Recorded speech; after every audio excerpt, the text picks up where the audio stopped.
If this doesn't make you want to throw up, we're failures. The most annoying thing on two legs. What a bore fest. Who cares about the funny? Just bring me the porn. Aren't we dumb? Hee. Opie. Oh, do you want to play? Anthony. I will beat children about the head. Jim Norton.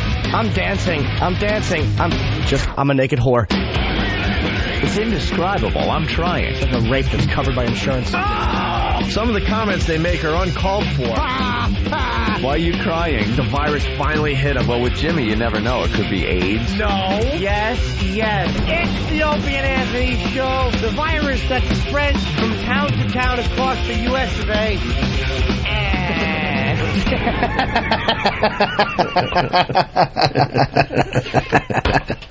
I hate you. But enough of this palaver. Let's get the show on the road.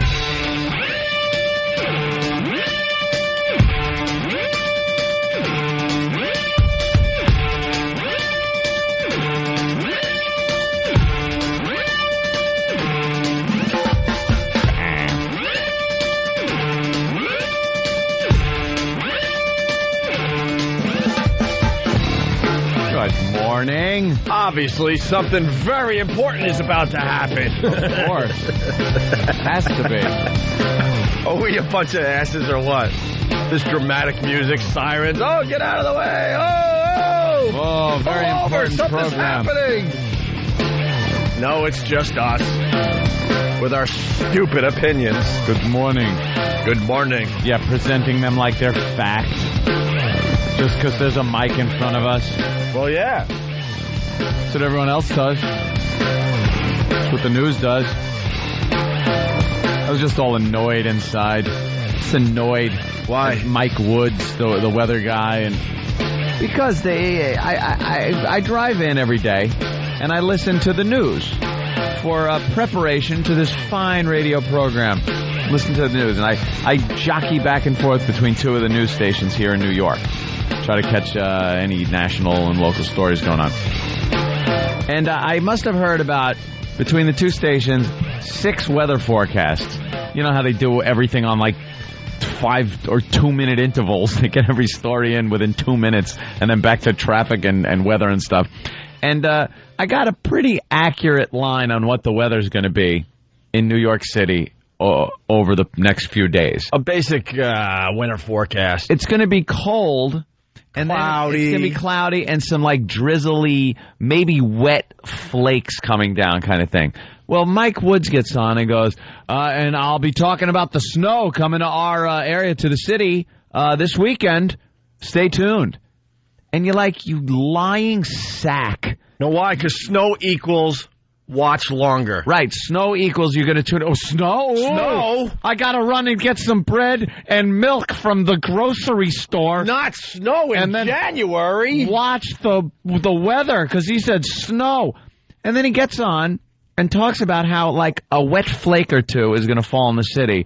And then they try to pawn off that they weren't lying because, north of the city is going to get some snow. Yeah, like the Arctic Circle, Canada. Those places, there's no snow. It's not going to be snow.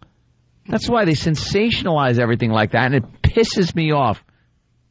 That's why at any chance we get, I love turning the screws back to the news. Well, yeah. Well, the other day, I think it was last week, we had our first snowfall here in New York. Did we? It was, I think it was 10 total snowflakes, but the news covered it. They actually covered it. Like it was a snowstorm. Like it was a big story. They actually had to lay like a black tarp down so you could see that it was snow falling from the sky. And it melted immediately. Because you had to look really close to make sure it was actually snow. That news stinks. There's no... L.A. at this point has gotten more snow than New York City. It's snowing in L.A. for some reason. They definitely have more flakes. They're freaking... Oh, there you go. Speaking of L.A. flakes... what the hell is on before us? Oh, my God. Wait, you don't listen?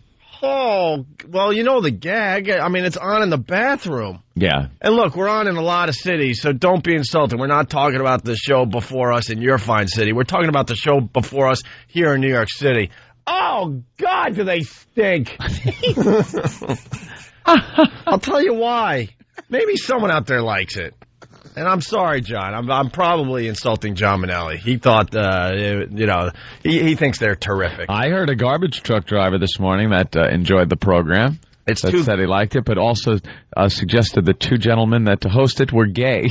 So I don't know if that's a good thing or. It's two guys out of L.A. and they're just nice about everything.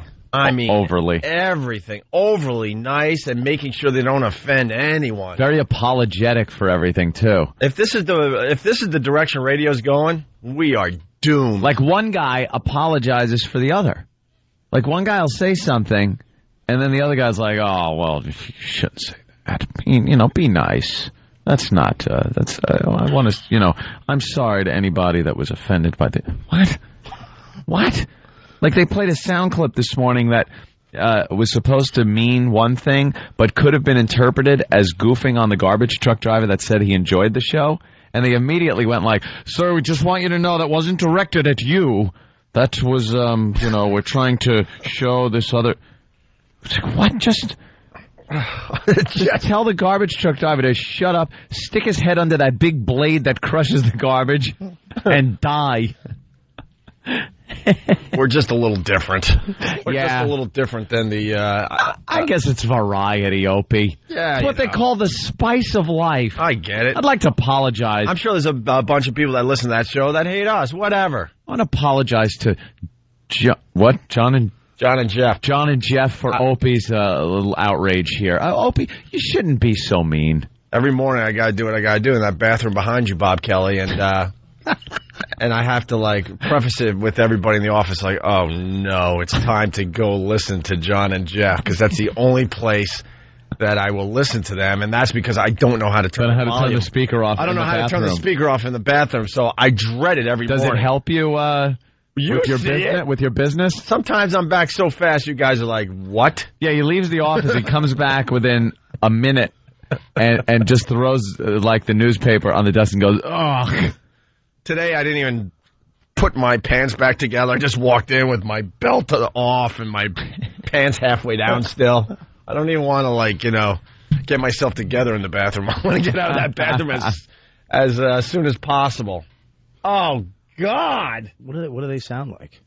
It's, they sound like two gay guys. I mean, I don't know. I don't know what they're all about. I don't want to know what they're all about, but when you listen, that's what I hear. Very nice. Just very sweet. They're sweet boys. They never gave their parents any guff growing up. They give some advice. Yeah. They feel qualified to give people advice, and not even in a humorous way. I mean, just real advice to people. A woman was calling up one day. See, and I got to say, they're probably going, well, listen, obviously they know about our show and they're listening. Yes, there are some mornings I cannot turn that off.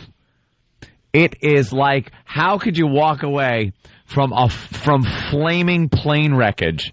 You couldn't. You'd stand there and watch it. I'm looking at their website. They look like they should be in the Dateline house. I'm Chris Hansen. You're John and you're Jeff. Sit down, have some cookies and lemonade. You came here for sex with a minor. All right, well... You brought wine coolers and licorice whips. The rest of the country has no clue what we're talking about. I'm sure they've heard enough radio just like it. Let's just put it this way. I'd rather drink 2 gallons of water without taking a wee. All right, our phone number, 1-866-313-FREE. That's 1-866-313-FREE. It's the O&A virus spreading across America. We got Bob Kelly in studio today. Jim Norton's up there in Chicago. He's going to be on Steve Dahl's show this afternoon on WCKG. Yes. So if you're in the Chicago area, please check out little Jimmy Norton later on this afternoon. What club is he playing in Chicago? Zanies. Oh, Zanies. All of them. He's playing 3 different Zanies in 3 different days. The Zanies tour. No, that's what they make you do out in the Midwest. They'll make you play every club because they want they don't get good comics. Yeah. So they just throw you at every club one night. They're going to play every club I own and my basement. He's going to be here on Monday afternoon at 4 o'clock at Zanies in... That's pretty much what it sounded like. Yeah. He was just going to be there playing every place in Chicago. All right, let's say hi to Seth in Miami. Seth, what's up? What's up, buddies? Hey. Is the show that precedes you. All right, hold on a minute. I'm getting some communique here that one of the guys from John and Jeff, is that their name? Jeff and John? John and Jeff went to Thailand alone. Hold on a minute, Seth. Guilty. Hold on a minute, Seth. Guilty. We have a whole theory on going to Thailand alone. There's no reason to. Well, unless you're Gary Glitter. Gary Glitter. Or that other guy that claimed he killed JonBenet Ramsey. We had a friend back in the day. He would go to Vietnam with, by himself, and then try to, he's got pictures with little Thai girls. I gotta leave my post to see this. Oh my God, man! John, hold on, go ahead. John parties all night with the ladies, Pat Kong Beach in Phuket, in Thailand. This girl could be 13 years old, and he's got his arm around her little nothing of a waist. She looks like that little girl that threw that pointy hat into the helicopter in Apocalypse Now. Or the sniper in Full Metal Jacket. Shoot me. That's what John's into? Going to Thailand? He's into going to Thailand alone? All right. Wow. Guilty. Well, I'll go out on a limb here. Let's say if you're going to Thailand. Look, man, something's going on. If you're going to Thailand alone, you better actually. There's two reasons. Okay, one, you're a pedophile looking to have sex with children with impunity. Second, you're a buyer for rubber dog crap. That's pretty much the only things you do in Thailand. I want to make a deal. I need 800,000 cases of rubber dog crap. Dude, he's at a hooker bar. You see the other picture? They're all like girls in the background waiting for dates. This is the bar where they smoke out of places and shoot darts into balloons from straws, and they're able to whistle at the same time, whistle a happy tune. Terrible. I never went to a place like that in Brazil with all my friends. Well, Brazil's different. You get women there. Yeah. Oh, you think those are men? No. I think they're kids. Oh, kids. You go to Thailand to have sex with kids. That's why people go alone. Men go alone to Thailand. If you take too many trips to Thailand, this happened to a businessman here in the United States. The customs realized, hey, this guy's going to Thailand a lot by himself and going back and forth. And finally, it raised the red flag with customs. They checked out his laptop that he had with him, loaded with pictures of him and young kids and sexual activity. So they obviously arrested him. Yeah, there's a picture here. You can see nothing but teenage girls all over the place. I mean, like we're not complaining, but they look, in my opinion, that they're way underage. Some of these girls. Yeah. There's stripper poles There's stripper poles. They're all wearing tank tops and tiny little shorts. And everyone knows it's for prostitution and for pedophiles. That's what goes on. It's just known for it. That's it. Does anybody have this guy's number? You want to take a trip? Oh, what the hell you got? And it's on his website? Yeah, that's a ballsy move. Here, go to this one, the middle picture right there, yeah. He has links to Dum Dum Lollipops. Look at these are all hookers, man. That is not just a girl out on a Friday night looking to have a little fun. That is a hooker. Now, this morning I did hear the caller that was on, the garbage truck driver, say that although the two guys sounded gay, he did hear one of them say once that he was into Asian girls. Right. Well, this is the one right here, John. Yeah, apparently, literally Asian girls, not women. Wow. All right, I have a newfound respect for them. All right, we need to know more about John and Jeff. You gotta understand, though, doesn't he have like some religious lady in one photo and then just a bunch of whores in the other? Well, you gotta kind of mix it up a little just so it doesn't look so bad on the website. But he couldn't control himself and had to display his vice on the website. Wow. That's like, if by night I chose a life of crime and would like to I liked holding up gas stations with shotguns and a stocking over my head, and then just put them on the website. It's like, here's what I do after work. Because I just can't help myself. I rob gas stations. I get off on this, and I got to show the whole world. You know, you wouldn't beat crime. You'd fight crime, Anthony. I try. You could do anything at night. I try. Right, if I could ever leave my house, I would fight crime. Let's go to Derek in Massachusetts. Derek. Yeah. Hey.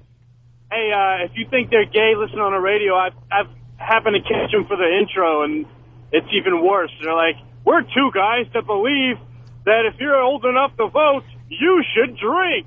It's gay. All right. It's kind of the obvious. What's up, E-Rock? There's lines like, we're two guys who wonder where the service went in customer service. It's just these little... Well, I just got that. You got shivers? Oh, I just got some douchey. We are here to help the Vietnamese because inside every gook there is an American trying to get out. It's a hardball world, son. We've got to try to keep our heads until this peace craze blows over. What's that supposed to be? Some kind of sick joke? Don't you love your country? Yes, sir. How about getting with the program? Why don't you jump on the team and come on in for the big win? E-Rock's finding something over there. What do you got, E-Rock? No, we're trying to find the promos. Oh, okay. Yeah, I would like to hear one John and Jeff promo before we move on. Yeah. Love you, long time. We'll talk about the MSNBC thing in a few minutes here. It was just classic. He's so horny. Classic O&A, but we're trying to get a. You got one? No, it's coming. Oh, all right. Yeah. We're getting one really fast here. Can't wait. Let's say hi to Jeff in Jersey. What's up, Jeff? Oh, boys, I got two quick tidbits for you. Yeah. That Ramon and Frumkiss yesterday was absolutely classic. Absolute classic. You guys have reached new lows. Low. All right, yeah. If you don't know yet, we did a little interview on MSNBC, and it got a little silly. It got a little silly. Silly. We're the poster boys for screwing up on the radio. Well, you tell it. Go ahead. Yeah, Go ahead.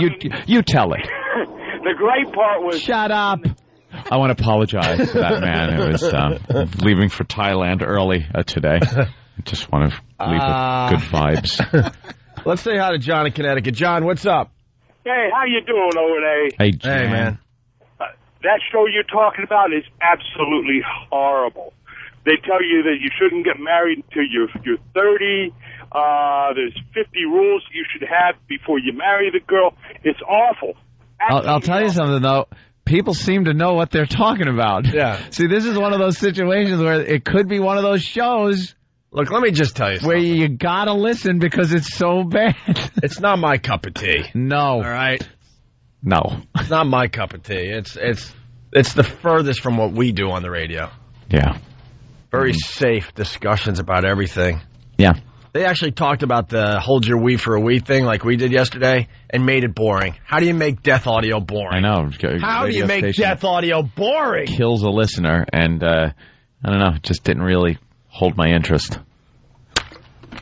All right. And they give advice, like there was a woman called up about problems she was having with her husband, and I mean, it was really like, it could have really been a fun conversation, because apparently the guy she was married to was a real bastard and just treated her like crap, and she gave some examples, and they were like, you have to get away from this man. Just leave. It's time to move on. Instead of like, well, what was it like when he'd bring another chick home and punch you in the face? It was that kind of like wild stuff going on. Fun we could have had. Yeah. Oh. Yeah, absolutely. Let's go to Chad in Florida. Chad, what's up? What's going on, boys? Hey, Chad. Just wondering if you gentlemen happened to catch the O'Reilly last night and Mandouche. Of course you gentlemen were brought up. And they were calling, of all things, that show out there, Shock Jocks. Yeah, we told everyone when this hold your wee for a wee thing, broke, that we would be dragged into this. And I was getting ready to go to bed last night because I was exhausted, so I decided to go, crash early. And I'm just about to turn off the remote, and I have O'Reilly on. And all of a sudden, our faces are on his show. He's running B-roll about the hold your wee for a wee story. What did we do? They dragged us into it, and then Mandouche was the, quote, expert. And then he takes all sorts of shots at us. So all he could do now is take shots at us from other people's television shows, because he doesn't have a radio show. in any city even worth mentioning. Yep. I think he's down to like 3 shows in markets that you've never heard of. Well, he's calling himself the fastest growing radio show in America. But the guy is getting thrown off the air in every major city and market that he's in. And he was bitching about our Chicago ratings. Meanwhile, he's got thrown off the air. He's not even on in Chicago anymore. He doesn't have ratings. So even if we have 1 listener in Chicago, it's 1 more than you have. We're doing better than you. That's the only way. So he gets on a show and feels, I'm so angry, I got to just lunge out at these people. Instead of talking about what O'Reilly wanted to talk about, he had to take his shots at us.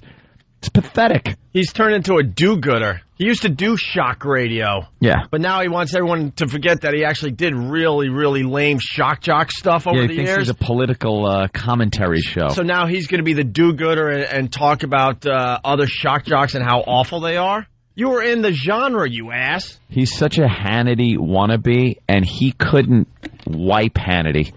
He couldn't shine his shoes.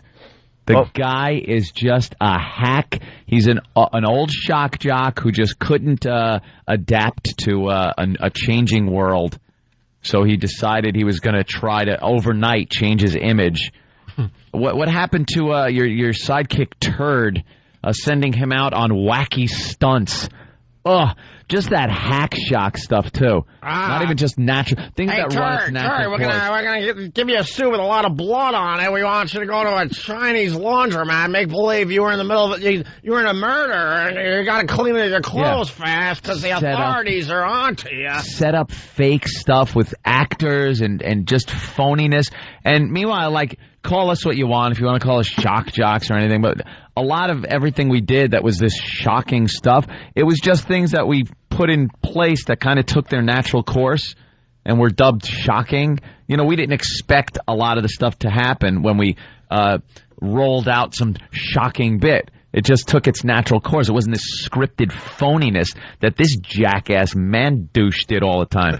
And then, you know, that collapses. That whole thing collapses. Shock radio in general. And he decides he's going to be like a Christian, and he's going to be the new Sean Hannity. The new Hannity. He's going to talk about politics, and people are going to want to listen. No one wants to listen to his drivel. Not even his hometown station. His ratings were going in the toilet, and they got rid of him. They got rid of him in Chicago, his hometown. And we heard. Who's the biggest in Chicago? We heard why, too. He wasn't the biggest in Chicago when they got rid of him. He was nowhere near the biggest in Chicago when they got rid of him. We heard why. Why? Apparently, from everything I heard from people in Chicago, and we hear from a lot of people in Chicago, a lot of big company bigwigs from different companies, and he is very difficult to work with. It's an ass. The guy's a jackass, a self-important, pompous fool. And he won't listen to anyone around him, and he's... No. Yeah. Hey, all right, listen. And that leaves him in a position where he's got to go on, other people's talk shows, and that's the only time he gets to take his shots, because he's not on the radio anywhere that matters. So he's on the radio, but he does it on other people's talk shows. He still does a radio show from his hometown of Chicago, but he's not heard in his hometown of Chicago. I know he's not from Chicago originally, but he made his name in Chicago, and he does a show for tiny little little cities that you barely can pronounce their names, even though they're in America. Right. Those type of places. Like, he's not in Philadelphia. He's not in Washington. He's not in Boston or Don't New even York go that far. or Vegas. Name a city you know in, South Dakota. Honolulu. A city you know in South Dakota. He's not in one of those. Places like Duluth. Not even sure if it's Duluth. And that's like one of his major markets. I'm talking places you never heard of, so we can't even say them. I don't know. I don't know them because I've never heard of them. Right. So it sounds like he's a bit jealous. Yeah, he's a bit jealous. So we got the audio from O'Reilly. We got and he's got his big radio voice on when he does this. Does he talk like this, nice, big, and fast? And then when you hear him talk regular, it's just regular speech. And he hack. He talks like that because if you really listen closely to what he has to say, he's not really saying anything. So you put the big voice on. I guess it's supposed to mean something. I guess it gives some credibility to what you're saying if you got the... Yeah. What a pompous fool, too.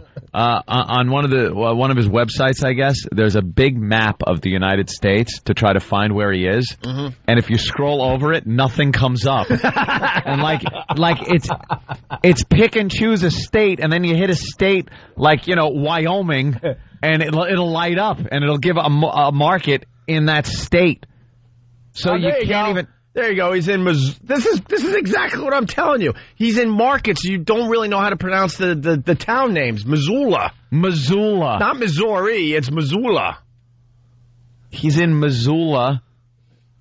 Anyway, we got his audio from Bill O'Reilly. We got us on MSNBC, which is just a scream. We'll explain that whole thing after the break. Okay, Ant? All right. We got Bob Kelly here for Jim Norton. We got Kevin Smith doing the whole show with us today. Nice. I think he's coming in around 7. Oh, now a little later than 7? Okay. Kevin Smith sometime in the 7 o'clock hour. And our pal Bob Saget calling in a few minutes as well. We got a very, very busy show. We'll start with the MSNBC audio after the break. It's Opie and Anthony. Hear what everyone else is talking about. O&A Uncut and Live, continuing the show on XM Satellite Radio starting at 9 a.m. Eastern. Visit xmradio.com to subscribe. It's the Opie and Anthony Show. Coming this weekend to the Saturday Night Virus, it's the Voss and Bonnie Show. 3 hours of America's funniest comedian and her husband, Rich Voss. Saturday night from 9 p.m. to midnight on XM 202, The Virus. Opie and Anthony! We're back with the Opie and Anthony Show. We want to get to the audio of us on MSNBC, and then Bill O'Reilly and Mancow dragging us into the Hold Your Wee for a Wee story last night on the Fox News channel. Because we had, a couple of slip-ups in our career. We want to play some John and Jeff promos because they're just terrific. But first, we got to say hi to Bob Saget. He's at an airport somewhere. Hey, Bob, what's going on? I'm in search of my grandmother's anus. I'm here in Atlanta right now. Why would it be there? There's Stone Mountain, and it was gigantic, her anus. So I'm looking on top of Stone Mountain. What? Well, why are you in Atlanta, doing comedy? No, I'm trying to get to you. I'm actually flying overnight because I had to get to Philly, and my flight tomorrow got all screwed up. So I'm at the Tower Theater tonight, so I'm like the Blues Brothers. I got a mission from God. Wait, you couldn't get a direct flight from L.A. to Philly? I should have had sex with a guy with a private jet. I screwed up. But fortunately, a lot of people are looking at me yelling, thinking something's wrong with me, which I don't really care because I'm going to mount them. Wait a minute. Now I'm starting to think you took a red eye from L.A. to Atlanta and now Atlanta to Philly, right? Yeah. You're a big TV star. Why are you doing that? Because I screwed up. They screwed up my flight for tomorrow or this morning. They got all screwed up. You should yell at me. It's dumb. You don't have access to the private jet?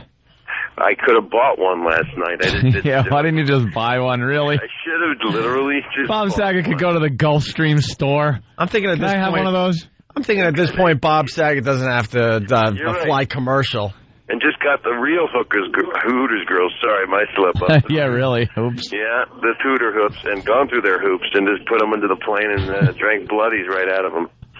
I was on a flight once with Bob. Yeah, we had fun. Yeah, it was the male flight attendant was harassing Bob the whole time. It was all male airlines, wasn't it? Yes, all male airlines. Hi, you're Bob Saget. Oh. You know what that rhymes with. Let me put this in the overhead. Yeah. You don't recline. Yeah, he's putting stuff in Bob's overhead compartment, and he's got his junk in Bob's face. Wait, I just noticed the sound. Are you calling from a payphone? I'm calling from my cell phone, and I'm envisioning our last flight, thinking about this hell flight I'm about to take. I'll probably have the John Lithgow gargoyle from Twilight Zone. What are you flying? Are you flying on ATA? No, I'm flying on Delta. Maybe I'll give the flight number at some of your... yeah, people can meet you when you get a... Your Looney Tune listeners can target me. He is just the most recognizable guy, too, and he's a tall guy. So and we walked to the baggage carousel, got off the plane, and everyone in the airport just looks at him, gawks, and knows who the guy is. It's got to be the biggest pain in the ass to be Bob Saget. It's like Big Bird with testicles. He walks through the airport. Everyone just, hey, look, it's Bob Saget. Hey, I wouldn't be having this gig if it wasn't for you, because your virus tour, my stand-up, in addition to wherever the hell I was in my career, started to just do whatever it did, and now I had to add like 600 seats to the tower tonight. Yeah, we had a lot of fun with Bob Saget this past summer on the O&A Traveling Virus. We're getting ready to do it again, Bob. I'll come where you guys come, and I mean that territorially in the corner of a wall. I mean, if it's a small medicine bottle, a beanbag chair, your grandmother's wig, I don't care. I'll come where you guys come. Yeah. Hey, we were just talking about 1 versus 100 the other day. Why is that show on Friday nights? That show should be moved. We should do something. Of course it should be moved. It's a great show. I watch it every week. 2 weeks ago they moved it, and it was number 5 for the week. So we know something's right. I'm sorry, they're firing a missile into my anus right now. Another dump. By the way, I did the comedy festival, that thing, and they did 2 shows, and they were both filthy, and Jim Norton did the second show, and he just kicked ass. He was so funny. Yeah, Jimmy does pretty good for himself. I like when he talks about women in snowsuits and what he likes to see. I would imagine Bob Saget would like that, of course. Well, everyone thinks he's the family guy, Bob Saget. But no, the reality is he's a dirty, dirty boy, Bob. No, I got kids. You know, we just don't mix with their friends. Yeah. Hey, there are laws against the Olsen twins are worth $100 million. Just came out yesterday. I think that's just actually their liquid body weight. You can actually sell. You know, what's the body worth in most people? A couple $100 now? I think they'd be worth a lot in Thailand, places like that. If somebody's a celebrity, I don't think it applies to there's $1.98 worth of water in your body. If you're famous, I think someone would pay $1 million just to have your dead body at home. Are you advocating the killing and then taking of the bodies of the Olsen twins? Never. Very good. Good. I'm saying necrophilia is not a bad way to go. You got to chill a little bit, man. You're a big TV star again. Yeah, it's interesting, and I got the Penguin movie, which is it'll be a big DVD. Oh yeah, thing. DVD coming out January 30th. Yeah, I'm excited about it. We got a lot of subversive stuff on the DVD that you're not allowed to rate. Oh, really? What's the name of the movie again that's coming out? Farce, F-A-R-C-E, Farce of the Penguins. Right. Hey, did you have a good movie on the flight? I started to watch The Departed, and then I decided that it wasn't the right tone. The right tone? I put on some Sleep with This music, because Delta's got these little things where you can listen to any kind of fruity music you want. So I listen to music that takes me into the next life. So you could sleep on a all-night flight? I can. I had the guy next to me. I had him inject me with this chemical. In my neck. Sounds sexy. I didn't mean it that way. I took out the center divider and I let him just take his way with me, and I knocked out of shame. You ever get scared of flying? I mean, you've flown so many times over the years. Are you scared at all ever? I think I'm scared of a private jet now and then, and I'm always scared if there's other famous people on the flight, because then you list who would be there first in the newspaper. You'd be pretty high up. Well, you never know. It depends on where you're at that month in your career. You know, I had one flight. I had David Bowie and Amon, Mark McEwen, who used to do the weather when I was doing the Sidekick on CBS. Greg Kinnear and Richard Lewis. All on one flight? Yeah, and the engine had a problem, so they made us go into the lounge. It looked like a Hirschfeld painting. And then I said something like, engine number 3 had the Ebola virus, and then Richard Lewis yells out, "It's a good one, Bob. Amon is from Zaire." And insulting it's all very people. Verbal and very loud. I didn't know anything back then. I was a child. Insulting people as you might be plummeting to your death. It's not good. Everybody becomes a very nice, politically correct person when you get on that plane. Yeah, you don't want to go on with bad karma. No, you don't want to pull the anger card and yell where people are really from, all that stuff. Not at all. All right, flies first class, too. I'm sitting in there now. I actually got on the plane. I'm getting looks from a lot of people. Yeah. They parade the steerage people past Bob. They get a look. Move along now. Move along. Now, I'm in studio with you guys the 31st, so I'll be in the building finally. Oh, that'll be very cool. It's been a while. Yeah, why don't you just yell at these people walking by, don't stare at me? I feel bad because I've got my testicles outside my pants. Giving them the brain? Well, I tell them it's out of my butt.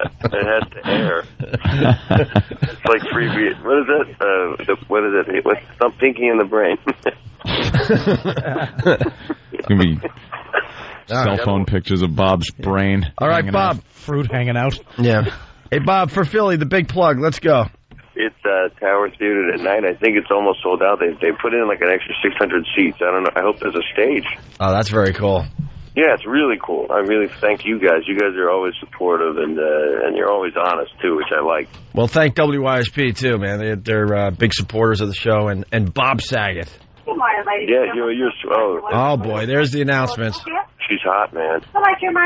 You should see her. Oh, tell her shut up. I'm going to use my phone during takeoff. Listen to me, you should see the rack on this thing. When she asks for juice, I'm going to give her some. I'll give her a mimosa. A mimosa sounds like you're violating someone in another country, doesn't it? You better hope this flight is uneventful, because I'd hate for this to be Bob Saget's last interview.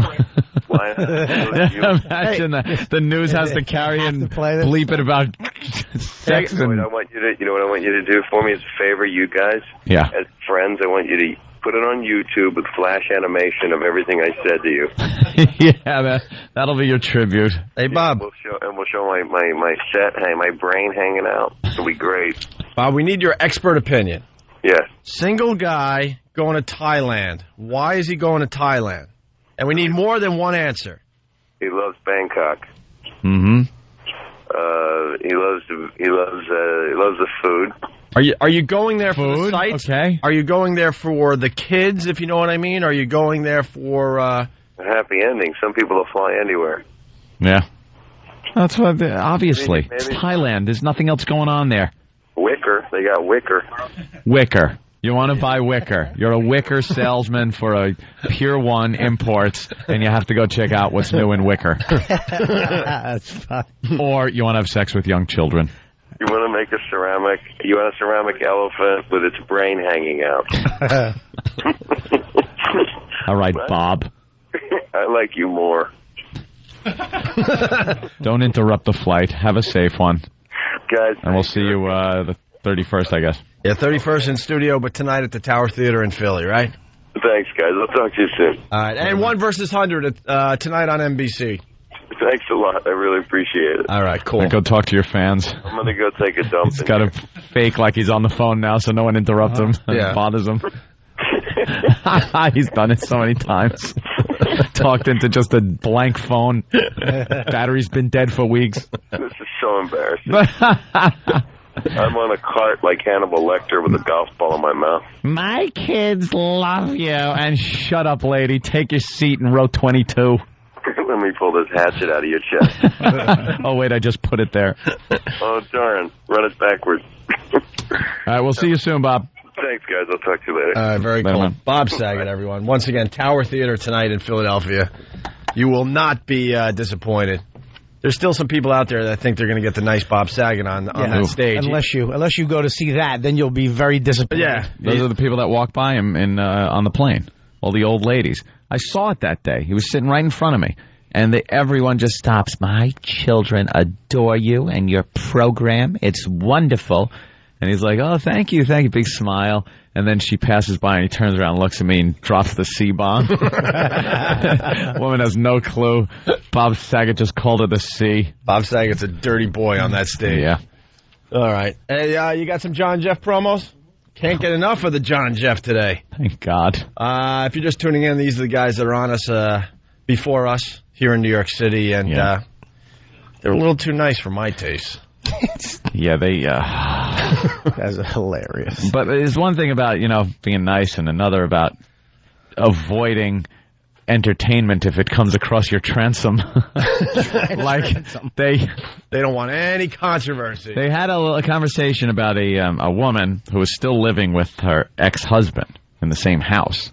weird condition. And one of the guys asked, well, what happens if you bring home a guy? How does that work? And the other one went, hey, it's a bit of a personal question to be asking. And, if you're being sarcastic or something, it's kind of funny. He was in all seriousness telling this guy, hey, this could get entertaining if we pursue this line of questioning. Please stop it immediately. Well, we got a promo from their fine radio show. A what? A promo. Oh, promo. Promo, yes. Due to the mature and graphic subject matter, viewer discretion is advised. The John and Jeff Show. We're two guys who think poor people cannot afford to have kids. We're two guys who wonder what happened to the service in customer service. We're two guys who think shoplifters should be caged like animals in full view of customers. The John and Jeff Show. Ugh. Know what the difference is? Our listeners are the shoplifters. And they're the caged animals. Do they think that's good? Cutesy? What are they going for there? Those guys are just nice. Those are nice. There's actually nice human beings in the world, Opie. No. These guys are just really nice guys trying to just be nice and hey, that's a little personal, and you guys you scumbag, drag it out of her. A little personal. How about your pictures of you in Thailand with your arm around what appears to be a youngster? Oh, but maybe he's actually giving 35 cents a day to that little youngster. Oh, you think you bought her? Yeah, maybe he's actually through a Christianity program. You can sponsor a child. You can sponsor. And have sex. Yes, for 35 for the price of a cup of coffee at Starbucks. You can have sex. We have another one? The John and Jeff Show. The John and Jeff Show. We're two guys who think there should be a federal investigation into the long lines at the post office. We're two guys who think it should be a felony if your French fries are cold at the drive-thru. We're two guys who think a woman should give a man a gift after getting engaged. The John and Jeff Show. John and Jeff Show. All right. Gotta go CSI on them, yeah. All right. Are they... All right.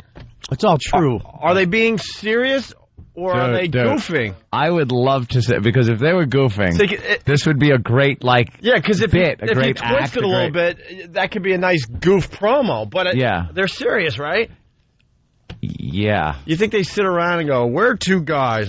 Let's play up the two guy angle. We're two guys. And it's got to be relatable. What do people not like to do? Hang out on lines at the post office. We're two guys. Okay, post office, long lines. We're two guys that... two guys that like to hold the door. Long lines at the post office, they should investigate that. Right. All right. If I hold the door, you should say thank you. Good. A lot of people hold the door and don't get a thank you. Yes. That's it. We're two guys. We're two guys that'll give you the courtesy of a reach around. Hello, exactly. Oh my God. And these guys look exactly the same too. Yeah. They look like twins. They're generic. Well, I'm sure the listeners will have some we're two guys ideas for them for their next promo. Just to show you the difference in the two shows. Right. Maybe we can... Here it comes. Maybe we can play up the two guys. Steve, throw together a couple of we're two guys promos. Yeah, could you? Where's Steve? Yeah, Steve will throw together an Opie and Anthony version of the two guys promo. Steve, just use your normal psychopathic mind. We're two guys. Full of woman abuse and beatings and... We're two guys that have no problem jumping on a homeless man's cake and then openly laugh at him. We're two guys that take a wiffle ball bat. All right, yeah, well. What's Steve? You mean just do the normal? Oh, yeah. Run-of-the-mill normal Steve stuff. Done to the we're two guys thing. We're blatantly ripping off John and Jeff. Do we have another example? Okay. The John and Jeff Show. We're two guys who think women who keep their maiden names in marriage are high maintenance. We're two guys who think DNA tests should be mandatory before a man's name goes on a birth certificate. We're two guys who think nobody should get married before the age of 30. The John and Jeff Show. The John and Jeff Show. Look, I don't know if they're goofing or if they're serious. I know. Serious. I know. You're serious. Dude, your normal reflex, it's like reaching into a fire. Your normal reflex is to pull away. See, that's what you're doing. Your normal reflex is to think, this cannot possibly be serious. But please. It is serious, right? Yes. It is serious. These guys are absolutely serious. Yes. I don't like the way he said maintenance. Yes, maintenance. I really want... Well, maintenance. Let's go to Nico and D. Our high maintenance. Maintenance. Hey, how about we're two guys who think that Ike shouldn't have been so easy on Tina. There you go. That's our two guys. That's it. They were very good. Wow. You got another one? Two guys that like an occasional sprinkle of sugar on our oatmeal. Whoa. Wow. They are Here wild. comes the funny. Getting those frequent flyer miles to some Southeast Asian crap hole. We're two guys that don't use sweetener in our coffee. Bob is right in a way, though. Wild. They're just two nice guys trying to carve their own place in radio. Yeah, we got to bash them. Of course we have to. Why? One trying to make enough money to go to Thailand 3 times a year. Right. to have sex with 13-year-olds. Well, we don't know. You guys are party poopers is what you are.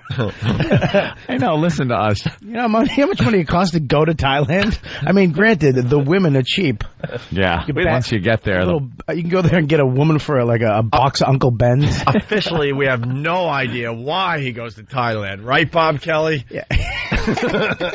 He goes there because of the kids. There are plenty of reasons. But Anthony, during the break, was talking about, just imagine the plane ride to the flight to Thailand. You just can't wait. You're just dying on that plane. You have all your overheads already in your lap, ready to go. Right. You're not taking anything. You didn't even pack check in. Everything's carry on, so you can fly. Carry on, exactly. Right to the little rickshaw. And 2 hours into the flight, it's on your lap. Yeah. And the steward has to say, "Hey, look, man, we got 12 hours to go. You might want to relax." I can't relax. You go into the bathroom and just get into shorts and flip flops. So you just get right in that rickshaw, fly to the little House of Dragons, whatever it's called, the House of Hua.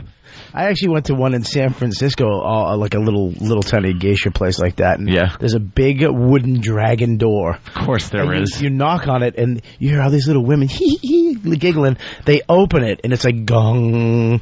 And there's around 35 Asian women behind the door. And you get to pick all of them. And there's one, at the end, there's one hot, white chick. Really? Just in case. Smoking white chick. So you're kind of scanning, and they're all, perking up. And then you get to the white chick, you like her, and they go, ding, they all get pissed because the white chick gets picked. I knew it. White chick always gets Bobby. No, we have to go back to cook fish. We're two guys that hate when cut us off in traffic. Let's go to Bob in Connecticut. Bob. Hey, what's up, guys? Hey. Hey, I wanted to say, how about this one for the John Jeff guy? We're two guys that think kissing girls is gross. Hey, bust it out, guys. That can be the next one. We're two guys that still believe you can get cooties from girls. Let's go to Scam. Scam, what's up? What up, boys? Hey. We're two guys that think Nicole Brown Simpson deserved it. Ooh. All right, all right. Let's go to Justin on Long Island. Justin, what's up? What's up, boys? How you doing? Hey. Hey, we're two guys who think it's not gay if you don't push back. Let's go to Redding from Whackbag. Redding. Hey, it's John and Jeff with you. Hey. Hey, it's shit. I'm punching out. Oh, wow. Oh, did he choke? Wow, and he swore. He was all eager and he was so excited to be on the air. He forgot the whole we're two guys concept. Yeah, and then his brain went blank. But, because he was rehearsing the character too much. Yeah, right. Where, honey? But what about this, honey? Where to? No, it's I'll do that. Where John and Jeff, and then. Wait, what's the bit? Oh, damn! I got excited. He was a good one. Yeah. Let's go to Peter in the Bronx. Peter. Yeah, what's up, buddy? What's going on, guys? Hey. We're two guys that'll drink as much water as we want to.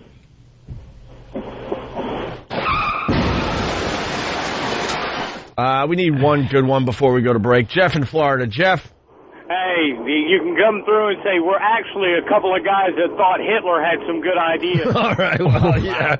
And Brad, what's up? How about we're two guys that eat our handheld after we break our knee, man? All right. Well. Can we get the Bob Kelly audio? Hold my hand. Hold my hand, man. Hold my hand. Hold my hand. Hold my hand. Hold my hand. Hold my hand. Hold my hand. You know what the worst part about the whole... You wanna eat me? You wanna eat? Oops, my finger hit the wrong button. Let's go to Matt in Ohio. Matt, what's up? We're two guys that think puberty is overrated. How's it now, guys? Let's go to Lead Belly. Lead Belly. Hey, freefmfans.com, guys. All right. We're two guys that laughed at Andrea Yates.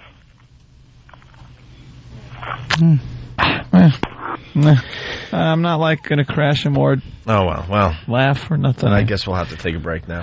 Yeah. We're having fun with that, but well, that's fun.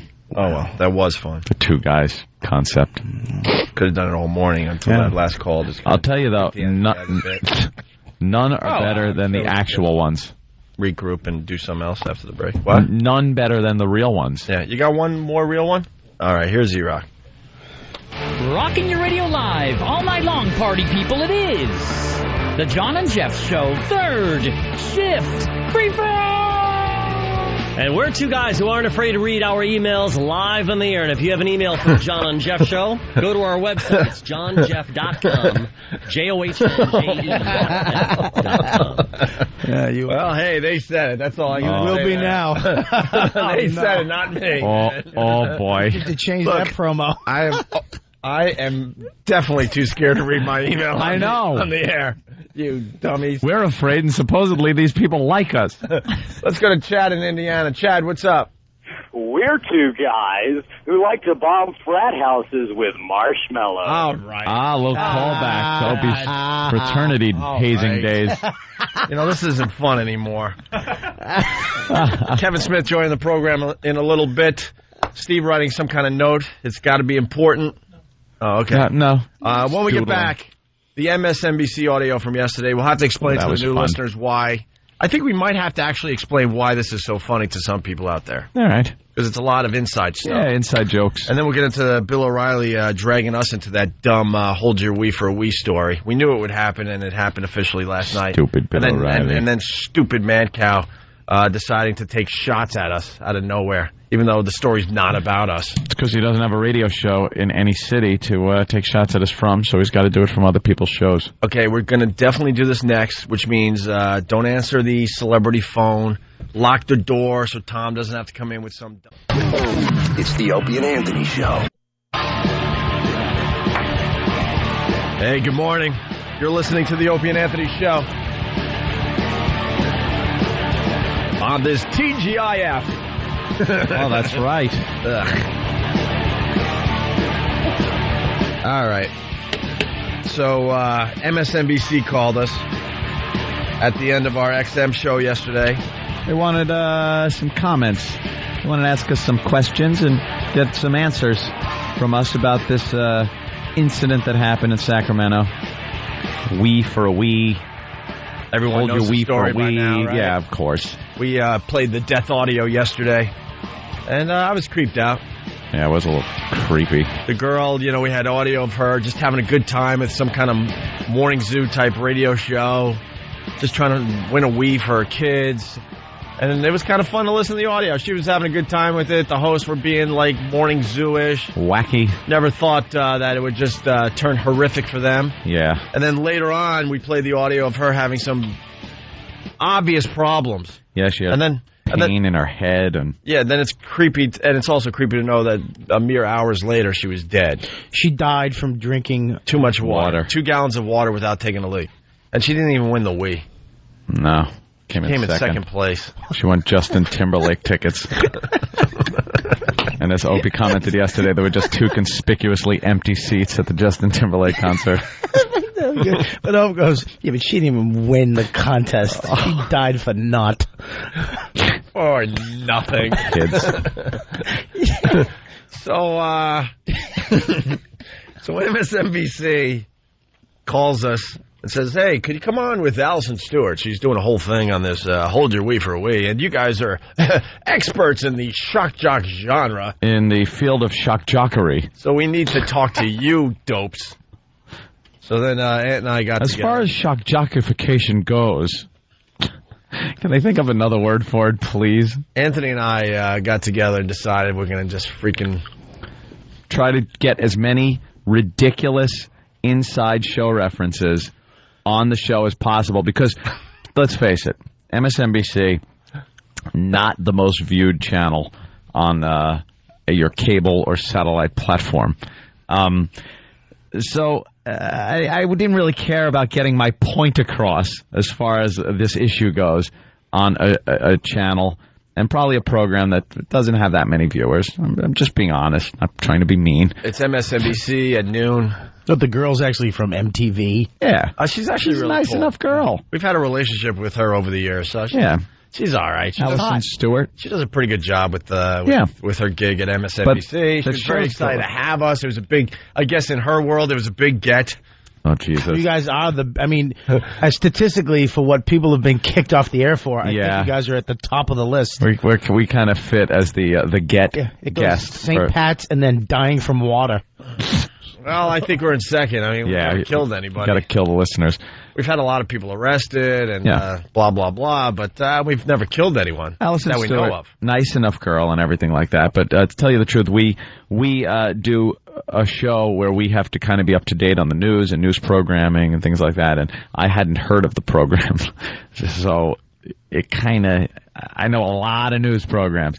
Never kind of heard of it before. And it seems like it was some kind of schizophrenic news, and then they throw in like where the extreme weather is in the country, and then they do like a Web Junk 20 thing where they show videos from the web, and then an interview with somebody, and then a little more news, and then it was all over the place.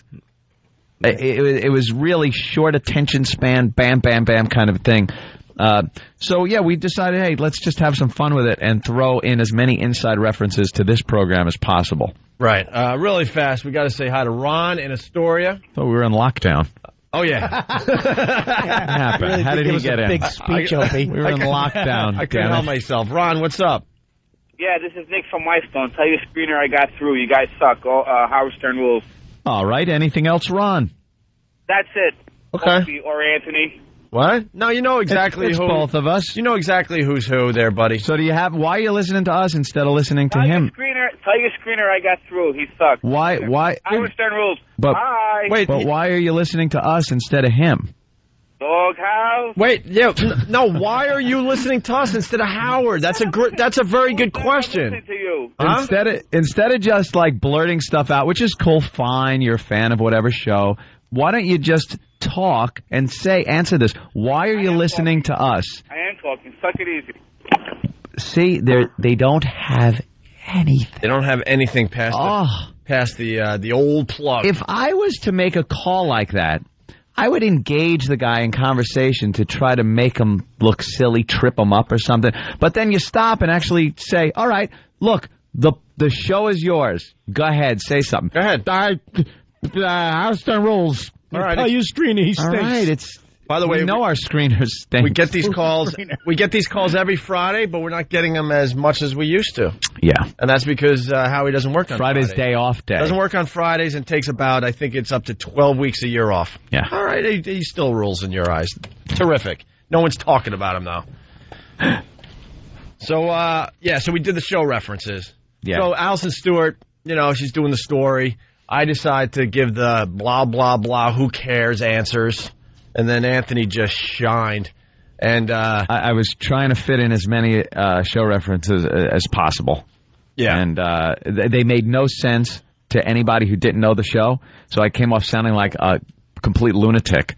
You know what? All I wanted to do was make our listeners laugh. You know what's going to help this for the new listeners? Anthony does Steve's bad acting lines. Yeah. How did your parents die? Right. Okay. You're going to hear that in here. What else?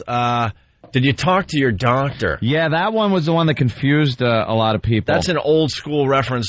We used to have a advertiser, Stacker 2. Actually, they're back with us. Yeah. We haven't talked about them in a couple months, but they're advertising with the Opie and Anthony show. And there was an old commercial that Psycho Mark did where it starts off, did you talk to your doctor about Stacker 2? Yeah. Did you talk to your doctor? He put on his radio voice and took off his Psycho Mark voice. Right. At the end of the call ends with this. I've got Allison. Because it was Allison Stewart. Yeah. So I did a little Howie there. A little Howie. With the Allison thing. Where's the Steve lines? Did you find them? Can you find them really fast? Because for the new listeners, then this will make a little more sense. Yeah. The old school people thought, yeah, right on. I see a no. Do we have any of the bad acting lines from Steve? Oh, here it is. Okay, got it. This is Steve doing his acting, his horrible acting. How'd your parents die? Listen to how it sounds the same as this. Like, that's a pretty serious thing, asking someone how their parents died. And just a throwaway, why not? Why not? How'd your parents die? Why not? How'd your parents die? He's so dynamic in his delivery. And then there's, what was the other one? How'd your parents die? That's the one I just did. I don't know. There was another. That's terrible. I'm sorry. No. Oh, God. I don't know. He just says, that's terrible. I'm sorry. Yeah. Before the how'd your parents die. It's just one of Steve's acting lines. Like extra on Columbo. No need to go into it. So, answering by using some of the classic Steve acting lines from our show. I hear it. That's terrible. I'm sorry. All right. So that's terrible. I'm sorry. Yes. So these are some of the references you're going to hear in the interview. And then David Caruso laughs at you. And then the big thing, well, it'll be obvious for everyone how silly it is, but here we go. The Sacramento County Sheriff's Department has opened a criminal investigation into the death of a California woman who drank too much water. Jennifer Strange drank as much as 2 gallons of water during a radio show stunt to win a popular gaming system. The sheriff is considering filing charges after hearing part of the radio show broadcast. How much water do you think you can drink before you have to wee? I did like 2 gallons. 2 gallons? Oh, dude. Can't you get water poisoning and, die? Water. Your body is 98% water. Why can't you take in as much water as you want? I don't know. Maybe we should have researched this. I don't know. Before. I mean, Yeah. 98% water. Isn't that what they did to that guy in X-Men? Yeah. That's 98% water. Turn into jelly. They were just trying to have a little fun with their, morning zoo type program. Yeah. I had no clue it was going to end how it did. That is a little, they didn't even think there was even a chance that someone would get close to dying from just drinking water. That is a weird thing, though, to think that somebody could die from drinking water. You hear him drinking, dehydrating, being in the ship. Or booze or something like that, alcohol during a hazing or something. Yeah, the water thing happens every once in a while, usually to a frat guy. Because, it's like Ann said, a hazing thing. Drink all this water without taking a leak. Marshmallows. All right, here's where we get to jump on the program yesterday afternoon. Maybe you should have researched that more. Shortly after. Speaking of maybe you should have researched that more. Yeah, maybe you should have listened. Here comes Opie and Anthony. To how we were planning this on the air yesterday. Right. Before we even interviewed, we were plotting this on the air. Trying to come up with what to say and what words to get in. And I don't know. I mean, Maybe you should have researched that more. Get to the experts. After that part of the conversation on January 12th, a nurse called in warning of the dangers of drinking too much water. The radio station has now fired 10 employees, including 3 of the morning show disc jockeys. Opie and Anthony are nationally syndicated radio hosts, also on XM Satellite Radio, 2 of the best known in the business. They're joining us now on the phone. Guys, thank you so much for joining us today. Thanks for having us, Allison. Hey, Opie, so as 2 people who do provocative radio for a living, what did you think when you first heard this story about this woman dying from drinking that much water during this stunt?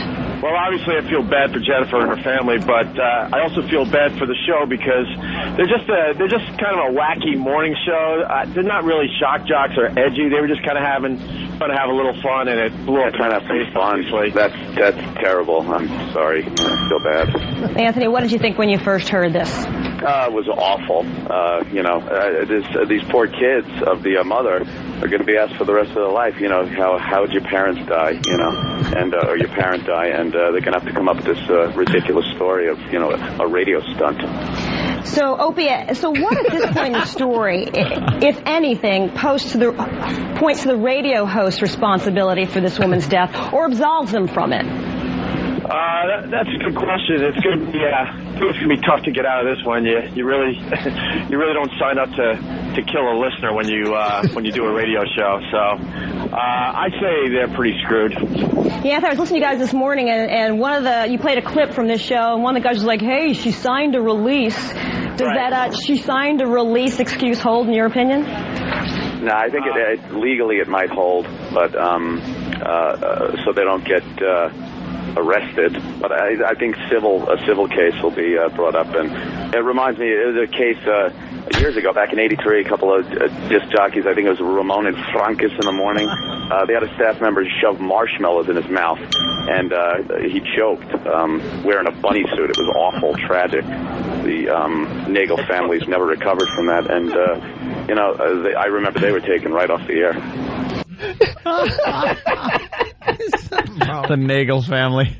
See, our own Iraq, his last name is Nagel. Yeah. And Ramon is very famous at this Opie and Anthony show. That's when Jimmy does his little phone gag. One of my favorite things in the whole world. And he just makes a noise. Frankus. And I said yesterday, before the show ended, I go, I'm really going to try to get the word Frankus into the interview. And he's like, if you could do that. I'm thinking there's no way you could do that. And then as far as, shoving marshmallows in your face while wearing a bunny suit, E-Rock did that yesterday. He was in a bunny suit shoving marshmallows in his mouth, seeing how many he could get in and still say chubby bunny. We had him choking in the bunny suit. I got to hear that. And then right after that, she goes right back to me. And I was... Just to give you a little behind the scenes, I was in the middle of looking at houses yesterday in Manhattan. I was in like an alleyway across from a school and a construction site. I am laughing so freaking hard. I actually had to cover up the phone. And then she asked me another question. I have no idea what she asked me. And I'm like, you're totally losing it. I'm stammering and stuttering and trying to get back on track. You can tell you were laughing, and then he couldn't get his train of thought together because he's still thinking, what an ass I am. I got to hear that again. It reminds me, it was a case years ago, back in '83. A couple of disc jockeys, I think it was Ramon and Francis in the morning. They had a staff member shove marshmallows in his mouth, and he choked wearing a bunny suit. It was awful, tragic. The Nagel families never recovered from that, and I remember they were taken right off the air. So, Opie, Opie, do you think this is going to bring any industry-wide changes, or is this just going to be one of these sad stories that sort of fades from the headlines eventually? No, I think. I don't know what. I don't even know what the question was. I think I'm going to hang up now. Say that, and she's continuing.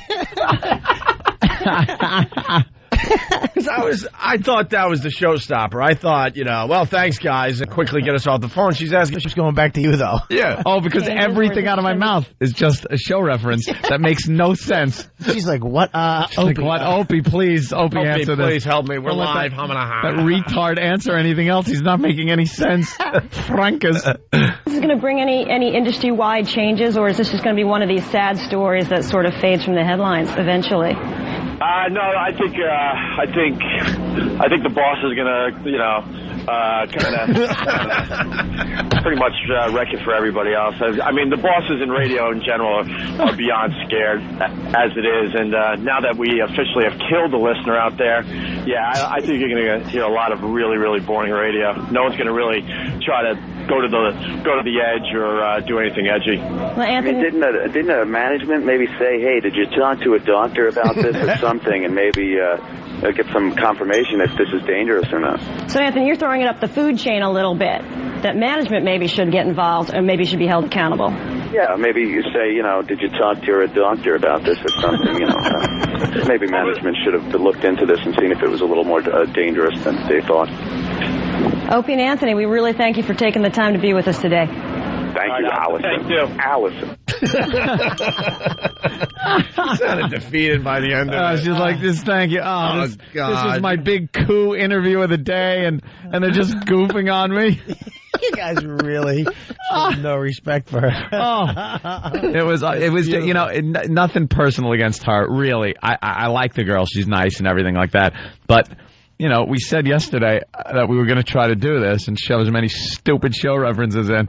The only regret I have is that Jimmy Norton isn't here today because he'd have passed out laughing. Yeah. I just know him. This type of crap gets him so excited. And to get the Frankus in there. The Ramona Frankus show. And we got the pictures of E-Rock in the dumb pink bunny suit on OpieandAnthony.com as he shoves marshmallows in his face. Where'd he get a pink bunny suit? The video. Exactly. The video of what you just heard is up on OpieandAnthony.com, and it's also up on YouTube as well. Oh, man. Yeah. And Opie, he kept saying "kill a listener." Well, I was a funny sentence, dude. No one sets out to kill a listener. I knew we were going down this road. I knew I was going to just be good cop, but I didn't realize how funny he was going to make it with that Ramon and Frankus and the bunny suit and the E-Rock family. I could not get back on track. I haven't recovered. I'm like, he's not doing this. I'm like, oh my God. Remember when I, earlier in the program, when I goofed on Mike Woods, the weatherman, saying that it was going to snow here in New York, and I heard all the weather forecasts? I'm looking out the window at a blizzard right now. Yeah. Maybe I should just shut up and not contradict a weatherman. Yeah, well. Yeah. It's a whiteout condition. It's like a blizzard outside. It's unbelievable. I'm an ass. A bunch of people saying, wow, you guys assaulted the media yourselves. Yeah. Well, you know, that's why we're one with the listeners. That's right. We asked them to assault the media, but if they're going to do it, we got to do it too. We can be just as stupid. That's the best thing, honestly, about you guys, because you know any other jock would have took this way too serious. Like, listen, I'm glad you're calling me, and had like all his really intelligent theories about what's going on. You guys said, who is this lady? And you just said, whatever. You know what the problem was? We had been in this situation before where other jocks just pile on to the news and talked about our careers and how we're done and gave their opinions and who gave a crap about what we did and why we were fired and all that. The last thing I wanted to do is be one of these guys. Well, it's going to be tough to them get another job back again. And you're right. They go there. It's all self-promotion. Any jock that is doing a news talk show about another show besides their own is just doing it to get their face and name out there. It's like a comic when they get on a news show and they're serious. Yeah. I don't want to see you talk about politics. Right. I want to see Robin Williams be an idiot and go and flip out. I don't fun with it and goof. Cool is the enemy of funny. After the break, you're going to hear the difference because then Bill O'Reilly dragged us into this story last night on his show, showing B-roll of Ant and I in an old studio, and Mancow did it differently. He had to be the quote expert on this whole topic. We will never be the experts, Opie. No. We will never be the experts. We will be the douchebags. Yeah, well, there you go. The video's up on OpieandAnthony.com. We really, really enjoyed that a lot. A lot of people got thrown with the Psycho Mark one. They knew all the other references. They were like, "What was the doctor thing? I didn't get it." Did you talk to your doctor? Got to go back. Did you talk to you? Because Psycho Mark had this voice where he'd be like, "There was these people," and like he was out of his mind. And then he'd do the commercial reads, and it was like, did you talk to your doctor about Staggered Hill? He was serious, commercial voice guy. Well, there's the testimonial. Be sure you call now. So he put on this hack voice, so I gave a little Psycho Mark tribute last night. That threw me, too. I was all nervous, too. Like, I'm sitting there on the phone, and I got the TV on with the mute button on, and I see our pictures, and I'm like, we're going to go soon. And I started getting butterflies, and I'm like, what are you, an idiot? You do a show every day. What are you afraid of? Like we're 14 again doing prank phone calls. That's exactly what I felt like. But you threw me because I knew I was straight man for this. Yeah. Good cop, whatever, and Ant was the bad cop. But he threw me with how crazy he got with you his really references. were fishtailing. Oh, I know. Like, that is classic. Then you actually caught something. You're like, wow, the people upstairs are they're mad about things when you do stuff. They were the pizza. Let's go with John in Queens. John. Hey, what's up, Ope? Hey, John. Hi, Anthony. Hey, man. Hey, I thought the really funny part about that was that moment that you hear Opie get the douche sweats, where he just goes, It's like a chemistry class when you get called on. It's just like I totally don't have the answer. No, I didn't have the answer because I just heard Anthony with the bunny suit and the Nagel family and the Ramon and Frunkus. I'm like, because that was the whole discussion on XM yesterday. How do we work in the word Frunkus? And he did it. Had to. I'm like, there's no way you're going to get away with that. So when he Would have did been that, for naught. I was in shock and I was laughing that I never heard what she asked me. I heard like just a couple like words really fast. Yeah. And so I was like, God. I gotta start making stuff up. Oh no! The people upstairs. I hope my answer has something to do with the question she asked. People aren't gonna be as crazy as they were before then. I'm not. Ed Norton, Blue. All right, thank you, John. All right, thank you. Later. We should play that again later on. That's just too much fun. All right. Well, then it gets. Then Bill O'Reilly went in. We'll talk about it next. We got more audio with Stupid Man Cow. It's the Opie and Anthony Show. It's the Opie and Anthony Show.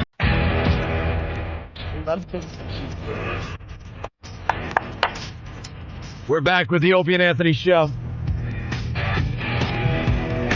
Kevin Smith should be joining the program shortly. Bob Kelly in studio. Jim Norton in Chicago. Chicago, huh? So Jimmy is at the Zanies. All of them. It's going to be on Steve Dahl's show today on WCKG. That'd be cool. It's going to be real cool. Speaking of Chicago, O'Reilly was talking about this morning rave. Hold your wee for a wee. Yeah. I don't know. I'm so distracted watching what appears to be the news. The news is just not the news anymore. We talk about this a lot. There's a guy on a little mini bike jumping a ramp. Why? You want one, though, don't you? What? Well, who wouldn't? You're going to hook a cam up to it and drive around your block for Pal Talk listeners. I did that once so far. They got the morning broad in the cage of death. Yeah, the cage of death at the circus where, you know, the motorcycles go in that globe. Yeah. The cage globe. I know those guys have done it a million times, but are you brave? Slip up. Are you brave enough to go into that cage? Why would I do that? As the motorcycles are flying around you in circles? 6 Guatemalan motorcyclists. You need that? Yeah, really. They're not even from America. They're all brothers. Yeah, You just clip wheels and you're friggin' done. It's like being in a blender. Just shooting your organs out of the little screen. Channel 11, by the way, here in New York, much better than the other channel to our left. Yeah. They got girl fights. Oh, they've been playing that. Girl fights is the latest rage. Go to YouTube and throw in girl fights. What is it? They'll have fun for hours. It's pretty much high school girls, sometimes junior high school girls. Pulling hair out of each other. Beating the crap out of each other. Yeah, it's great. And now with video phones and video cameras, people tape it, pop it up on YouTube, and you just watch as girls pummel each other. They just grab. It's usually just one grabs a hunk of hair and just doesn't let go until the death. But they punch now. They're girls. like pit bulls where they just bite and that bite just never lets go. Apparently they've taken it very seriously, the girls, that girl fight was always kind of a scratch, pull hair thing. Yeah. And now they box. They punch each other in the face hard. I backed down from a girl once. Yeah? Yeah. I was going to a 7th grade dance. Remember those dances you used to have at like the church?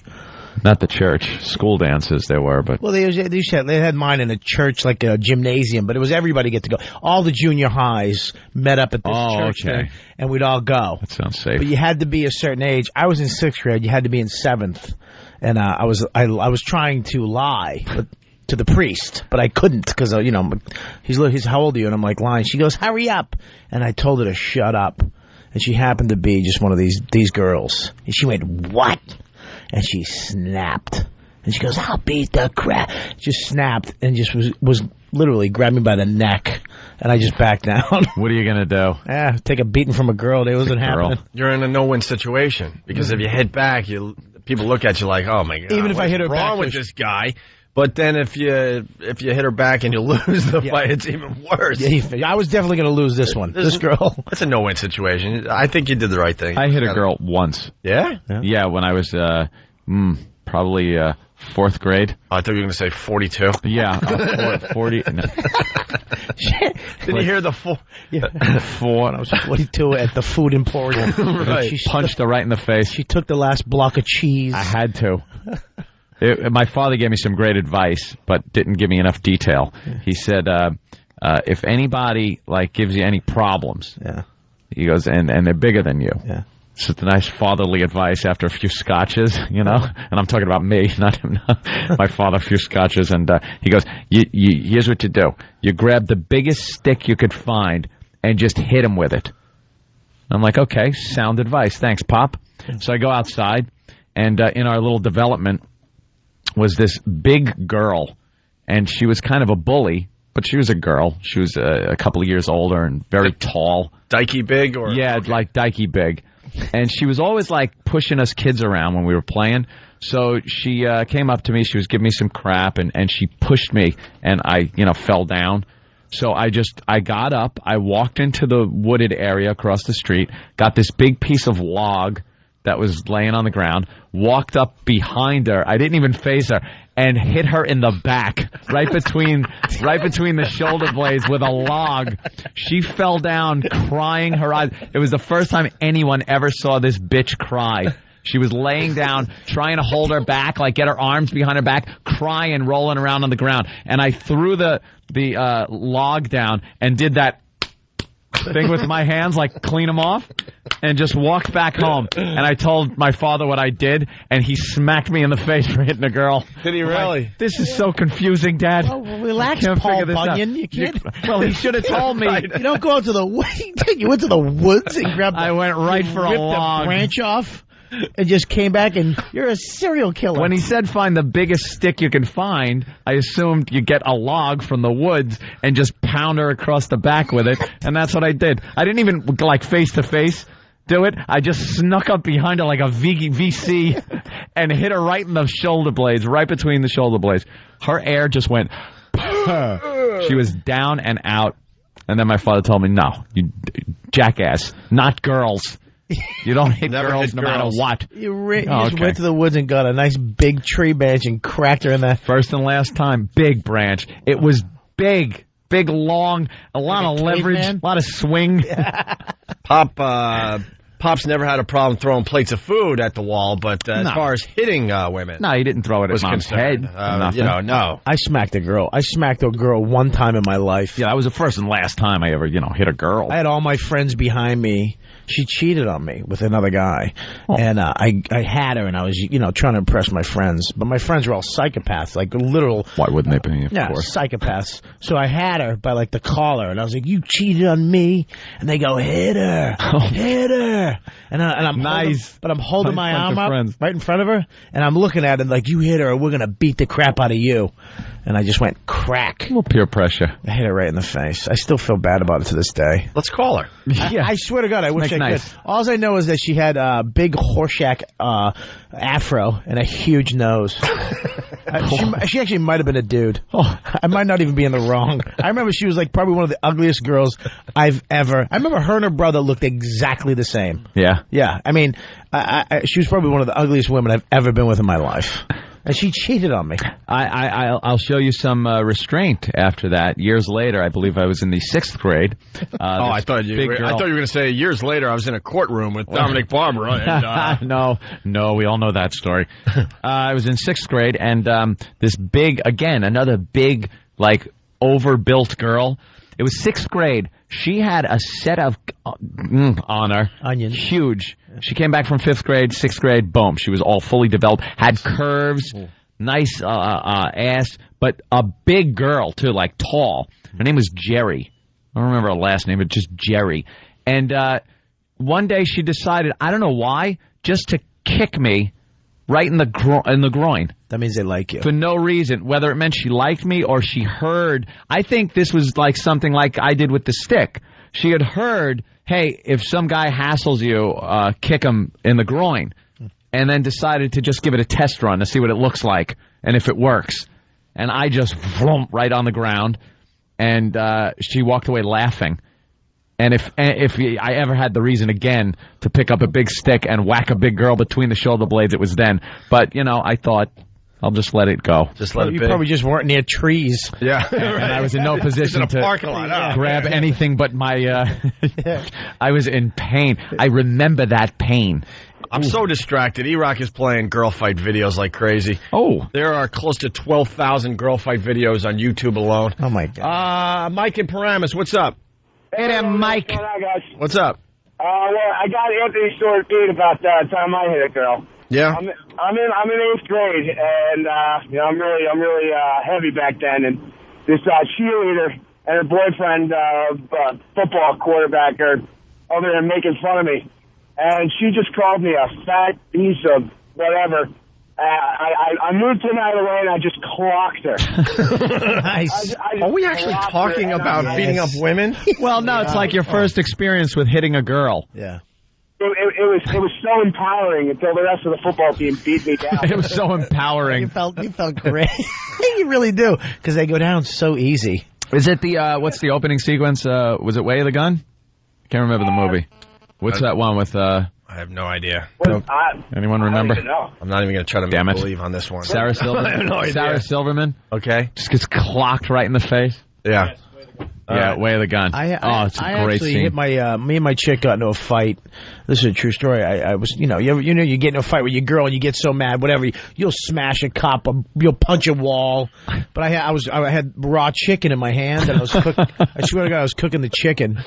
And I went to throw it against the wall. Like, I'm not, just, forget it. We're not eating now.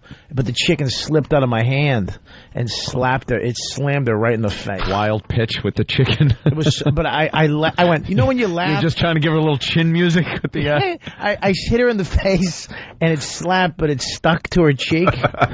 And it was just kind of sliding down. So you kind of like, oh man. You're like, oh, I don't want to hurt you, but it's really funny. And what was it, a nice cutlet? It's like a cutlet. And it's how do you not laugh at that? Because at that point. Because there's a cutlet stuck to the side of your chick's face. She balled up her fist and came at me, and I had to with the cutlet still on her face. I had to put all my weight. I had to put her on the ground and put all my weight on her just to hold her down, because that's like the only thing you can really do to a girl. Yeah, is just weigh them down with all your weigh them down and calm them down. Yeah, just like, baby, listen, calm down. I ain't calming down. I'm gonna beat the crowd. Listen, I'm not gonna let that happen. It was chicken, relax.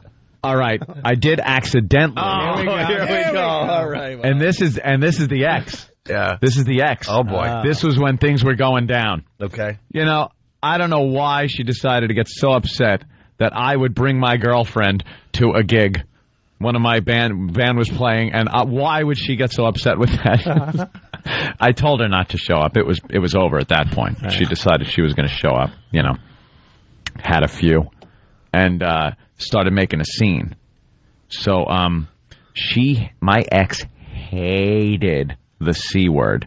Like, I couldn't even say it recreationally. I remember. I couldn't call I couldn't call someone on TV it. I couldn't. If I said it, it made an argument that you couldn't believe would last all night until I would whisper. Women in general hate that word, but it went a lot further with there was some deep-seated thing. If you said it just to anybody. Anybody. If I said it to an inanimate character in a video game. If he said it to someone that deserved it. So if I named my kid that word, Kelly, I would have never been able to have said, this is Bob's kid. Yeah, right. C word.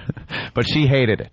And she started mouthing off and making a kind of a scene. And my girlfriend did the best thing she could possibly do. Flipped her the bird and called her the C word.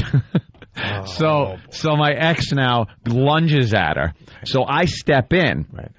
And try to restrain her arms and get her out of the bar. As I'm doing it, she trips and her head goes right into the jukebox. Like Fonzie. Oh, her head went right into the jukebox. Just slows down. And I think she got a cut over her eye. Oh, it was and I was like, the first thing I thought is, oh man, I'm going to be in trouble for this. They're going to arrest me for throwing a head through there. But and then I thought, God, that was refreshing. And at that point, you figured you were all in, so you kicked her a few times. And, let's be honest. I was just escorted out of the bar. Let's be honest, though. There's nothing like when you get mad at your girl, giving her a nice goon hand. Just grabbing her by the elbow and just squeezing and dragging her out of somewhere. Goon hand. You know what I mean? Just putting that goon hand. What's wrong with you? Right on her. Just, I've you know where you never grab given him? the goon you hand. Grab him right above the elbow on that little fat, and you squeeze it, and you pick her arm up like a little chicken wing, and you drag her out.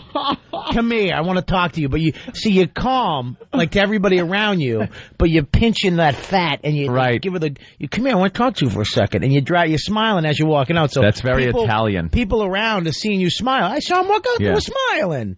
And she, but you squeeze her, come here, I want to talk to you, and drag her right out. Right out of the mall, you get into a fight and Pottery Barn. Hey, listen, come here. She's got 4 round bruises on one side of her arm and one big round one on the other where your big meat thumb was. You gotta get a nice goon hand and drag her out of the parking lot. God, you really horrible. can't argue arguing in public. Let me tell you something. I was going to you ever go to Martha's Vineyard? You have to take a I've been there, yeah. You have to take that dumb ferry. Yeah. Oh, it's awful. So we go to this stupid thing, and we're going back, and she goes, "Would you like something to eat?" And I go, "Yeah, give me an egg sandwich with cheese and ham." She comes back up with tuna and mustard. Ugh. Right? And she deserves to get beat for that? Wait, I didn't say beat. I never beat it. Jesus, I hope you stop jumping the gun. Slap her with the sandwich. No, but there's everybody around, all these little happy white families from Cape Cod and me. And I'm like, what did I say? Did I say turkey? And she's like, well, that's all they had. I Sounds like a relationship that was in trouble. You couldn't come up and ask me? And she's like, listen. And then they get mad at you. Right? But this is what she did. She kept me going until I snapped. Yeah. You know what I mean? And then I snapped. I go, listen, all right? It's not about the sandwich. All of a sudden, it's not about the sandwich anymore. It's about the fact that we haven't had sex in 3 months. Because I love you. And I can't have sex with women I love. I have to hate you. Oh, wait a minute. Back to the story. It's not my fault I'm having sex with everybody out there except you. Yes. Hey, man, I was just trying to give you a sandwich. Chill out. But that's what she did. She goes like this. Is this about the sandwich? Everybody around was seeing us argue through our teeth. You know when you grind? Yeah, you don't want to make a scene. Then she goes like this. She goes, it's a sandwich. Sandwich. If you want to fight about a sandwich. And she starts crying. You're like, calm down. Just calm down. You calm down. I'm not calming down. You better calm down. If you make a scene, I swear you will be thrown overboard. That's when the goon hand comes into play, right there. All right, that's where you have to break out the goon hand. Now I get it. You get the goon hand right there. You squeeze like, listen, don't you say sandwich one more time, I swear to God. I don't care. I'm on this ferry. You calm down. Come here. Outside. I want to talk to you on the Lido deck. Get out here. We'll deal with this later when we get home. No, I want to not in public. Now. If you make a scene in public, I swear I will kill you. I was never been into the public scene. The public display of hatred and arguing and stuff is so embarrassing to me. Because I know how entertaining it is when it's someone else. There's nothing better. You just watching a couple argue. There's nothing you stop. Better. You stop. Drop what you're doing. If you're like the mall and a couple's arguing and you have to get to a store, you'll turn around and follow them just to hear the argument. Yeah, you go get where it goes. Go right to the food court, get a couple little chicken teriyakis on some toothpicks, and go. You're just eating. It's like a movie. Follow them around, right? Nothing better than seeing a couple fight. To be part of that, to be center stage, no, never been into the scene. I've done, and believe me, with my ex, it was a scene everywhere. I used to have to give a preamble before we went out at night. It's like, look, I know we're going to be going out. Like everything's fine right now. We're both sober. This is great. We're going to go out. Now, no matter what happens, let's remember, right now, is there a problem? Like, I'd have to do this before we went out. No. I go, just remember that. There's no problems. So later on, after a few drinks, don't think that there's a problem. It's just the booze. And pass all that by. How is that going to help? I don't understand. Was she You're having nuts, Anthony. because heroin? Was she seeing delusions? After a few shots of Jack Daniels. Because you're going to remember the conversation you had when you were stone sober after you had a few pops. But There's no way that would I was ever trying to put it in like a suggestion, one of those like mental suggestions that I could pull out later through hypnosis. So we'd be out drinking. She'd do a few shots of Jack. You freak. Yeah, bend some spoons. Mind control. I was giving her a mental suggestion. Mind control. So she'd do a few shots, and then before I know it, it would be like, you know, you are an hole, and blah, blah, blah, blah, and just an argument would start out of nowhere. And then I'd try to bring back what I said. I said, remember earlier today when I said there was no problem? I go, that's still right now. There's no problem. There's a problem. It's you. I don't like how Anthony is completely sober in this conversation. Oh, no, I was drunk, but I never slurred when I was drunk. No, Anthony I was pretty the amazing best when he's drunk. Really? Oh, the best drunk. Do you understand? Right there, I get happy. Right there, when she went, yeah, you grabbed the goon hand. Goon hand would have solved all of it. Yeah, I should have used the goon hand a little more. Little goon hand. The Italians and the blacks made the goon hand up. The black pimps. The blacks called it something else. Started with a C. I saw some things. I saw some things back in the day. Saw Really? some things. Yeah. I saw some things. Look at Opie, he's looking down. Yeah. Because it's very uncomfortable when Anthony decides to go down this road. But wow. I saw some things. Now you were actually, you didn't have a girl then, did you? Yeah, absolutely. So you had a girl, but you had to watch this relationship over here. Yeah, and then my chick at the time decided to take Aunt's wife's side. That made for a lot of fun. And boy, their relationship crumbled pretty quickly after that. Yeah, of course it did. How are you going to have? We're radio partners, right? My ex is now hated from by me, and I heard that my ex was driving Anthony's ex-wife to the lawyer. I'm like, are you insane? While you were with her? Yes. Goon hand. That's where it comes from. Goon hand. Should have had the goon hand. Come here, I want to talk to you. You don't drive her anywhere. Yeah, that was pretty much the last straw. No, my favorite was right when the proceedings started. Yeah. Divorce proceedings started, and Opie's chick and my ex, his ex-chick and my future ex-wife at the time, used my Amex card to get a cruise. Both of them. They went on a cruise together. His chick. I was already living my own life at this point. His chick used my Amex before I'm like running to the phone to cancel the Amex. Too late. Wham. Cruise is on there. Jeez. Wow. So Yeah. your chick got a free cruise on Anthony. Yeah. No, it wound up causing Opie because he felt so bad he paid for it. Yeah, I paid Anthony back in the end, but it was just like, what are you doing? What are you doing? And that was after she lifted $40,000 from the bank account. All I had in my life was $40,000. The most money I'd ever earned in my life. And After 45 years of life, he only had it in the bank. Do you know how good that makes me feel? Everything. Honestly, God, do you know how good you just made me feel saying that? That all 45 years of life, you had $40,000. That was it. And that's it. But you were happy, right? 40 large. I felt nice. Felt good about it. She took it. Took all of it and went on a cruise on my dime. In the middle of divorce. With her friend. And God knows, I can only assume what went on that cruise. Some dreadlock guy with no tan line. All I can think of is she was going to show me. Yeah, and she was. She's some guy who wears a skirt.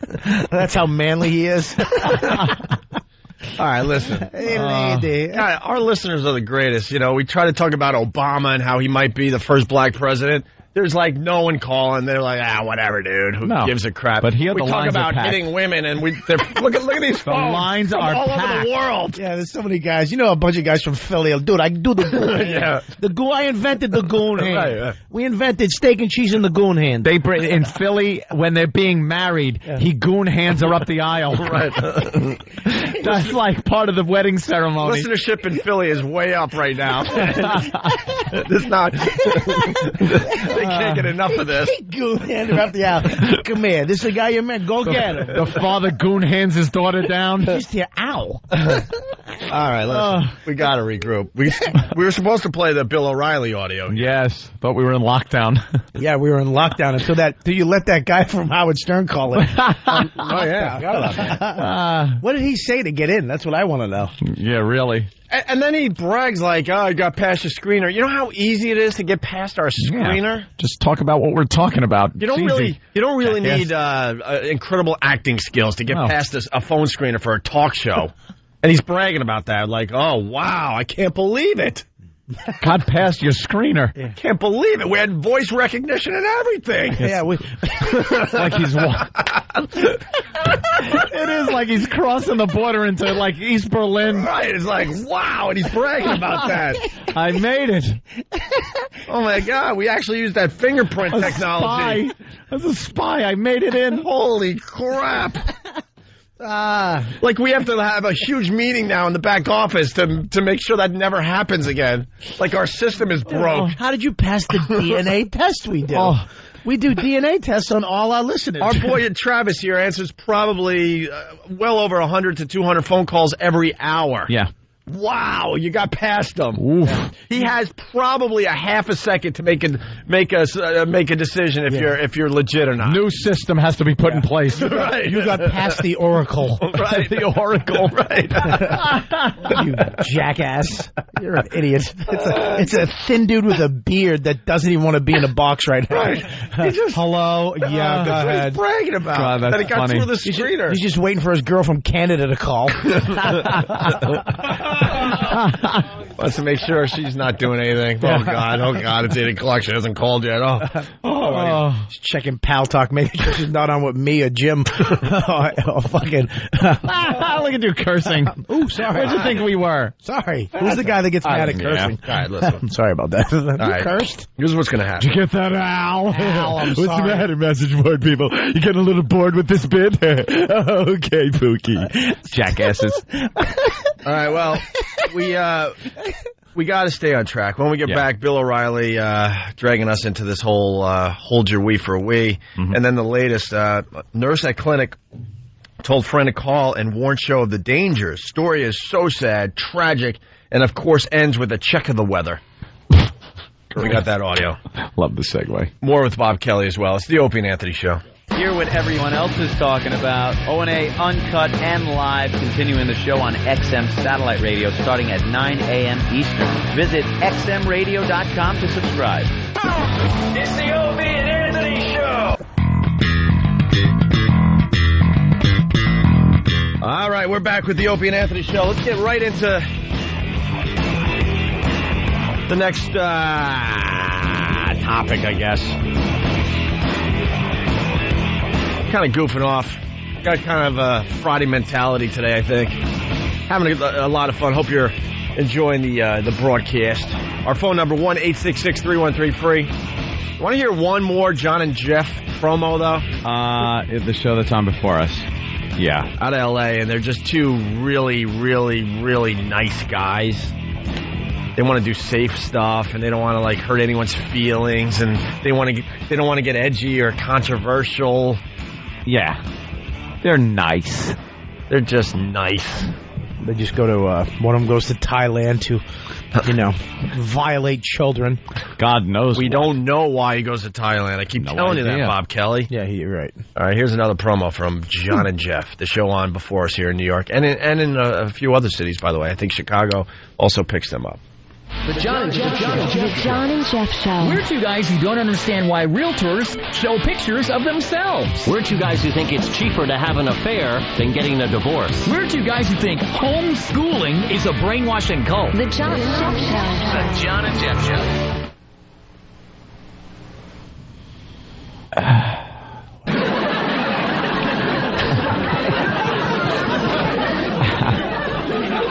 Where do they? Oh my God! Where do they get these from? This is an audio version of one of those awful books you find in the comedy section at Barnes and Noble. This is why you need people around you who are mean. They'll tell you stink. Yeah, that's why.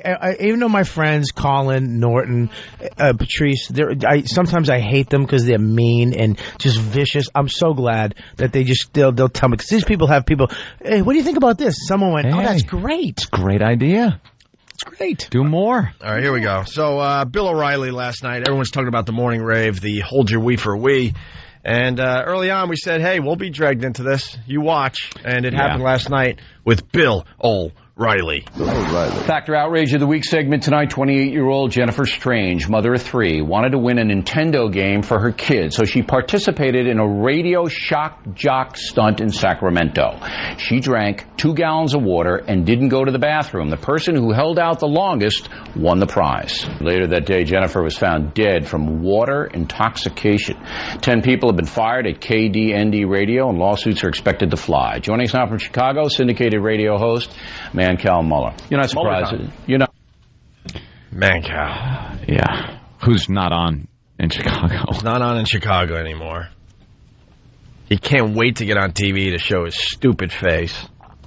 He's now the expert on this. Of course. Wants everyone to forget that he actually did all these type of things. Yeah, he was a shock jock. And it wasn't working anymore. His ratings were dropping. He tried to change his show, and his ratings dropped even further. This is the guy that wears his sunglasses all the time. Well, no, now he's not wearing sunglasses. Oh. He's trying to look more and more like Sean Hannity every day, and it's not going to happen. And Cal Muller. You're not surprised. You're not surprised about this, are you? I mean, this shock jock stunts just get more bizarre, and this is just bound to happen, right? Well, Bill, this type of radio is dead, and there's a reason it's dying. We're living in important times, and this kind of voyeuristic radio really has died. Most of the really bad stuff has gone to satellite. Some of it still lingers, but it's a dying art form, if it is that. Oh, my God. It's dying because we're living in important times? Huh? What? What are you talking about? He's trying to be serious. Yeah. With his radio voice. But it's not even that. It's not that shocking. She drank it really water. Woo! If she drank horse pee, I'd be like, wow, that's shocking. She drank water. Yeah. I mean, what is so? This isn't a shock. She accidentally died because he blows off the fact that this really isn't shocking, and probably a bunch of morning shows across America have done a contest very similar to this, thinking they're doing some kind of innocent but a little crazy, a little a little, oh my God, she's holding and she needs to take a leak type radio. No one expected that they were taking any chances in that room that day. You guys had a diabetic drink eggnog, which is basically milk sugar. Milk sugar. Yeah. This isn't a stunt. It's not. It's a contest. Right. Radio station contests have been going on for years, and they will continue to go on for years. It's a contest. It's wacky radio contest, like sit on a block of ice. It's not last person up gets a pair of tickets to see Justin Timberlake. Yeah. That type of crap. Drinking water is not shocking. No, these guys didn't think they were gonna get anywhere near someone dying. Shutting down traffic on a bridge with a cow. Yeah, that's a shock jock stunt. Right. Throwing a dead hooker off of a building. Jerk off. Oh, all right. Yeah, that too. By the way, shocking. I think they dumped out down the hall. Bob Kelly said it would be shocking if she was drinking something else besides water, and then he mentioned something to do with will that mess it up? I don't think so. Something to do with a horse. All right, there you go. All right, it continued last night. It seems to be in the smaller markets like Sacramento, every market has them. You turn on the morning radio, it's usually in the morning, and they have, even here in New York, Opie and Anthony are back on. And that disgusts. Oh, he doesn't want to hear that. In fact, we're back on the radio. Oh, does he hate it? Mancow? Yeah, Mancow. No, Bill O'Reilly. Bill O'Reilly hates you too. Oh, my God, he does, yeah. Wow. Yeah, because he's so morally... He can't believe we're back on the radio. He thinks we shouldn't work ever again. He's so high above us morally that we just disgust him. Yeah. We may be pretty effed up on the air, but at least we're not effed up in our private lives like Mr. O'Reilly. Ooh. I wonder how much that settlement was. Yeah, I wonder how much that settlement was that you paid that woman. Pretty amazing that you made that go away. So she wouldn't expose that audio tape. So you wouldn't look like, what's his name, like Pat. The allegations of phone sex and things and the shower. Yeah. Yeah. We all forgot about that, right, Mr. O'Reilly? Phone sex loofah thing. I mean, all of a sudden it went away because you doled her out a bunch of cash. Doesn't mean it didn't happen. It just means you settled. You're the moral compass? What a tool. You're back on. These are the guys that did the thing in St. Patrick's Cathedral. But what I'm trying to say is there doesn't seem to be any regulation, man, Cal. These guys, if they can pull in the numbers, they can do whatever they want to do. Look, we don't... Which, by the way, is not true anymore. No. That whole thing did change after our Sex for Sam stunt. Yeah, it didn't matter Bill if you had O'Reilly. So why don't you update your research? It is really tough to do a radio show in this day and age as far as the edgy stuff goes, the shock jock type of things go. Yeah. You're talking about maybe how radio was done 4 or 5 years ago at this point. You dummy. Yeah, it doesn't work like that anymore. They'll fire your ass in a second. Do your research. It's really tough. No matter what your ratings are. They can do whatever they want to do. Look, we don't need more government regulation. That's not what I'm saying. No, how about station management regulation? Well, and that's in place. Trust me, it's in place. Oh, my God. Trust me, it's in place. Believe me. Got to pull teeth around here to do anything. Well, I just said something about a horse, and you can't even say that. Right, well, exactly. Yeah, they probably dumped out of that. Yeah, there you go. Yeah. His info is outdated. Station management regulation. Well, and you see what kind of management we have in radio, where Opie and Anthony, who, by the way, as you know, they just lost 40% of their audience. In Chicago, they're in last place. So the truth... So he has to take a shot at us because he is so frustrated. He is so frustrated. Here's his time in the spotlight, and Bill O'Reilly has to mention us. How about you lost 100% of your audience? Wow. He did. You're really quick with math, aren't you? God, yeah, that math is easy. When you have no listeners in Chicago, I know that's 100% of your audience. Look, man, this show is still growing, and we just started in Chicago. It's way too early. So you didn't lose anybody? We've lost. We're pretty honest in the show. We've lost a bit of our audience in New York in the last ratings book. Yes, it happens. People but the show is still growing. Fall in love with a new show that comes into town. It's not one of those things where it's like, oh, I like the music this station plays, and people tune in. They gotta accept the personalities.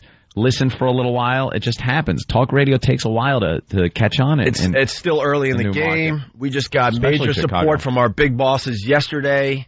Yeah. We're still doing it. Mancow's not doing it in the big markets anymore. He's doing it in these tiny little cities that you never heard of or you could barely pronounce. By the way, he got kicked out of his hometown of Chicago. I love how Bill O'Reilly said, you see it all the time in these small markets like Sacramento. Meanwhile, Mancow is drooling like, I wish I'd have Sacramento. Holy Jesus. Right. You just called it a small market. I'm dreaming of a Sacramento at this point in my career. This guy's in nowhere. But he has to take a shot at us. And he knows. He's been in radio long enough to know that we haven't been on in Chicago long enough for anyone to make a real opinion about the show. You guys and where it's going, if it's going to be successful or not. You've been on there for months, right? Mm-hmm. Not years, months. Wow. And we, trust me, it's nothing to brag about, but we've moved the needle like this. Just like a little. Yeah, a little. Nothing to brag about. I'm not sitting here going, we're on our way in Chicago, but we're holding steady. I have a lot of things not to brag about, so we're holding steady. But he knows it's way too early to start bragging about how we're in last place in Chicago. I've lost 40% of our audience. Whoa. Well, you lost 100% of your audience all of in Chicago. All of them. They threw you out. Never got to broadcast in New York City. And when you're in radio... Sorry for the rest of the cities here, but the fact is, if you're in radio, you want to be heard in New York City. And he tried for many, many, many, many, many years to be heard in New York City. His parent company gave him a shot like one day because someone was on vacation, and they went, nah. What happened to his? This is never going to happen. What happened to his Fox News show? One and done. One episode. It was so bad. One and done. They didn't even consider giving him another shot. Yeek. So keep New York is number one. Is New York what's the number one market? If you're in radio, your dream is to just do it in New York. Simple as that. And most people just before syndication, it was like, you're big in New York, that's a big gig. And I remind people, if we suck so bad, when we got fired for our Sex for Sam thing, guess who was calling our staff behind the scenes to try to hire all of them? Because we were a very successful show when we got fired, and he figured, wow, maybe I can hire his staff away. Yeah. Who was the guy calling our agent, because we had the same agent at the same time, before we got fired, trying to get Anthony and I to fly to Chicago. He was gonna treat us on the town with limos and steak dinners and strip clubs and all this. He wanted to get in our good graces because we were powerful in the company at the time. And we would then go back here to New York and talk about the bosses like, oh, you got to hire this guy, man. We're up there in Chicago, and we think he could be great on the same station we're on. And we said no. Leave. He forgets all that now as he takes his shots at us. As we have in radio, where Opie and Anthony, who, by the way, as you know, they just lost 40% of their audience. In Chicago, they're in last place. So the truth is that no matter what Viacom gives us in CBS, America doesn't want this. We want something with core values. That's why your radio show's a success. That's why we're the fastest growing show in America. Fastest growing show in America. I knew that would piss you off. This guy is a blatant liar. Give me the He's list lying. of markets Mancow's in. You want to get a tree and smack him in the back of the spine? Oh, do I want to hit him with a tree? See, because he knows whoever's watching this, they're not going to check their facts and go, No. oh, well, he's saying it's the fastest growing show in America. He's got to be. Fastest growing show in America. You're hemorrhaging markets. You're not on in New York. You're not on in Philly. You're not on in Boston. You're not on in Washington. Those are biggies right there. Fastest growing. He's lying. All right, he's in. He's right, Anthony. He's in Where is this town? He's in a city in Wisconsin called Wausau. Wausau. W-A-U. What? W-A-U. S-A-U. Naga be broadcasting here no more. Look, man, I was born in America. Celebrate his entire catalog. I was born in America 32 years ago. I've never heard of this little city called... Yeah. What the hell are you talking about? I've never heard of this city called Wausau. 32. You look great, dude. Thank you, sir. Wow, Thank you. I know. I still get carded. I still get carded. Fastest growing show in America. He's lying. He's on television talking to the people, blatantly lying. It's not even a fib. It's not a twist of numbers. It's not some kind of a magic trick of demographic.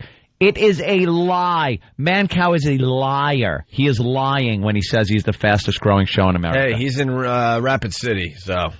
Oh, wait. Rapid means fast. That's right. He's in Rapid City. Fastest growing. He's in Jamestown. Somehow the wording, maybe. He's in Jamestown in North Dakota. Is that in North Dakota? All right. Bismarck, North Dakota. How about you go to the... Wow, he's in Joplin. And Warrensburg or Warrensburg. He's in every city that criminals ran to in the 1800s. That's like every city, 1859, you're an outlaw. That's where you went. He's following the path of the gold rush. Yeah, Martin and Lewis. Maybe that Martin and Lewis. Right. He's, wait a minute. Lewis and Clark. There you go. Nice talking to you. He's the only guy in radio that... Stop. Can you give me a nice smash? Believe. You hear what I said? He's the only guy in radio that does a radio show and sells pelts on the side. Beaver pelts out of his canoe. Obie, I said Martin and Lewis. Martin and Lewis. Wow. Yeah. Lady. Fastest growing show in America. People are sick of this stuff. In the small markets, they can't get any talent, so they do this voyeuristic, easy stuff. But Bill, let me tell you something. I do think these people are murderers. In my opinion, these guys are murderers. By the way, when we goofed on MSNBC yesterday, we were more accurate than this douche trying to be serious. First of all, they're not murderers per se.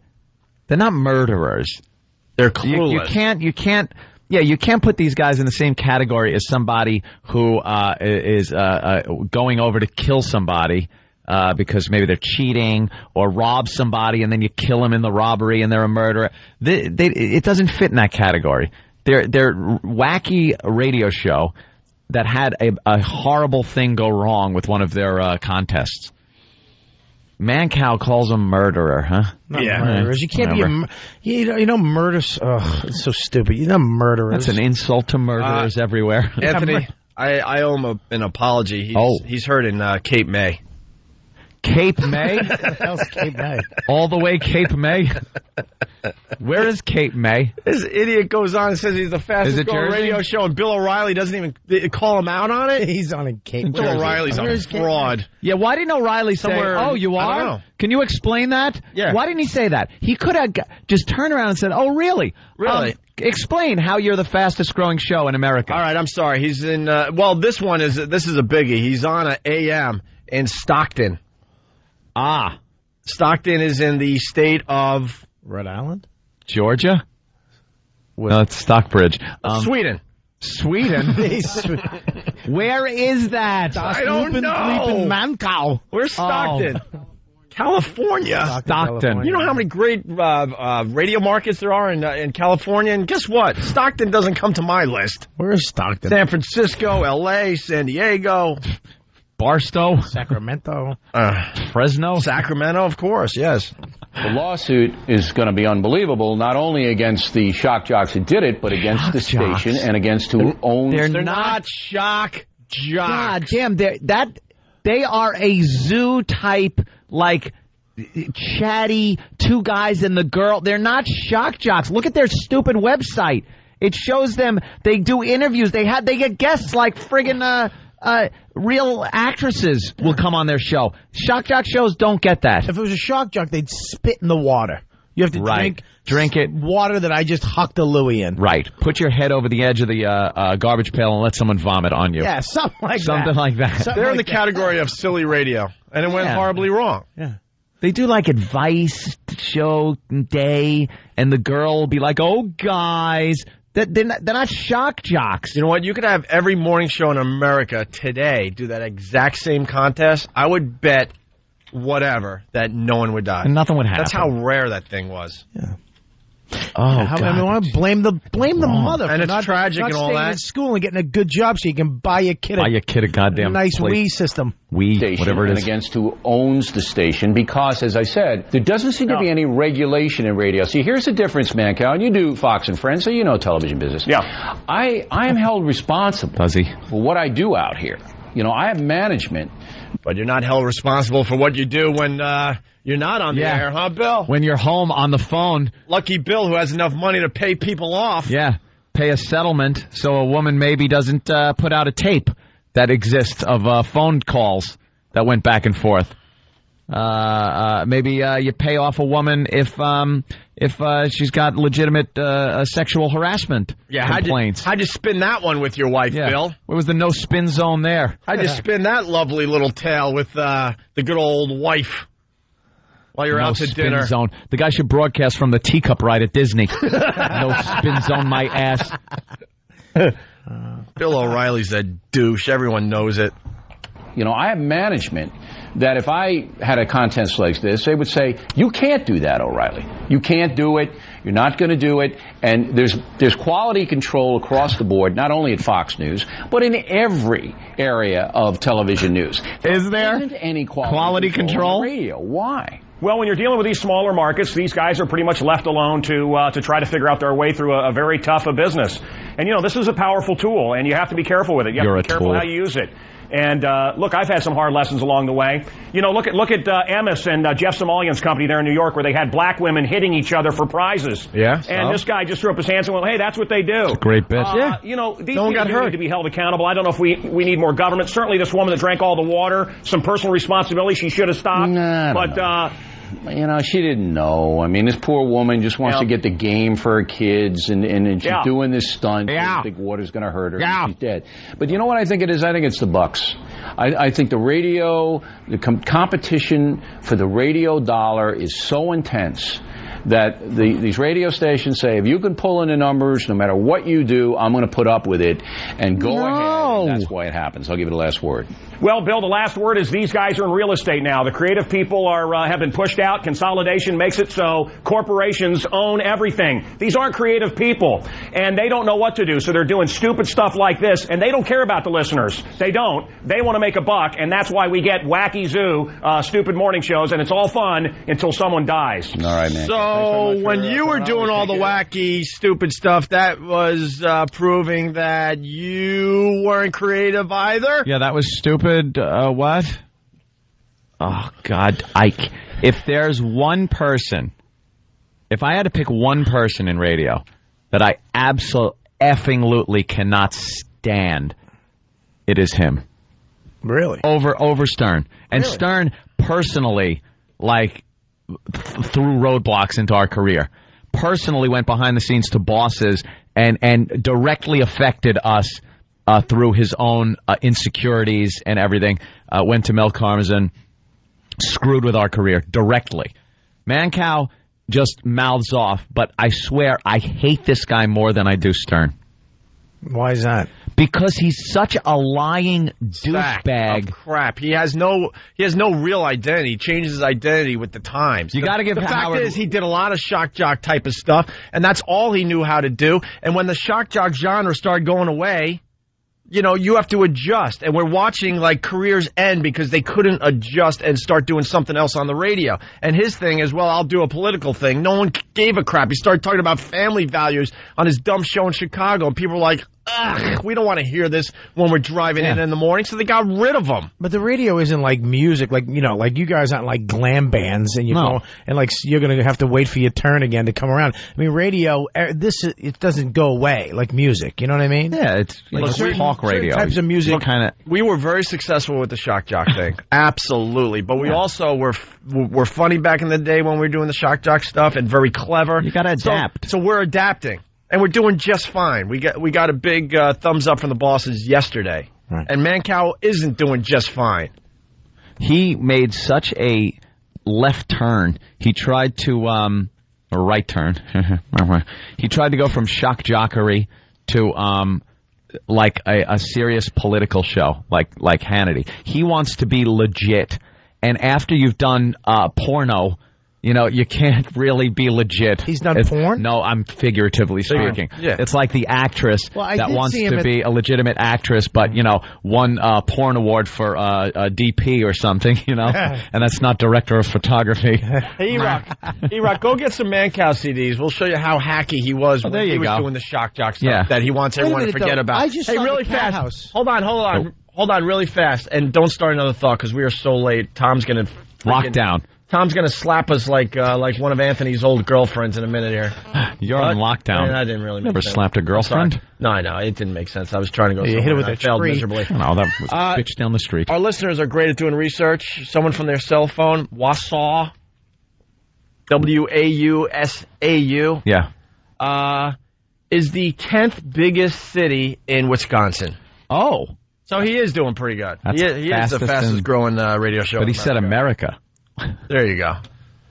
Liar. You're a liar. Thank you. And Bill O'Reilly, biggest hypocrite. Yeah, call him out on it. No. Hypocrite out there. It's the Opie and Anthony Show. It's the Opie and Anthony Show. The Opie and Anthony virus.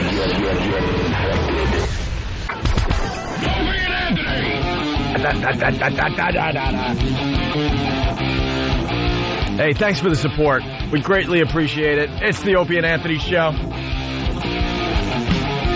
Being heard in some great cities like Las Vegas, Nevada, Dallas, Texas, West Palm Beach, Florida, of course, New York, Boston, Washington, Cleveland, Philadelphia, Buffalo.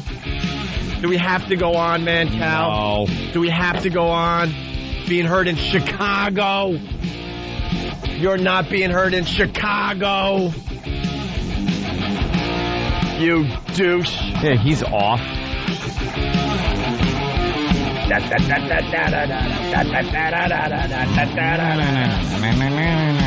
It's really time to go after Bill O'Reilly big time. We've been kind of flirting with that. Hypocrite he's been. But it's really time to just show the world what he's all about. We'll show you how clever we really are. All right. Hey, I love Rosie. I can't help it. Yeah. I don't necessarily agree with what she says on a daily basis on The View, but she's just taken over that show. Eventually, Donald Trump is right. She will be gone from that show because they can't handle her. When the ratings kind of even out and start going down slightly, they'll be like, all right, we rode Rosie as much as we can. We need to get a little friendlier face in here. and Rosie will move on, and she'll do her own show, and she's going to kick ass, because now it's the new Rosie, the real Rosie, just very opinionated, just speaking her mind every single morning on The View. Some of the stuff, I'm like, ugh, but at least she's speaking her mind. I like that. I like that in today's media. And I think Donald, that whole argument brought her to the next level. Yeah. Like now that she did that, she could take on anybody. Yeah. And no one's going to say anything about it. It's the way to keep the ratings up for that stupid show. I don't know if you heard this yet, but she was talking about American Idol. And I completely agree with what she said about American Idol, but I see nothing wrong with it. That's the difference. Big controversy this year with American Idol, but it's the highest rated ever. People are upset. Why are they interviewing a horse on Good Morning America this morning? It's weird. They got like some kind of like pet segment. There's a couple dogs, and they're also interviewing a horse. Animal segment, I guess. A horse with blonde hair. It's really strange. Why would they do big blonde mane? Big blonde mane. I don't know why they would do that. Really strange. Are you talking about dogs or horses? What's going on here? Which one? I see the two dogs, but then there's the horse. The horse. Let me see.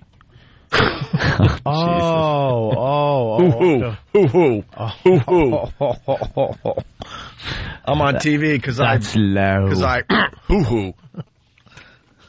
Anyway, so Rosie, the American Idol thing, Anthony. I was distracted by the horse on TV. Yeah, the American Idol, very controversial because they say it's too mean this year. This season, it's too mean, and it's the highest rated ever. So what do the people want? 37 million viewers, up 10% from last year. American Idol, and they're really going after the retards. American Idol, by the way, is two shows. It's two different shows, completely different shows. There's the first show. First couple shows are the Goof Factor, which is just goofing. The retard show, right? It's what some people have called exploitation of the mentally handicapped. And the second part of the show is a talent competition where people that have talent, face off with each other, and they pick a winner.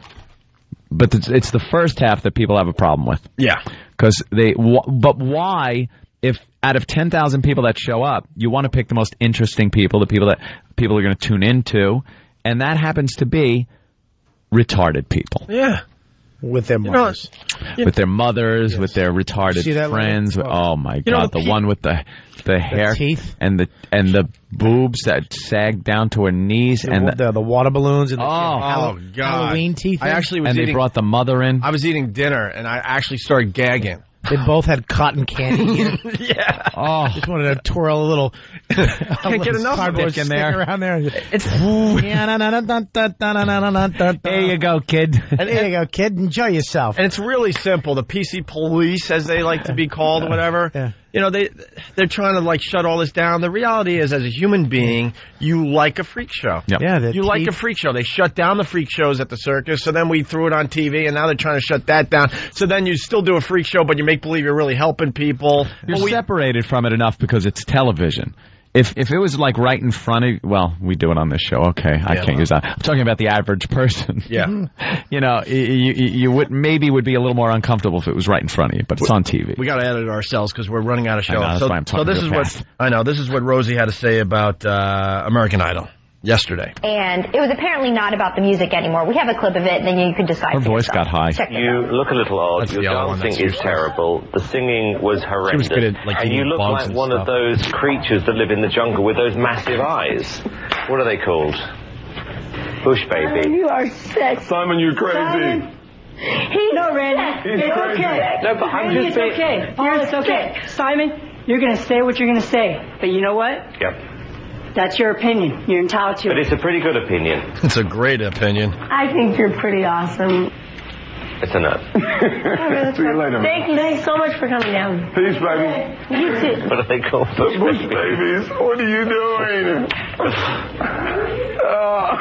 With the big eyes. Massive eyes. Oh my God. And by the way, if you don't think you're into freak shows, why did you Google Bush Baby yesterday? To see what they look like. Everyone Googled Bush baby after that was on TV. Not on only Monday. that, You know what came up? yeah, you put Bush baby. It wasn't a white in kid there. with wide eyes. It's going to be a Thailand website. All right, and running out of show. Don't dump. They're going to cut us off in some cities. That's too bad. But this is what Rosie had to say about that last clip. So that's compassion for it, isn't it, folks? Isn't that what America thinks is entertainment? Apparently. Make fun of someone's physical appearance. Yep. And then when they leave the room, laugh hysterically at them. 3 millionaires, one probably intoxicated. But doesn't Paula realize? Oh, my God. Probably. Good. Look, you know, she's telling it how it is. But she is telling it how it is. That's what American people want to see. But 37 million people can't be wrong. But she's doing that, but then she's trashing. She's doing what she's saying is bad. She's doing. Yeah. It's okay for you to do it to a millionaire, and it's okay for you to do Paul Abdul probably has a problem, okay? Yep. And you're doing it to her, but she can't do it to her. She can't laugh at a retard To a behind Bush closed baby. door. To a little wide-eyed psychopath that's going to kill hookers someday. Yeah, basically what she's saying, you can make fun of people if... Wait. I had a thought and it sucks Can't make now. fun of retards. Make fun of millionaires. Was that it? Yeah. Well, see, Paula has a problem too, so why are you making fun of her? But Exactly. she's basically saying it's okay to make fun of Paula because she's a millionaire. She has Thank money. you. Yes, Exactly. Yeah. That's what I was trying to say. Jesus. Doesn't make sense. All right. Yeah. Oh, there's the music. The music man. Oh, it's great. I act surprised every day, even though I hit the button. How does that work? Just want to tear down a wall for everybody today. That can't be the music. You just ruined the Wizard of Oz for me. It's like, oh, no, the music started. They're cutting us off. I just saw you behind the curtain. Yeah, sometimes they save my own ass. I know I'm like just babbling. I'm like, I know I'm going nowhere. Oh, the music. I had a great point, but we got to go. The music cuts us off. Opie hits the music. Kevin Smith joining us at XM. He's running late. So if you're not joining us over at XM, you got to have yourself a great weekend, I guess. Bob, are we promoting anything? Atlanta Punchline, the 1st to the 3rd, and Jimmy Kimmel next week, Thursday. I'll be on. Thursday on Jimmy Kimmel. Yeah. Tell him we said hi. I will. Old friend that turned his back on it. Oh, well. Whatever. I'll make sure to pass it on. Whatever. Yeah, you might not want to mention our name. Maybe after your appearance airs on TV. It's the Opie and Anthony Show. Guys, thanks so much for the support. We greatly appreciate it. See you Monday. Have a great weekend.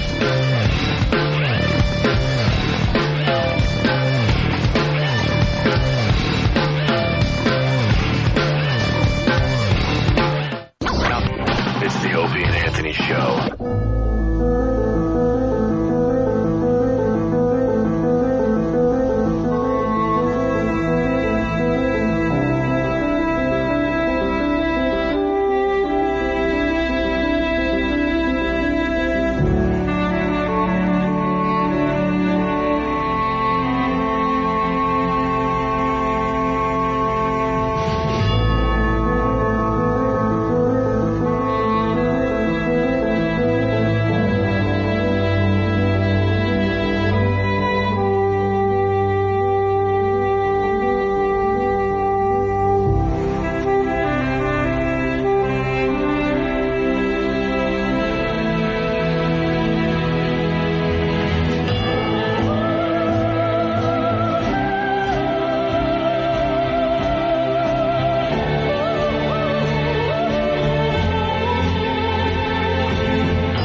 are the most vile, despicable human beings in the country. Creeps, ankle biters. Obviously, the strength is their ability to turn mistruth into something people would believe. Wow, how long is this guy going to continue to babble and say nothing? All day long. Shut up. All right, here we go.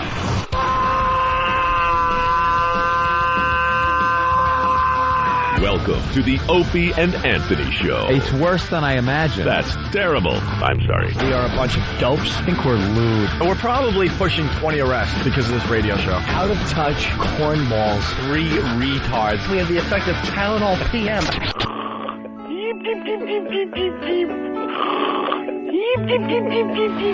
Opie. You know I could have been a model. Anthony. I'm gay. James Norton. I like yogurt. Robert Reed.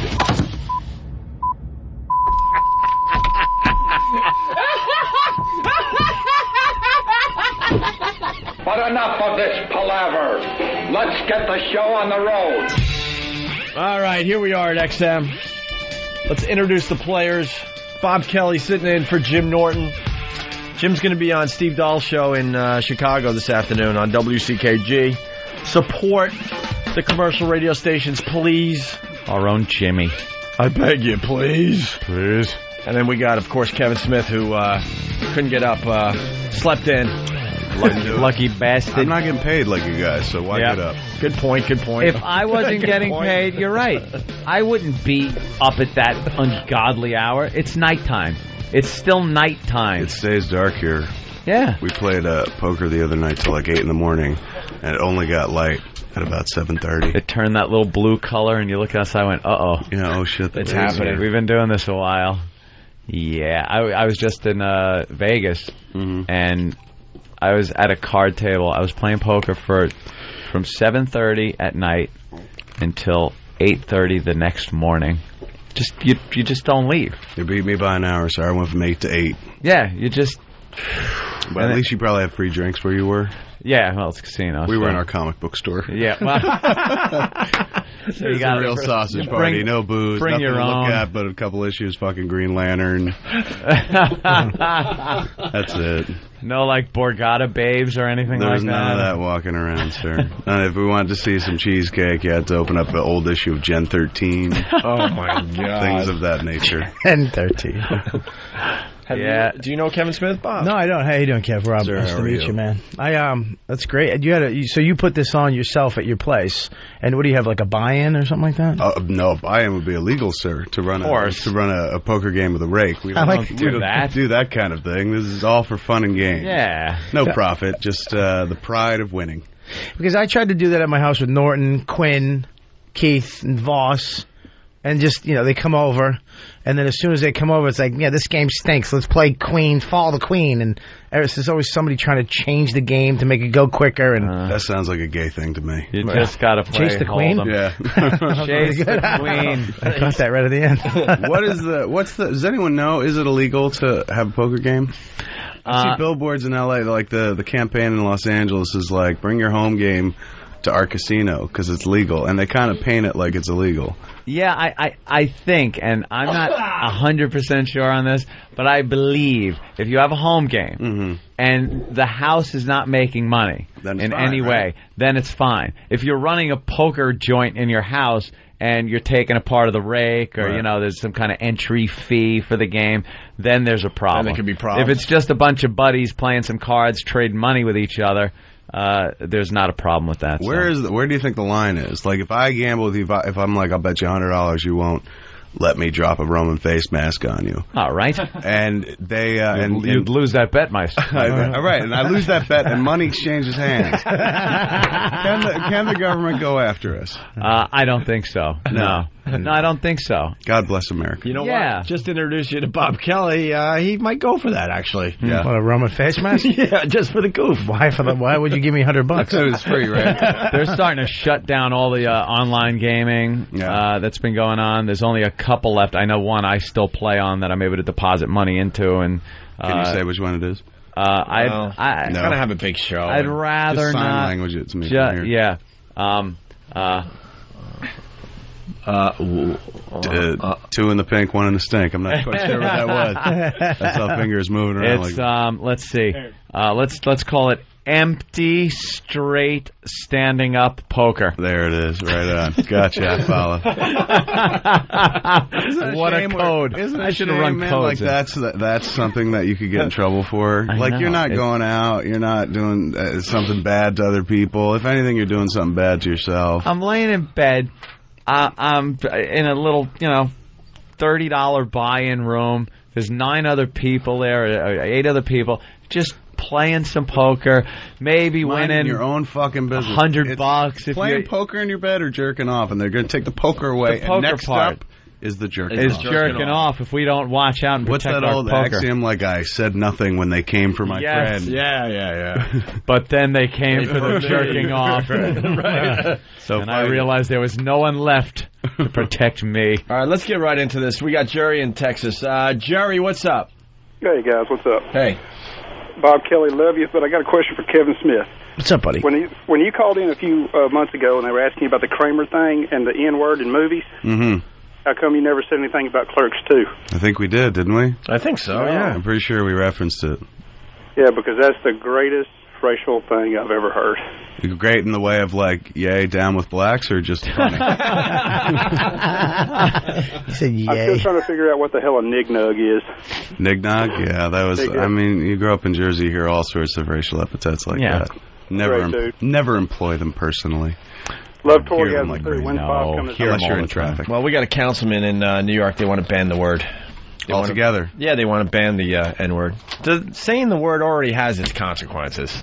That puts a lot of black comics out of work right there. Well, and what's his name? Paul Mooney said he's not going to use the N-word on stage anymore. Jamie Foxx was Jamie Foxx is now that he doesn't have to do comedy anymore and he's an Oscar-winning actor. Right. He's decided to. Yeah. Maybe that. I'm sure he made a few bucks off the word over the years with his act. That's it. I don't need it. How often do you actually use it though? How often do I actually use it? Oh boy, you just asked. Let me see. Wait a How minute. long does it take to get back to Long Island? Remember, I commute now. I commute every day. I drive myself in and out of New York City. So, not just black racial epithets. I distribute them equally among all the races. Right. You hit them all. Equal opportunity offender. All of them.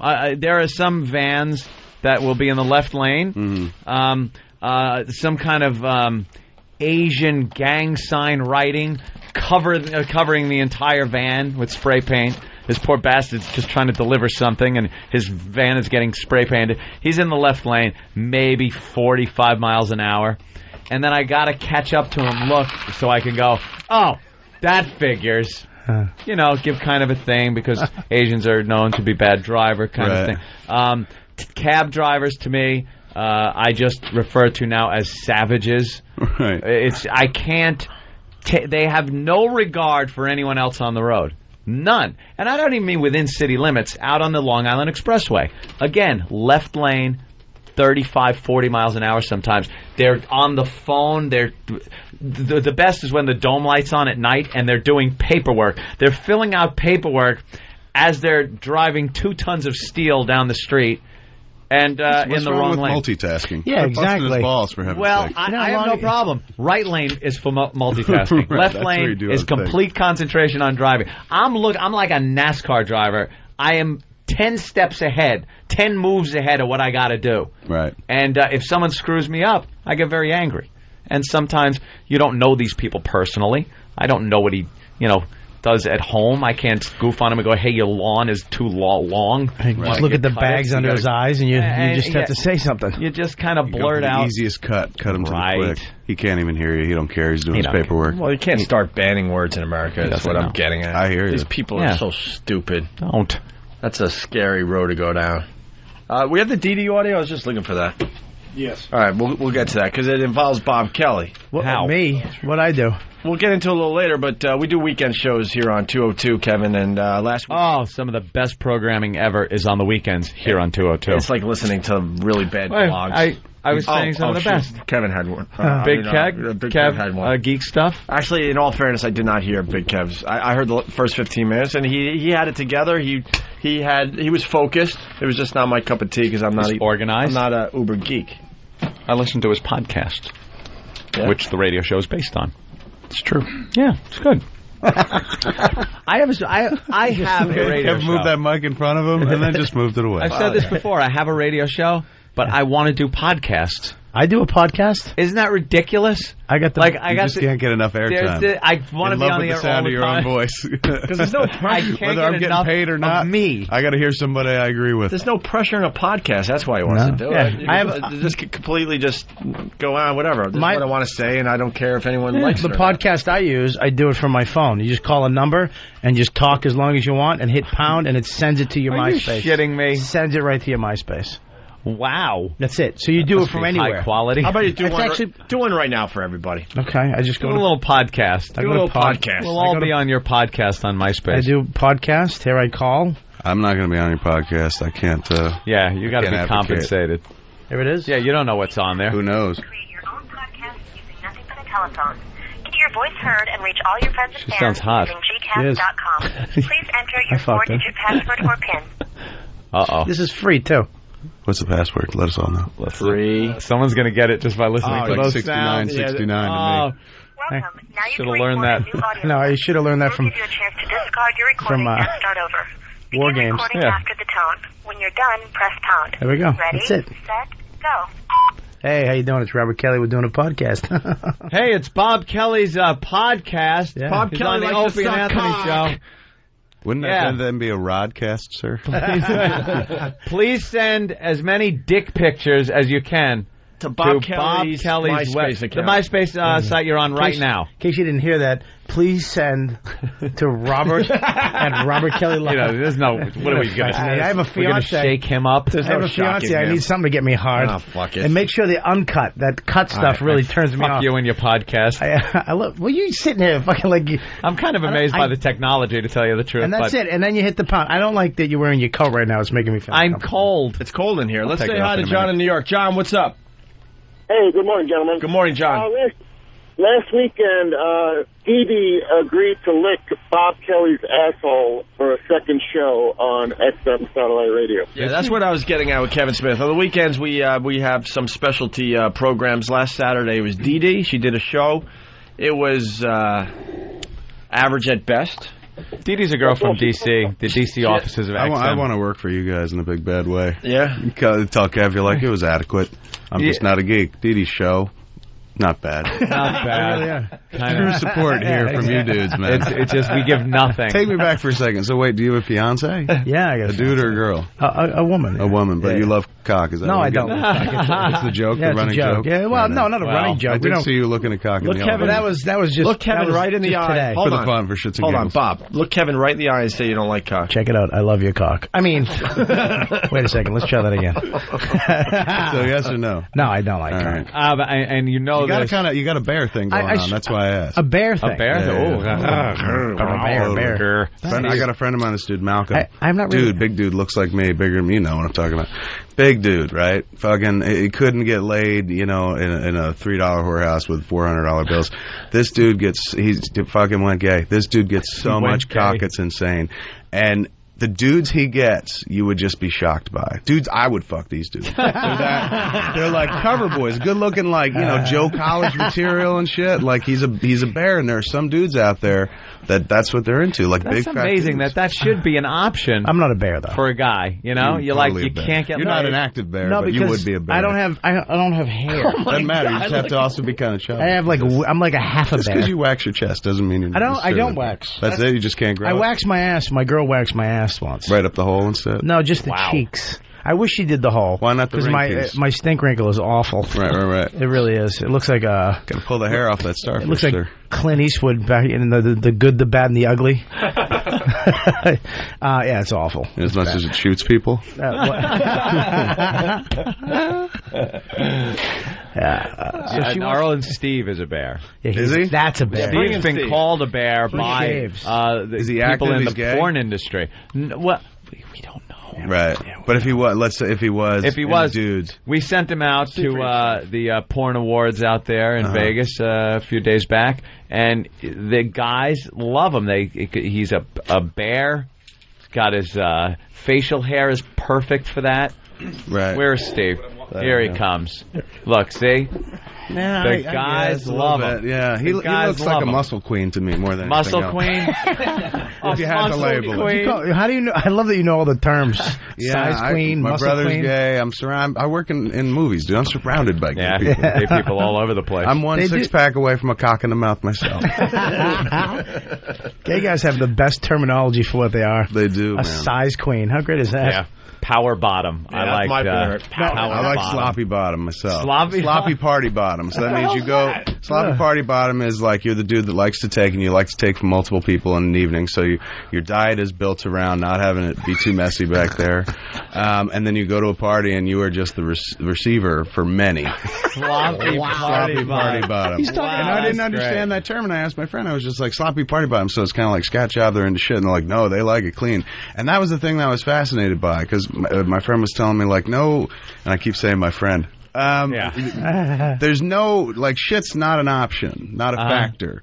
But it's like, well, that's where shit comes out of. How can it not be a factor? But they keep their diet regulated so that when shit the tastes time together. comes So basically, you don't eat kidney beans, so the skin doesn't come out on your helmet. Pretty much. Pretty much. Right. A lot of Metamucil so that it comes A lot out of quickly and it's just easily. a lot of cum being pumped in there. Ass douching to keep it ready to go. And the sloppy part is just all the cum. Have you heard of that term before? I love when we hear something for the first time. Sloppy party. It's very rare we hear something for the first time on this show. Yeah, you know it's fun. The party. That's what really gets me into it. Party is in Party the word, bottom. so you know it's fun. Yeah. But it's misleading because more than one person you suddenly are sloppy party bottom. You got two dudes, that's not really a party. And it's really not.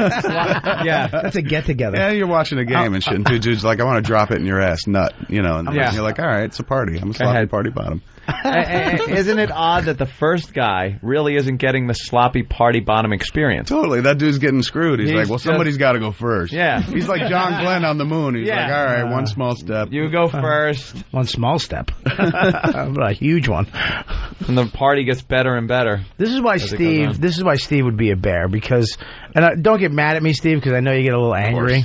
Why would I? Because you shave your arms. Because I'm obnoxiously hairy. And that's my point. That's why you wax them. Shave. Really? That's why you'd be a bear. Thing? Every 3 days or so, it gets like a little bit longer. He's Lebanese. What a adding one more thing to do in the shower, man. It is an obnoxious pain in the ass. If I could wax it or do something else, I would. But do you shave just your arms, or do you shave your chest and your bum and your balls and your taint and your legs and your knees and your calves? Back, I think I had nared once, but it doesn't. It just burns too much. It burns. I'm worried about scarring up my tattoos. What, with the a nair. cum after the nair comes off? Exactly. Thank you. He has to shave so you know where his body parts. Yes, exactly. I've got to shave, pretty like his beard generously. goes right to his Yeah. Chest hair goes right to the beard. Chest hair goes right to the beard. Your eyebrow hair and your pubic hair connect. Yeah, I mean, kind of. My eyebrows would blend into my hairline if I let it go. Really? Dude, it's ridiculous. Wow. Does your hair grow thicker during the winter? Somebody just told me recently that in the winter your hair tends to grow. No, I haven't faster. noticed. I haven't noticed. I mean, maybe if I let it grow long enough, then I'd find out. But it's You think always there are years of evolution that would just stop on humans? Totally. It's like, what do we need body hair for? I And got there's a the house. gap and shit I got like a that. house, I got clothes, I got a heater. So, Kevin, what is he again? He's a workout I would say muscle queen. Muscle queen. All right, bring in Travis. It's Travis's turn. He threw his hands up. I know what Travis is called too. Gotta be. Yeah. All There right. you go. Yeah. What is he? I say he's a cub because he's got facial hair, but he's too thin to be a bear. He's a chubby chaser. A cub. He's a cub. And he's too hairy to be a twink. Yeah, that's no twink, dude. What's He's a- got to get no. smooth to be a twink. What's a twink? Wait a minute. What's a twink? I want to know what A twink could be smooth, right there as a hairless. twink. That's total twink right there. So he's a twink? Yeah. Yeah, Sam's a twink. And what does a twink mean? Twink, kind of youngish looking, Yeah. smooth, hairless kind of thing. Yeah. Yeah, like a 14-year-old high school boy, but legal. Legal. What about E-Rock behind you there, Kevin? This is kind of fun. E-Rock, there's nothing gay about him. Oh, wow. Hey. I disagree. He's all man. Wow. I don't know what label I would rock on E-Rock. I would put doughy. Joey. I don't think they have that label in the gay No, they community. don't. They're not really into doughy. I don't think that'll Which is take weird off because there either. is a whole bear movement, Yeah, right? yeah. So they're into Yeah. fat dudes, but you got to be all or nothing. Yeah, you're going to be able to fight a grizzly bear Totally. to have gay guys like you. If you can defend them against a bear. With I'll fuck facial you. hair, he could be a cub. Maybe. I would say no, because that's kind of too. It's like opposite, on magnets. You get two magnets and they push away from each other. There's no bear on bear action. Fat dudes don't want to fuck fat dudes. What would Nathaniel be with those pretty doll eyes? Why am I the fucking in charge of this game? Because you're the Because you stepped up. Like I'm really struggling. Going like, well, what would my gay brethren say? We call them fags. You had all these. I know a few terms. And suddenly it's just like our expert panel. Taking it real serious, and then we're like, wait a minute. If you can't come up with something, I won't be hurt. There it is. They're gonna have him on CNN. All right. Enough of that. All right, so the Dee Dee thing. We getting her on the line? Yeah, she did do it. Yeah. Are you going to criticize her about her show? Well, we asked her to send It is a woman, right? Yeah, she's a friend of the show. She used to do the kids channel on XM. She did like, XM Kids. XM it's like Kids. the, Disney Channel type of thing, kids songs, Right. and little cutesy DJs. And she's got a voice like a cartoon character. It's really high, and she kind of talks like this, and she got thrown off of that channel the first time she had an appearance on our program because we made her say inappropriate things with that voice. And then if people heard it and then heard it on that show. So she does the traffic and the traffic reports from various parts of the country on XM. And she wanted to do a show. So we said, yeah, what the hell? It was like Dee Dee's Basement, I think she called it. And it was just, we couldn't quite get out of her before the show what the show was about, which was kind of a red flag. And it was apparently about nothing. Right. So she just kind of rambled on about things. Everything from cooking tips to licking Bob Kelly's asshole. So it really did cover the did gamut. That show as well? No, Get around, dude. Yeah, no. Well, how she wants to. Well, yeah, here's the deal. Do you have any movies you're coming up with? I'm an actor. Later on this afternoon.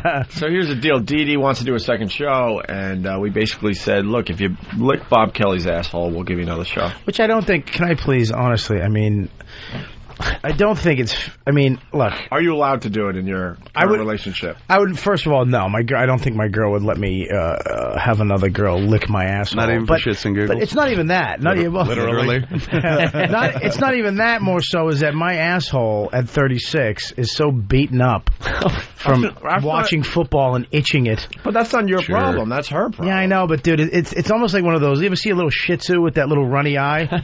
That's what it is. Yeah, you know what I'm saying? It's just like I would just feel. I don't think another show. If she ate my ass, you'd have to give her more than just another show. You'd have to give her. You'd have to pay her. This show. You'd have to give her the bullets for the gun that she'd then put in her mouth and be like, "What the fuck is wrong with me?" Yeah. Still wouldn't take the taste out either. if you bought hamburger from a flea market. Do you really think I would do that? Oh, Jesus. Hi, Dee Dee. Yeah. Hi, I was just joking. Okay. I think she's got a great radio voice. I was written because you guys gave me such a hard time Friday, so I just kind of I don't know what I was doing. We didn't upset you or anything, did we? Well, I was a little bit pissed, you guys. Come on now. Some people, they can't. The jokes you were making, hello. Yeah, well, that wasn't me, Dee Dee. I know, because I was ignoring them and talking to you. I know that, Anthony. I've always You're the been a nice huge guy. fan. How much time did she get? How much time did you get? What was the show? 2 hours? Yes. 2 hours too long. Right on. Did you feel fulfilled, Dee Dee, where you're like, this is what I've always wanted to do? Well, I've been doing it since '88, so. So it wasn't fulfilling at all. She thinks I she's just better went than she on really and is. just was Let's be messing honest. around. I didn't go on to be serious because I figured, it's just like the news. Yeah. Yeah. So, Dee Dee, we asked you to send in what you thought was the highlight of the Dee Dee show. Dee Dee's Basement. And you sent in a spanking segment. Yeah, because I got a lot of emails, guys liking that one. Yeah, that would happen. How many emails would that be? 2? No, I got a lot. Oh, Danny is saying you're I got full of shit. hundreds. Hold on, Danny. Wow, Danny. My MySpace account was like, whew. Why would that mic work? You I just like how she's changing her tune now that the show aired and wasn't so great. All of a sudden, I was just messing around. I knew that, that nothing was ever really going to come of it. So I just came in and, messed around, knowing that nothing would come of it. a little bit. Yeah. She sent me that email that she decided to just mess around and do a goof show and not take it seriously. That's what they call cognitively Because I reframing. figured, what the hell? I mean, it's just like the news. Very It's good. not serious, right? Unless I was wrong, but just put a little bit of I don't get it. Since when is the news not serious? Does she mean the news on the show or something? You guys don't do a news segment, do you? I don't know what she's Kevin, talking about. We don't know what she's talking about. She's But you hear that voice. Whatever. Just go ahead and play the audio so you can rip on me. Now here's the. I feel bad now. I knew you You're would say losing that. your edge, sir. I know. Dee Dee. What? Kevin Smith will have an open mind. Hi, Kevin. Hi, how are you? Look, I'm Can already. you have an open mind? I'm already on board because I love the voice. So let's hear a piece of the show. Kevin Smith, cartoon character. Yes. Kevin Smith will critique you. And you know what? Hey. Oh, shut up. Wait, I just wanted to say something to Kevin. Can I please have your permission to say something to Kevin? You know what? Just do it. Don't even ask. Go ahead. Okay, you're a movie producer guy. I actually have a movie being produced called Lubricated Immunacy about my crazy life. Right on. All about you. I like that. Make it about you. She does, you hear this voice and picture very innocent girl. She did at one point have a horrific drinking problem. Yes, I was. Where she would black out. Oh, is this the lubricated part? Yeah, I guess so. I guess that it sounded interesting for a second. Yeah, she blacked out. She wound up marrying a counterfeiter from England. I had no idea I was married till I woke up the next day in Vegas. So she wound up in like a Pink Panther movie, essentially. Yeah, pretty much. Yeah, that. Never even thought of it that way, but exactly. There you go. And then another time she ended up, she regained consciousness in a gas station restroom. In New Orleans. In New Orleans. But her night started in Philadelphia. Sloppy party bottom. Oh, please. Sloppy party bottom. You know you're not in a New Orleans bathroom in a gas station without something having happened Was to this your pre ass. or post Bruises Katrina? all over my arms. Pre-Katrina, yeah. That's when you could do those sort of things. Yeah, the good old Black days. out in Philly, wake up in New Orleans, and it's okay. Yeah, it's now fine. you're A just gas like, station bathroom. Can't get a decent glass of water anywhere. Can you imagine what happened to her bottom? Oof. Oh, she even said oof. Yeah. All right, can't remember. All right, let's play a Listen to a little of Dee Dee. This is what you thought was the highlight of your show last Saturday night. Big Kev will have the open mind here, because, Kevin Smith, well, Big Kev can as well. Because, you know what you're going to get from Anthony and I. I know, you're going to rip on shut up. me. Here we go. Hey, Dee Dee. Hey, Tom. I'm wondering if there's any chance of Dee Dee getting spanked tonight. Oh, see, one time when they came to D.C., One and little Jimmy Norton, Jimmy spanked me while I read the news. Oh, my God, Mike is taking off his belts. No. Hey, You've what's been your a name, very buddy? bad girl. Now, you got to think about No, this. you really This have girl has these big tits, and I'm a 6'3" bald black man, just taking advantage of it. See what I'm saying? You ready, Dee Dee? All right, come here. I'm gonna wax that ass like rain dance. Yeah, oh, shit. He's not. Oh, but go gentle because this is going to hurt. No, this is Sam. Let's go. No, it's not. Yes, it is. Dude, you're not leaving that on. No, I did it first. Oh, it doesn't fucking matter. Do it. That's not gonna stop these fucking... And watch me smack Stop it. it. No, you need to get the belt. Yeah. Stop it, please. No, you need to get the belt. Watch. Oh, 9? Yeah, 9. The belt hurt worse. Watch. Oh, God. No, but they used the belt in D.C. You want him to use a hand or Would a you belt? just fucking shut up and bend over? Wow, this Jesus is just abuse. Christ. It's a nice flat hand. Oh, Jesus. Oh, fuck! Okay. Oh, 9 Punch her. Oh, let it marinate. Fuck! It stings! It stings! Do we have something for her to bite on and Come on, shut I'm the good. fuck We up? got 8 more, Dee Dee. Let's go. Very nice. God damn Here, it. put that in your mouth and bite down. No, What the hell is going on the like the- weekends around here? Basement of the fucking pawn shop in Pulp Fiction. Just shut the fuck up. That's a little theater of the mind right there. Yeah, a little bit. Dee Dee, did you really get spanked, or was that all? Yeah, ask, what's his name? Yes, ask Danny. Here's the thing. Danny, she got On the spanked, radio, huh? not Oh, necessary. I got spanked. No. You could just pretend to get spanked. Yeah, you could Oh, no, this was for real. They can grab like a boar's head thing of turkey and just slap it. smack that sound exactly Totally. like No, it I was really getting spanked. And just like when they came to D.C., Jimmy Norton really whipped me when I read the news. All right, Yeah, that She's is got with cute a voice, riding but crop. she's way into you guys, huh? Yeah. Yeah. It's disgusting. All right, we got more from her show. Dee Dee, you have to say thank Belt in you. my hand. Yeah, I have to say thank you every time he says does it. Please, sir, may I have more? Please, Daddy. Fuck. Please, Daddy, give me more. Thank you. Please. She's a Daddy, potty give me mouth, more. too. Get in! I know. Say it again. Daddy, give me more. That was only 3. Daddy, give me Bend more. over, Okay, I'll hurry be up, nice. get it over with. Oh, fuck, Daddy, That's give me easy. more. I'm getting a chub. Oh, Stick it out, Dee Dee. Stick that ass out. Get your fucking hands away from your ass and take it like a woman. Yeah, it's supposed to. that was only 4 or 5, I It's like think. a bad porno. Oh, Making me feel uncomfortable. Yeah. oh my God, my ass is gonna be That's red. okay. Let me get the other side. It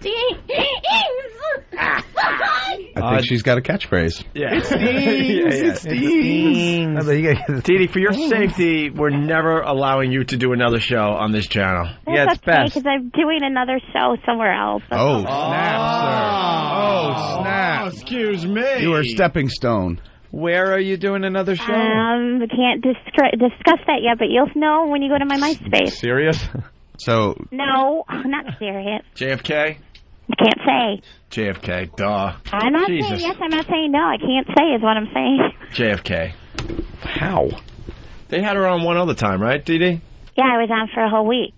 And I didn't do a show like that. Do you think they'd really put me on if I did a show like that? I think if they heard that show, they'd take you off. I think you guys should give me the benefit of the doubt. I was just fucking around because somebody told me that that's what you wanted because you weren't serious. Look, I'm not going to lie to you. I'm loving the spanking show with Dee.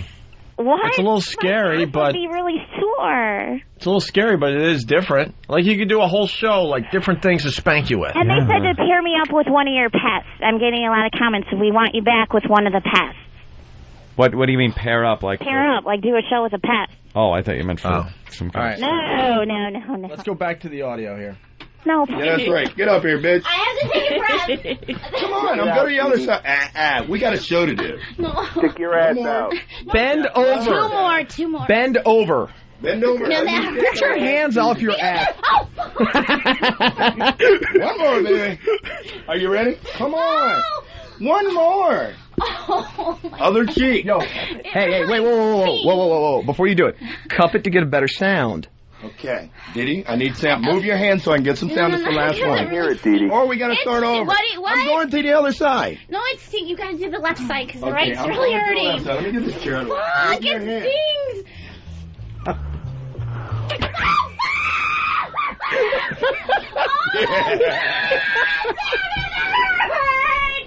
Oh my god!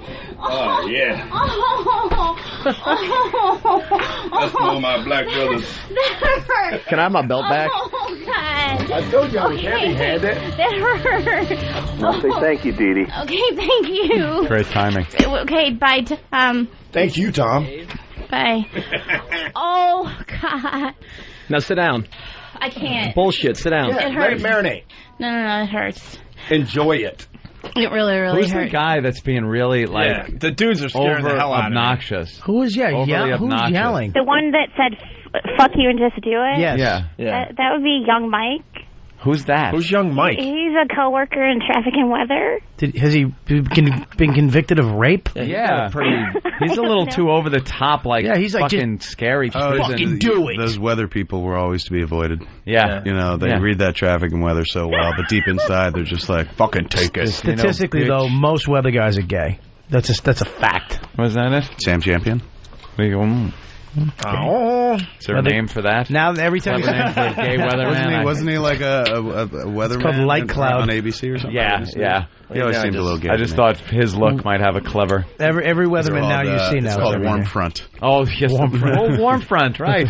Sounds like the start of a snuff film. It's called a mushy front. This audio's a little creepy. Yeah. Yeah. I'm not digging it, really. Really? It's not sexy. Well, it's a little Danny, brutal. It's a messing little around, too, it's a you little like gotta- S&M-ish. Yeah. Let me And not into that. She screams too blood curdling. The screams are real, that's Yeah, why. it's Oh my God, they were spanking me. You would scream too if you were getting hit that hard. Don't accuse me of that. And I don't want to hear a guy saying shit like, I don't wanna, wanna- come on, fucking take it, bitch. Take it.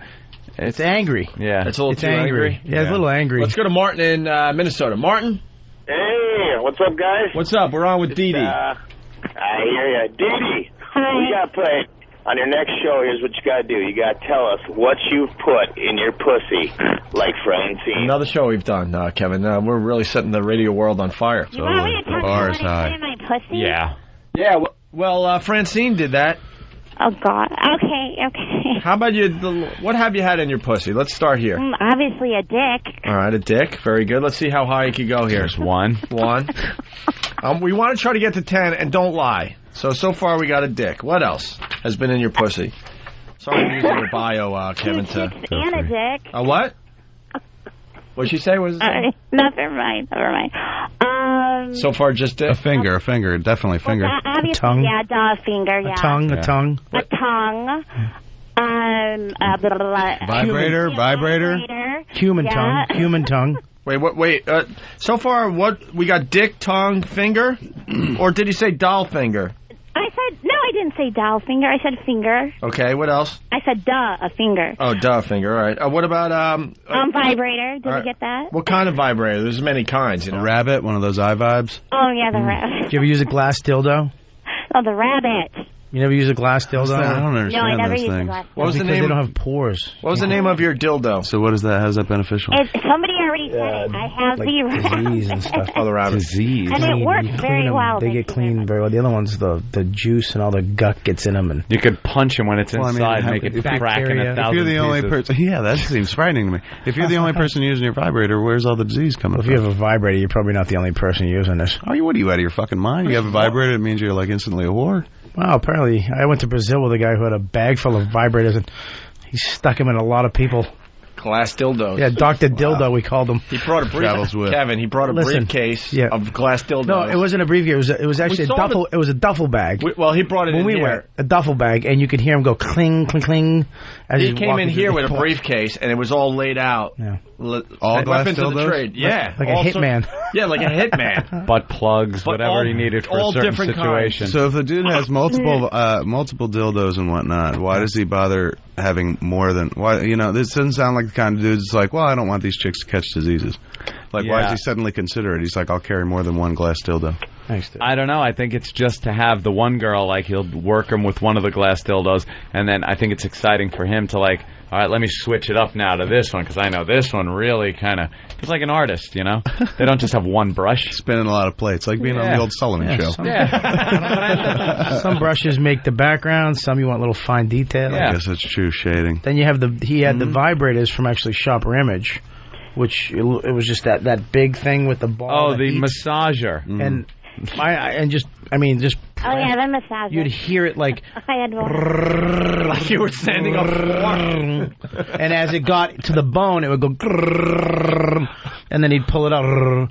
And I thought it was nuts, but when you make a hooker orgasm so she cries, wow. A Brazilian hooker cried in my arms. I don't know if those tears were pleasure, sir. Yeah. No, they were. They She's were. like, get I the was Sharper scared. Image tool out of me. It's great. And they down in Brazil, they come, and it's red like blood. It's amazing. Yeah. It's like probably- a game yeah. operation. But Oh, wow. All right, back to Dee Dee. What else has been in your pussy? We're up to What 4. do we have so far? Dick, tongue, finger, and vibrator, the rabbit. The rabbit, yeah, and that was expensive. Okay, over $100. All right, It was let's- like 100. Nice. Those Whatever. vibrators are expensive. Let's start getting Pussy freaky. But now you can buy them on Amazon. Isn't that weird? Think back to that is 12, odd. 13, Used to be a time 14. you had to like go into a porn shop, I was and now pretty good until I hit 18, so I didn't have anything in my pussy until I was about 18. All right, what else? Let's get freaky. What else? Vegetables. What fruits. about dignity? Did you ever have any dignity up there? Jesus, man. Is it? I don't know what you call it. Like one of those tickler things. A tickler. Oh, you mean a hairbrush? French tickler? No, they sell it in the sex store. What does it look like? It's like long. Mm-hmm. Oh my god, I can't. Slim Jim? What if my mom hears? Cowtail. What? Cowtail? A cat of nine tails. A cat and I. Well, I don't know. I always thought it was like a tickler thing because it felt really good. All right, we'll call it A midget fist. We'll call it the tickler I've never thing. had a midget fist. What about a cookie? We had a girl. We had that, that girl in high school that everybody had in high school, Cookie Puss, where allegedly put a cookie in her pussy. I had a I never hot did cookie. Mine was a frozen hot dog. So what was her name? Coney Island. She was just a fat. They were always fat too. You never every chick that had something break off in her pussy as a kid she was fat. Never a hot chick that had a hot dog that broke in her pussy. All right, what else, Dee Dee? We got to get to 10. To 10, I can't. I don't think I have 10. Gear shift knob after some Spanish fly? What? Since we're just delving into urban I myth. forgot that story. That was always a good one. Dude, she ended up on the fucking gear shift dead. Took a little Spanish fly. She couldn't get enough. That's it. Couldn't get enough. Dude, found her the next day on the doorknob. But you know what? Now those chicks exist on the internet. Yeah. What used to be urban legend now can just be easily It's just found. internet stories. Just Google hell yeah. fucking a gear shift. And boom, you'll get the stories. Or the other one, which we loved, it was one of the first real passed around spam sex stories that we knew was fake. Stop. And it was it started out, in hindsight, lighting the match was a bad idea. Yeah. I remember that first sentence, because people would fax this to us back in the old days, just like it was the most amazing story, and they were the first ones that were going to show us. And we've seen it 1,000 times. We had talked about it, and still, dude, you got to check this story out. It's unbelievable. And it was literally unbelievable. 2 guys end up at the hospital. One has burns to his face. The other one has burns. And a broken nose. And a broken nose. The other one has burns to his ass and inside his rectum. And they were trying to explain it, and the story came out that they were doing the little trick, the Richard Gere, with the little tube, the toilet paper tube, and the mouse. Stuck the mouse up the other guy's ass, and there was a string tied around the mouse's tail or leg that had come off. That's how you get the mouse out. Right. And now they couldn't find the mouse in his ass, so the other guy's poking around trying to get it out. So he, it was so dark in there that he lit a lighter to look in his ass. Right. Lighting the methane gas from his ass, firing the mouse out, the flaming mouse, like a cannonball out of this man's ass, smashing flames and a mouse into the guy's nose, breaking his nose, burning his face, burning his buddy's asshole and buttocks, and that's what happened. That's the story's like 8 kinds of it's unbelievable. So urban myth. How can a mouse even going at the speed of light? Yeah, right. We got to break your nose. Mythbusters on this. Yeah, why doesn't Mythbusters ever come in that one? Homos They've doing run that. out of ideas. There's one for you. Do that one. But the story would come in and they'd have AP as part of the story, so it's AP. It's got to be true. And it actually was written from the point of view of a surgeon that worked on these 2 guys giving a press conference. Right. So he's outside of the hospital. I just picture the podium, the microphones, and him talking about the mouse in the guy's ass fired out with the methane. Ladies and gentlemen, I've hit the bottom of the barrel. Yeah. Here is my story. Right. It just, and we knew it never happened, but we would get it every day. In hindsight, lighting the match was a bad idea. Good idea. And just like, dude, it's real. It happened because I know the guy that took the guy to the hospital. And you'd have to be leaking like an oil rig. Oh, I know. What kind of methane gas? You can't just... I thought the story was going to be like we couldn't get the mouse out, so we decided to burn it out. Burn it out. Burn him out. Like a witch. Villagers came over with torches and pitchforks. Burn the witch. All right, Dee Dee, you came up with another one? I have another one. All right, go ahead. I was dating this guy for a while with a foot fetish. Uh-oh. So you had toe in your pussy. Mm-hmm. I've done that. That's actually kind of hot. I did that with an Asian It guy. is hot. Yeah, they call it shrimping. Oh. No, it's toe in the pussy? Yeah, you hook your toe like a shrimp and you stick it in the pussy. It's like noodling? So that's 6. With fishing? I don't know, like, what else? I can't figure it out. You're done at 6?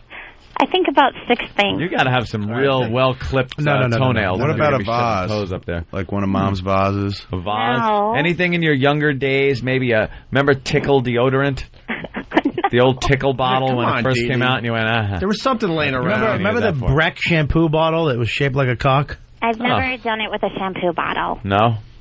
But Banana, cucumber? no banana. Here comes one, though. She Yeah, remembered she said something. But Go ahead, Dee Dee. Number 7. I'm telling you, I can't think of any more. You said but, like you had another one. No. Oh, also, they went up her butt, maybe. Yeah, she's like, So never mind. just I've double- only had 6 just things in my double pussy, that. but my ass, 28. And here they come alphabetically. That's about my ass, gee. It's not enough time in the day. I actually had a guy do karaoke from my asshole one night.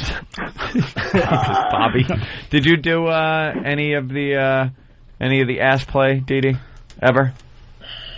You know I've taken trips to Greece before. We've talked about this before. Okay. Yeah. Well, if you've been to Greece, you've taken a dick in the ass. Why do they like the law? You get in there. Were you was she literally fucked in the ass? Literally to Greece, or was that a cute Actually, euphemism? it's a saying that I found out a long time ago. Okay, this guy said, hey, want to take a trip to Greece? I thought, wow, he must really love me. He wants to take me to Athens. And then I found out what that really means. As suspected, it's a cute euphemism. Yeah. When did you realize you weren't going to Greece? When I was 21. When he went to the Greece himself. When she shit on his Wait dick. a minute. We're not going to Athens. No, he said it could. Oh, shit, that's Sherlock. not what that means. This is what it is. And I'm like, oh, okay. At least he was polite enough to say and not, demonstrate. He got a blowjob in the mezzanine of the Broadway production of Grease. You want to go to Greece? All right, thank you. Where can I send my proposal for Pest Radio? You guys send it in to steve@foundrymusic.com. All right, Dee Dee, we'll be in touch, all right? Okay, bye. Yeah, we want to give the O&A Pest We'll now be in on touch, that old on gag. the channel. All right, so where do you think she's really? Do you think she's really getting a job? Here? No, JFK or whatever. No. Oh, no. She was doing so good on that goddamn kid channel. She got the voice. She was perfect She for knows it. all the little cutie little kid songs. What happened? She had a nice... Well, she did our came on show our once. show and started talking about getting fucked in the ass. What do you think, Bob? With that voice. That usually doesn't fly. That voice goes over She got great. a better job? It doesn't fly with Disney. That voice goes over great. Wait a minute, she was on. It wasn't. I mean, she was on a Disney Channel. It might as well be. It was called XM Kids. You have like your little 8-year-old call up and request a silly song, And you knew that. And Of she was course the you knew DJ. that. Yeah. And of course With you knew that. With the cute cartoony voice. What little kid would love that voice? You want to go to Greece? Yeah. We're gonna go to Greece. I think we really fucked. You want to be a party sloppy We bottom? fucked up her gig. What is it Sloppy again? party Now you're bottom. responsible to give her a job. Yeah, we kind of are. All right. We're a little obligated here. Kevin Smith is here. We got an update on the Hold Your Wee for Wee. How the news is reporting it today. It's kind of funny. Maybe we'll Kind play. of funny. It was on the front page at AOL yesterday? This morning, actually. No, well, or late last night. Well, 4:30 in the morning. Well, what's funny about it, we'll get into it next, they give the latest facts and they talk about how sad it is and how tragic, and then they go, anyway, check of the weather. Oh, they kind of do the We move love on. the segues. We love the segue. The kids did get the game system, though, after all, right? That's what I heard. She came in second. I think I heard the latest update was they actually threw him away. Why would you give the kid away?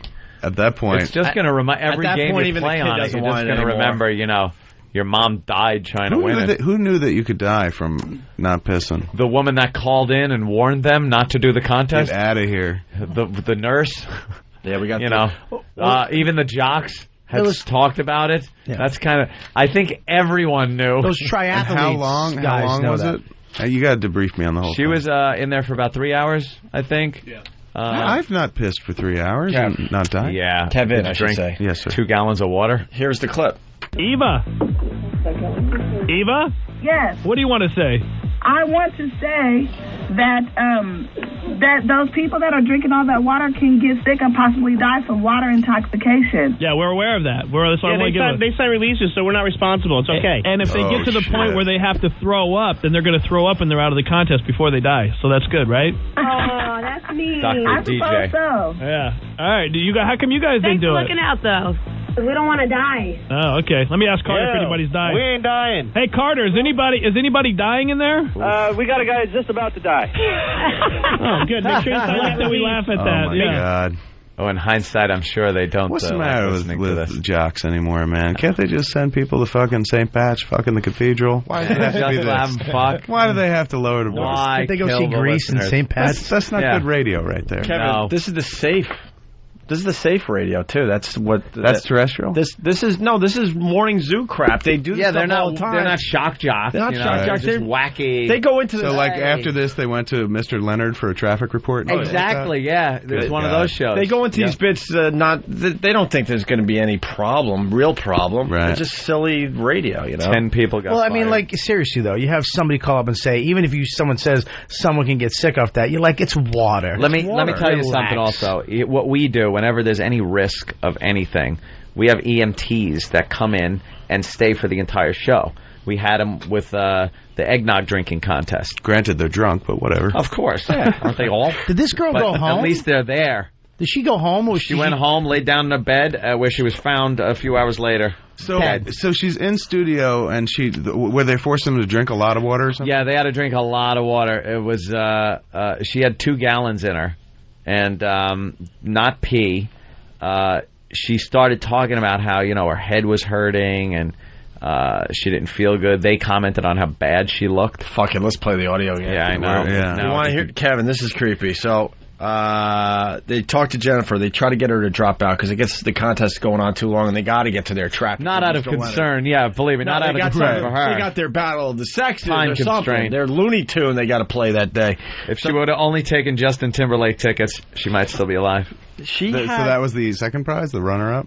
Yeah, they offered her. Kevin, you're going to hear the voice of the girl that ends up dying, right? That girl voice. She had a decision to make right here, and she made the wrong decision. Listen to this. It would have maybe saved her life. Who is this, Jennifer? This is Jennifer. Jennifer, what's the situation about Justin Timberlake tonight? I don't want to... I want the Wii. You do want the Wii. I was tempted. I was really, really tempted, and everyone's going to hate me forever. I got a pair of tickets, lower level. Justin Timberlake, 2007 Future Sex Love Show Live, Arco Arena, tonight. And I will throw them away if you do not want to take them. Or Lucy. We're not. Trust me, we're not going to throw them away. I'm going to have to say, God, this really sucks. Say yes. No, say yes. No deal. She said yes. She lives. That's creepy. How ironic that she literally says, I want the Wii. Yeah. And if she had just taken the Wii. Take the Wii. She'd be alive today. She would have bailed and maybe she could have started leaking. Right. That's I guess that'll be top winner in the Darwin Awards next year. Yeah. The first thing you do when you die, what's the first thing you do when you die? You wet yourself. You piss your pants. How ironic. Wow. Yeah. All the bodily fluids go. Thanks a lot, God. Right when she died, it came out. And could you imagine, like, people probably weren't sure she was dead because she just kept pissing. Oh, she's like got 2 gallons of piss. As the body releases everything, it's just like, man. Well, so her voice is pretty happy there, right? Very. All right. The contest continued. Jennifer, I heard that you're not doing too well. My head hurts. Hear the big difference? Yes. My head hurts. It happens when your brain swells up inside a fucking skull. Has no real breathing room in a skull. I have a real tough time listening to this. It's just. Where do you stand on it? With what? In terms of you got to point a finger. Do you point a finger? Or are you just like, well, it's tragic circumstances, or are you coming down on the DJs, or are you coming down on the chick? It's really tragic. I don't know. They gave her a choice. I look at this like a fucking traffic accident fatality. It's something no one. The traffic accidents are usually accidents. This was no accident. Perhaps this was not a boating accident. It's not a boating accident.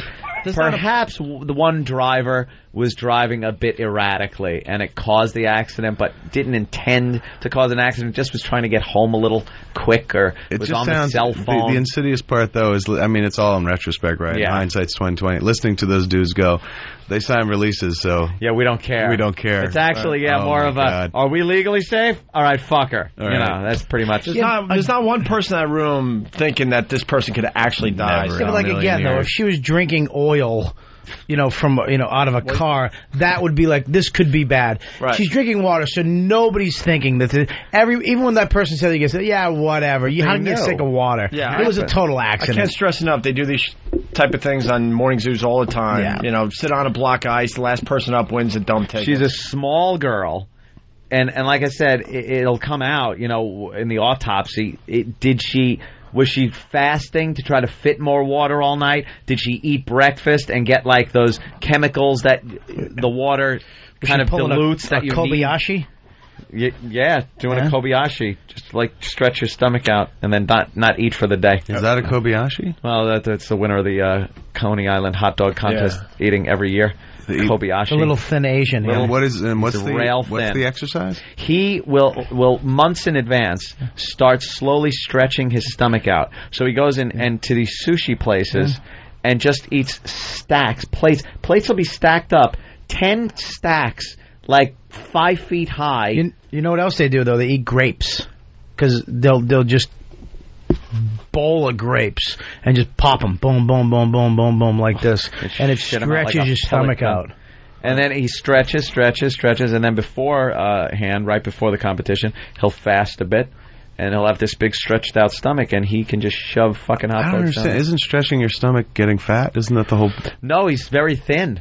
and he works out. The reason why skinny people, fat people, can't eat as much as a skinny person. I used to work at an Italian restaurant. They gave a pound of pasta with every meal, and there was one meal called a pound of pasta with every meal. That's our line out the contest. door. Line out the door every Eat day. pasta to you every day for $5 still, like $5.99. Pound of pasta with every meal, but they had a miso de pesce, 2.5 pounds of pasta. And I think something like a pound of seafood or some shit. You know, just crazy amount. Fuck's gonna but eat if all you that? ate that, you got a free T-shirt. And Well, wait a second now. Nobody mentioned the T-shirt. But the only people that finished it was skinny dudes. There's a couple people that finish it because the fat people have so much fat pushing against their stomach that it can't expand. Skinny guys don't have really any fat in there to push it so it can expand more than a fat person. I don't know if I agree with that. No, that could kill a lot of fucking food, though. Yeah. I'm not denying. I'm sure in some cases. Dr. Kelly I can has out-eat spoken. everybody in this room. Yeah, it's true. I'm sorry. No, believe I give it me, up to the PhD. Has a mic in front of him. It's got to be true. If comedy doesn't work out, I'm gonna be a dumpling champion. You could be a spokesperson on MSNBC. All right, here we go. So here's the audio as Jennifer's a lot different now. Yeah. Jennifer, I heard that you're not doing too well. My head hurts. They keep telling me that it's the water, that it'll tell my head to hurt and then it'll make me puke, but who told you that, the intern? Yeah. That's what I noticed over there. Like it hurts, but it makes you feel lightheaded, so I'm not sure if I'm just like. This is what it feels like when you're drowning. There's a lot of water inside of you. Oh, it hurts. This is like Deep Blue Sea. So we want to get you out of your misery. We would like to offer you again, one more time, and the last time we're going to offer you this, Justin Timberlake tickets for tonight. Lower level. Because it seems like Lucy has a big bladder and she's not going anywhere. You know, they laughed at me for turning them down the first time, so I'm not going to turn them down again. I'll take them. She took tickets. Woo, it's outrageous. All right, bring them in. Hey, bring everybody in. 2 empty seats. But why'd she die? Yeah, the two. If she got the tickets, why didn't she just go pee right there? Oh, those are good seats. Can we move down there? It's too late. There's a point that's too late. Where is this? That's what I'm thinking. Sacramento.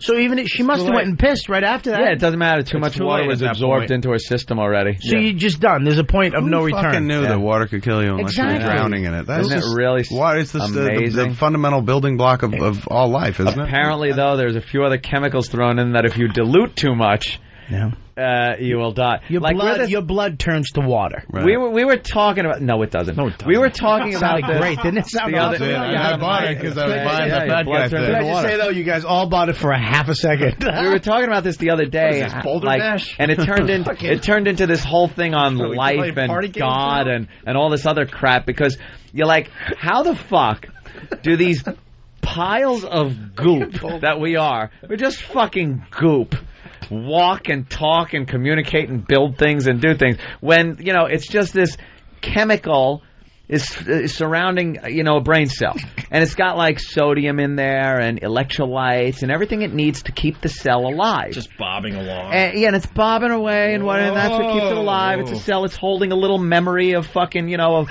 pulling a wagon when you're 6, and that's its purpose forever is just to keep that image of you pulling a wagon. Remind me of Stephen Hawking's right now, just the way you jacket on, you're leaning. I love it. I don't think anyone's pulled a wagon, sir, since like 1868. Exactly. I didn't mean like a covered one going west. Not even that. The radio flyer. A little red wagon growing up? Red radio flyer? He's a vampire. We don't know how old he really is. I've been around for many years. Many centuries. It was, okay.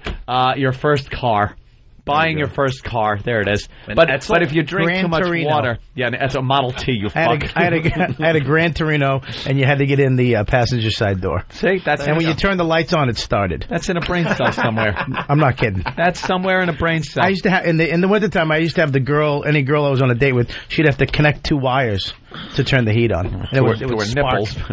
Easy. And now there's a cell in my head, a little blob of water that's holding this information about don't drink too much water. Yeah, now that's in there. Wouldn't that be really ironic? You can drink too much water, but don't not pee, for heaven's sakes. Take a leak, ladies and gentlemen. You need sodium, you need electrolytes. If you did that for Gatorade, it wouldn't matter. Fine, supposedly. Get the fuck out of here. She drank 2 gallons of Gatorade. You'd be fine. We're not experts. Because it's got the chemicals in it that you're diluting out with the water. And then your cells, the brain cells, start swelling because they're not getting what they need, so they start swelling. And, a cell at a time swells.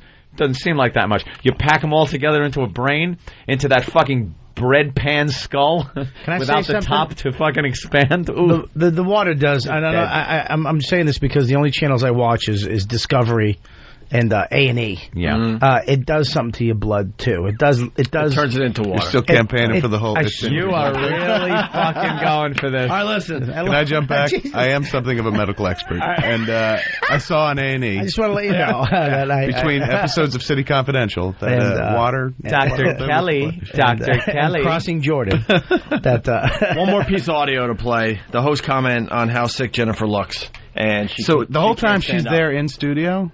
Yeah. Well, I think they set up another area, and then they finally brought him in studio. They had like a staging area somewhere else. Oh, she looks sick. Jennifer, you look oh my gosh, look at her belly. Are you pregnant? No, she said it looks like her belly like when she was pregnant. Look, it's totally sticking out. Oh my gosh, look at that belly. That is so funny. That's full of water. You ready? She's probably 3 months pregnant. Come on over. She's a mother of 3. I know, she's a little tiny thing too. That's so funny. Come on over, Jennifer. You okay? You want to lay down? What do you She can't even walk. You gonna pass out right now? Too much water. I could probably drink more if you guys could pick me up. What a dummy. No. What can I get for an... What can I get? Well, you're going to Justin Timberlake tonight. You got tickets for that. I don't think Lucy was going to give up. So, see, if there were EMTs there, they would have seen what kind of shape she was in, taken her vitals, and gone, look, you got to get to the hospital. But you said that by that point she was already too late. There's things they could do. It's too late if you go home and go to sleep. You can't take a leak and then go home and go to sleep. But if you go to the hospital, you're not getting mad at me like I'm the chick who drank the water. Look, you motherfucker. I'm telling you, man, like 60 years ago, they would drag people away in cattle cars, gas them, and then burn them. The new Reich, the Fourth Reich. Fourth Reich. Morning radio. Drink all this water and don't piss. We don't care. Yeah, she's just doing it one person at a time. Exactly. Well, here's where the case is at. Brand new info. We think that they went ahead and did this contest inappropriately and irresponsibly. And that's why lawyers for Jennifer Strange's family say they plan to file a wrongful death lawsuit against the Sacramento station. The attorneys claim KDND-FM knew the dangers of a water drinking contest, even joked about them on the air, but continued anyway. Everything that we've been able to generate so far in our investigation demonstrates that they just didn't pay attention or even take the time to investigate or research what was the potential consequence of this contest. So easy to condemn in retrospect, though. Never in a million fucking years would these dudes be that up in arms if they called them in advance and said, hey, we're going to have a contest where you make people drink a lot of water and they can't go to the bathroom. Said how harmful could that be? And what happened to the guy that won first place? He obviously drank 2 gallons of water and didn't piss either. Yeah. It was a woman. It was a woman. A woman who won. How you think that woman's sitting around going like it could have been me? Yeah. Yeah, and it's for I will never drink water again. So she'll sue. How much does she hate her children? Oh, my God, really? The one who won is just like, I fucking put my life on the line. You better play that game. Play the game. Fuck your homework. I almost died for that. Yes, she won. It wasn't even a Sony. It was a Wii. Yeah. The Wiis are pretty popular. Don't diss the Wii with fan of the Who likes the Wii? You like the Wii? Wii's pretty popular. I don't like the Wii. It might be worth taking a shot for. Stupid hand controller. We're up to a law right. We got a law professor. There we go. This is what they're thinking as far as the lawsuit goes. We have the bizarre case of a California mother of 3 who died from drinking too much water at a contest sponsored by a radio station. The question now, was a death a homicide, and will anyone be held criminally responsible? ABC senior law and justice correspondent Jim Avila has the following story. So is encouraging listeners to drink as much as 2 gallons of water without using the bathroom dangerous enough to be a criminal offense? UCLA law professor Peter Aranella. The behavior of the radio station as well as the disc jockeys is so egregious that a criminal prosecution would not be a frivolous expense of state resources. 2 factors make criminal prosecution possible, says Aranella. First, another contestant says he didn't see any warning of possible health dangers. I got the waiver or the release form. By looking at it, nothing to say that this could be harmful to your health or probably deadly. And secondly, the disc jockeys were warned on the air that what they were doing was hazardous. That those people that are drinking all that water can get sick and possibly die from water intoxication. Yeah, we're aware of that. They signed releases, so we're not responsible. It's okay. We're not responsible. Yeah, an understatement. I was just kidding around. He was just kidding. Murder too. charges, though? You know he was just kidding. Murder charges, not Kevin? murder. No, I mean, it's tragic and sad, but like, come on, that's just a blunder. Those civil case, there will be, obviously. Sure, have to sue the station, whatever, criminal, get some recompense. But they're gonna have every wee that comes out from now until they're like 80. I don't think they're gonna make a lot of money. You can make a criminal case out of it. You think Nintendo's just like, we had nothing to do with this? Oh, Nintendo's gonna. They want to distance themselves. They love change the name of it, for heaven's sake. They're gonna sue. They're gonna call sue it everybody. Piss now. It's so easy, though, in retrospect, for everyone to get all tight about it and like, oh, this was a fucking horrible train wreck. I bet your Wii sales are up. Yeah. You think so? It's worth dying for. That's how they got to market it. Oh, the video game system, that's worth dying but that's for. how it works in America. I mean, there's a lot of attention for the Wii. It's got a lot of mentions. I bet your sales are up. Somewhere in the bowels of Nintendo, there's somebody sitting in an office going, I don't know, this is good for us. Yeah, absolutely. That's horrible. Listen for the segue. Hey, grab that dude Jason, man. He says blood cells burst. He's line 4. From Brentwood, Jason, yes. Dr. Jason, yes. Hey, what's up? What's up? What's going on? I want to support Bob's idea with what happens to your blood. Thank you. Like, when you get too much... You call me Dr. Bob, though? Yeah, Dr. Bob, I'm sorry. It's okay, Doctor. Yeah. What are your credentials, sir? I really don't have any. I'm just a smart guy. All right. I'll take it. That's good enough. Your name Nathaniel? Yeah, I have a phone in front of my face. No better than anyone else in this room, so... He has a phone in front of his face. Okay. All right, doctor. What happens is you dilute out the blood you get a lot of water in there, so the osmosis reverses, so you get a lot of water going into the blood cells, so they burst, and then you run out of oxygen, so you actually suffocate. That's what happens. That's what I said. The Not really, osmosis reverses. I was trying to say. Thank you, Doctor. You're out of your mind. Dr. Jason, thank you. Dr. Bob says thank you. Dr. Steve from Scranton, PA, O&A, new bid for you. Hold your P for a PSP. Oh, the PSP. Huh? All right, let's run it past the lawyers. Yeah, right. Listen for the segue here. Judy Linder is a nurse at a Sacramento clinic who convinced her friend to call with that message. I was more concerned as they were drinking more and asking people to drink more. And it was 8 o'clock in the morning at that time. They would have had plenty of time to stop them. Now, the Sheriff's Department is investigating possible criminal charges. And while difficult to prove intent to kill, most legal experts we surveyed believe a charge of manslaughter is possible because the radio station should have known drinking too much water too quickly can, in fact, be lethal. Why should in fact, they were warned about that. Yeah, it's a tragedy. And it's so sad. All right, Jim, thank you. Appreciate that. Now, 36 minutes after the hour, get a check of the weather again with Sam Champion. There it is. That's how important your life is in the end. Speaking of water, going to be wet in the city today. A lot of rain coming down. Why should they have? Why should a fucking radio station have known that? No. It's not their responsibility to know, like, we're fucking drinking too much water. Are you supposed to take the word of a caller just coming out of nowhere? Too. Some dude calling out. And what about this chick going, like, I told my friend to call up, like, because I knew it was lethal. Then get off your fat fucking ass, go down to the radio station and fucking bang the door down and be like, be a hero. Totally. Be fucking Superman. She didn't sound like the most Superman don't pick up a phone and is like, hey, there's a meteor hurling toward the city. Somebody do something about it. Could you down there. Call them up and tell them, because I'm lazy. Can we Can we play our interview from last night one more time? Oh, please. We got involved in this. Because, we're experts at we've been shockery. Fired from our shockery. Our shockification of people that we have done with our shock jockage. Who knew getting laid in a confessional would kill you? Exactly. Thank God. Getting laid, you fucking broke a commandment. We've had a lot of people arrested. Not they fucking in the killed. ass? A little ass sex. Oh, there's a rumor that it might have been ass sex. We don't know. We weren't there. Since we're the poster boys for shit like this. Let me ask a question about that story. That was you guys going, like, just go anywhere weird and do it. You didn't say go to St. Patrick's. No, we had a list. Was St. Pat's on that list? No, Church was. Church was on it. Right on. But Church was on there. Because there were a lot of locations that are easy to have sex in. Right. We had known that from the years that we had done the thing, that with nooks and crannies you could go to. One was the Hard Rock, Hard Rock Cafe, little landmark in New York. You could get into a booth in a corner somewhere. We just knew it was easy to slip it in, slip it out, you get the points. And then we figured having church on the list would be, as we read the list, it would sound like, oh my God, there's churches on the list. Not thinking anyone's really going to go there, but to have it on the list is kind of outrageous and shocking.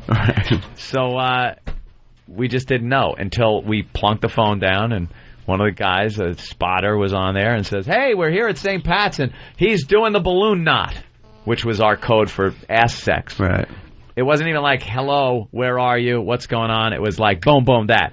And he goes, all right, they're pulling their pants up, security guard is coming over. It happened that quickly. Right. I think it could have been diffused if they all just fucking ran away.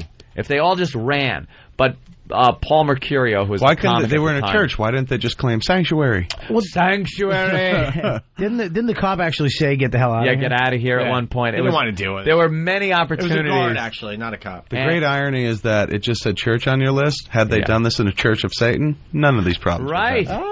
Actually, they'd be why do they have to go Catholic? That's the only problem. You can go to Unitarian. They'd let you get away with the Unitarian church. I'm not sure what they believe. The numero uno Catholic Church. Like, that is the Catholic Church. So, of course, took a lot of heat, and we become the poster child for this type of shit. When it happens, people want to know what our opinion is. Heats off you guys. You guys look mild in comparison. Nobody died. What's that? Can we just get this story? I don't mean to interrupt you again, and I apologize, but they want to ban spanking? And make it a fine, $1,000 fine or something? Spank your kid? Years. But they want to actually ban it, make it against the law. All right. Right on. I thought a small child was going to come in and explain that. Did you shush me? Wow. Fuck, what is going on? Are you insane? The fuck kind of people are they? You're like a crazy person. Shush me, I thought Spider. you said shush me, Spider. I thought What the hell's wrong with you? So the news wants us to comment on this. Yes. Now, when we got fired, every fucking shock jock douchebag second-rate radio ass was on commenting on our career. I remember waking up Sunday morning and just hitting some of the talk shows on the news and laying there in bed and thinking how surreal this was, that they're discussing my life and my career and how I'm blackballed and I'm never going to work again, as I'm just waking up like, what? Who the fuck are you? How do you know? So it kind of was like, all right, MSNBC called us up and wanted us to do this interview. And I'm thinking, it's so hypocritical almost for us to now then go on and go, well, let me tell you, as the expert. Even if we defend them, it's kind of stupid. What the fuck do we know? And who cares what we think, So we said yes. And with the idea, and we even did it on the air yesterday, we were coming up with thoughts and everything, of just throwing in every little inside joke that this show has into her interview, instead of doing a real interview. Opie played good cop, trying to keep her on the hook by actually answering some of the questions. How one of these experts would answer them. And all I did with every statement was throw an inside joke in from this show. Mention people's names, mention Steve's bad acting that he did for one of his promos. Just every little inside joke, and it worked out well. And he brought up a case, a very important case. Oh, yes, a radio show going, doing something wrong. The names of the radio jocks I use are, one of them is a name that Jimmy uses as one of his characters when he calls up and just insults callers that call in for interviews. Another one is just the sound that Jimmy makes. What is it? Frankus. So you put the two together and it's a show called Ramon and Frankus Show. And I described how they had killed somebody by doing something we did on the show that day. Right. And she was pissed. You could hear it. She didn't want to talk to me anymore. She kept going, well, Opie. And I just kept chiming in with ridiculous things that made no sense. And halfway through, Anthony made me laugh so hard. I'm holding the phone like this, like, oh, don't blow it. I gotta play the good cop here. And then it tripped him up so bad. He was trying not to laugh. And then she asked some kind of question. I remember a couple words, and so now my brain's trying to work out something from the two words I heard in this long question. Yeah, it was great. So you guys were on the phone, and was it live on TV? The phone or live on MSNBC, with Allison Stewart. To make it easy for Kevin, because he doesn't get to listen to the show a lot, just ring the bell for every show reference. Thank you, sir. That'll make it very easy. Yes. All right, here we go. The Sacramento County Sheriff's Department has opened a criminal investigation into the death of a California woman who drank too much water. Jennifer Strange drank as much as 2 gallons of water during a radio show stunt to win a popular gaming system. The sheriff is considering filing charges after hearing part of the radio show broadcast. How much water do you think you can drink before you have to wee? I did like 2 gallons. 2 gallons? Oh, dude. Can't you get water poisoning and, like, die? Water. Your body is 98% water. Why can't you take in as much water as you want? I don't know. Maybe we should have researched this. I don't know. I mean, yeah. Maybe they should have researched that more. Shortly after that part of the conversation on January 12th, a nurse called in warning of the dangers of drinking too much water. The radio station has now fired 10 employees, including 3 of the morning show disc jockeys. Opie and Anthony are nationally syndicated radio hosts, also on XM Satellite Radio, 2 of the best known in the business. They're joining us now on the phone. Guys, thank you so much for joining us today. Thanks for having us, Allison. Hey, Opie, so as 2 people who do provocative radio for a living, what did you think when you first heard this story about this woman dying from drinking that much water during this stunt? Well, obviously I feel bad for Jennifer and her family, but I also feel bad for the show because they're just kind of a wacky morning show. They're not really shock jocks or edgy. They were just kind of trying to have a little fun, and it blew up in our face, honestly. That's terrible. I'm sorry. I feel bad. Anthony, what did you think when you first heard this? It was awful. These poor kids of the mother are going to be asked for the rest of their life, how did your parents die, or your parent die, and they're going to have to come up with this ridiculous story of, a radio stunt. So, Opie, what at this point in the story, if anything, points to the radio host's responsibility for this woman's death or absolves them from it?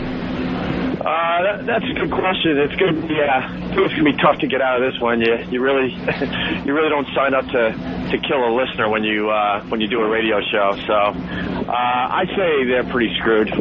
Yeah, I was listening to you guys this morning, and you played a clip from this show, and one of the guys was like, "Hey, she signed a release." Does that she signed a release excuse hold in your opinion? No, I think legally it might hold, but so they don't get arrested, but I think a civil case will be brought up. And it reminds me, it was a case years ago, back in '83, a couple of disc jockeys, I think it was Ramon and Francis in the morning, they had a staff member shove marshmallows in his mouth, and he choked wearing a bunny suit. It was awful, tragic. The Nagel family's never recovered from that, and I remember they were taken right off the air. So, Opie, it's happened before. It has. Opie, do you think this is going to bring any industry-wide changes, or is this just going to be one of these sad stories that sort of fades from the headlines? Now, this is the question she's asking. I'm not hearing this. I'm dying. I'm like, I can't believe he just... So what's the Nagel reference? Yeah, Eric Nagel is our assistant producer gentleman that is sitting out there, and he was the one that was in the bunny suit that day. We shoved marshmallows in his mouth and made him say Chubby Bunny. Like he'd have to put 1 and say Chubby Bunny, and then 2 Chubby Bunny, and it ends up just being a big mass in his mouth, and he's going and trying to put another one in. And, of course, I said he choked, and the Nagel family never recovered. Why did you ring the bell for how these poor kids are going to be asked why their parents died? This is, now, of course... I want to write down every name. You're a director, writer, acting. I mean, you've seen... Oh, my God, yes. Steve, our own Steve, who came in before, I believe you called him a workout... Muscle Queen. Muscle Queen, yes, Muscle Queen. He and Bill, our own Bill in there, had put on this little production for, I guess it was a promo for the show. Yeah. I don't even know what it was at this point. But all we did know from this is Steve's acting is so utterly bad. It is so bad that he can't have a dynamic between asking someone how their parents died, which is pretty serious, to just throwing off a simple why not. It's the same inflection. Listen, please. How'd your parents die? Why not? How'd your parents die? Why not? How'd your parents die? Why not? He gives a little more in the why not? How'd your parents die? How'd your parents die? And now he's that's terrible. I'm sorry, which was my opening line. Was that's terrible. I'm sorry. That's terrible. I'm sorry. He does the little that's terrible. I'm sorry. That's terrible. I'm sorry. In context, man. Yeah, you hear what that performance is. Well, please, because it sounds like you could write it off as like, well, he's playing a character that just has no vocal inflection. This is just Steve. Listen to these sing-songy lines that I didn't even get in. What are you doing in my house? What's my problem? You're in my fucking house. You're in my fucking house. He does. I tell you, he sounds like GPS. Yeah. He does. He sounds like that guy. GPS. Hey, take a left. Take a left. This is I like the waving off kind of, and you can picture him just going, No, nothing's wrong. Just stay in the living room. I'll handle it. Get the fuck out now. This is straightforward acting, Kevin. That's angry. You want to hear the promo so he can understand? Oh, yeah. Put it in context. Here we go. The Opie and Anthony Show presents a Wild Bill production. Bill writes these, by the way. Due to the massive critical acclaim and commercial success of The Fan and Sam Show, XM202 is proud to present a new Opie and Anthony spin-off, a program that will surely take the radio world by storm, announcing Steve C. and his best friend Bill. Starring Opie and Anthony's own Steve C. and his best friend forever, Bill the Intern, who is sensible, articulate, and certainly not crazy. Anyone home? Hello? Hiya, Steve. Swell condo. What are you doing in my house? Why are you pissed off? What's your fucking problem? What's my problem? You're in my fucking house. The door was open. I thought your wife was gonna cook us a nice organic dinner. Honey, is there a problem? No, nothing's wrong. Just stay in the living room. I'll handle it. Bill, get the fuck out now. I can't leave. Why not? My parents just died, and you're my legal guardian. That's terrible. I'm sorry. How'd your parents die? In their sleep? Bill again!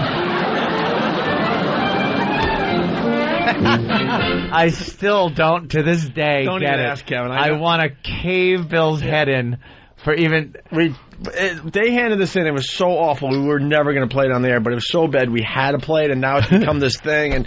And the faithful listeners know these lines like they know they're freaking whatever. It ends with a wacky Gilligan's Island. Side of their defense, it just sounds like they're being arch and trying to put on like what sounded like maybe a 50s, 60s sitcom. Really? With like... How'd your parents die? Yeah. How'd your parents It's not like Mike Brady was a great actor, on the Brady Bunch. That's true. Well, he acted like a straight man. Totally. That was some pretty good acting. Everyone thought. Yeah. He was bad. It has Opie. All right, so you want to? I got to hear your discussion of Ramona Funkus again. Yeah. So then I'm dying, and then she asked me a question. I don't want to hear the question. I hear a couple little words in there, and then I just lose it. He shoved marshmallows in his mouth, and he choked wearing a bunny suit. It was awful, tragic. The Nagel family's never recovered from that, and I remember they were taken right off the air. So, Opie, it happened before. It has. Opie, do you think this is going to bring any industry-wide changes, or is this just going to be one of these sad stories that sort of fades from the headlines eventually? No, I think the boss is gonna, kind of pretty much wreck it for everybody else. I mean, the bosses in radio in general are beyond scared as it is, and now that we officially have killed the listener out there, I think you're gonna hear a lot of really, really boring radio. No one's gonna really try to go to the edge or do anything edgy. Well, Anthony, didn't a management maybe say, hey, did you talk to a doctor about this or something, and maybe get some confirmation if this is dangerous or not? So, Anthony, you're throwing it up the food chain a little bit.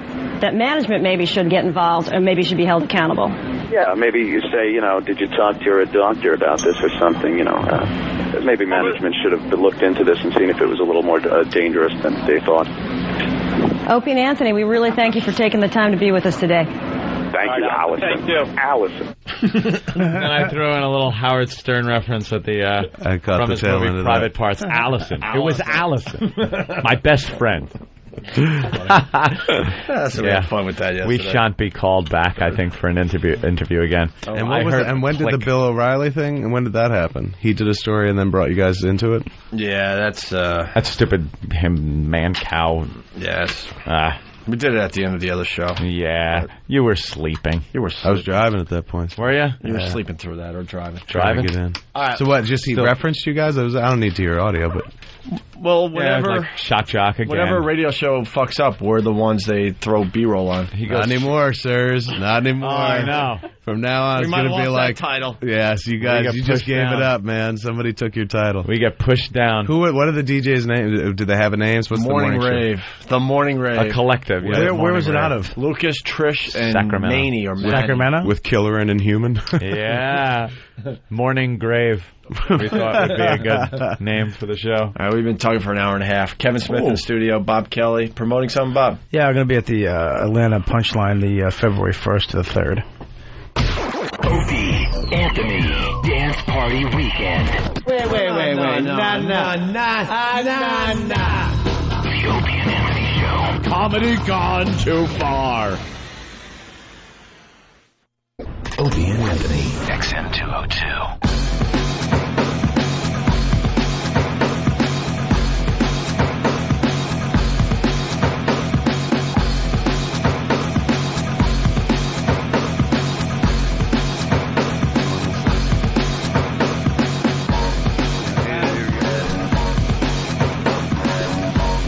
We're hanging with Kevin Smith today. Hello.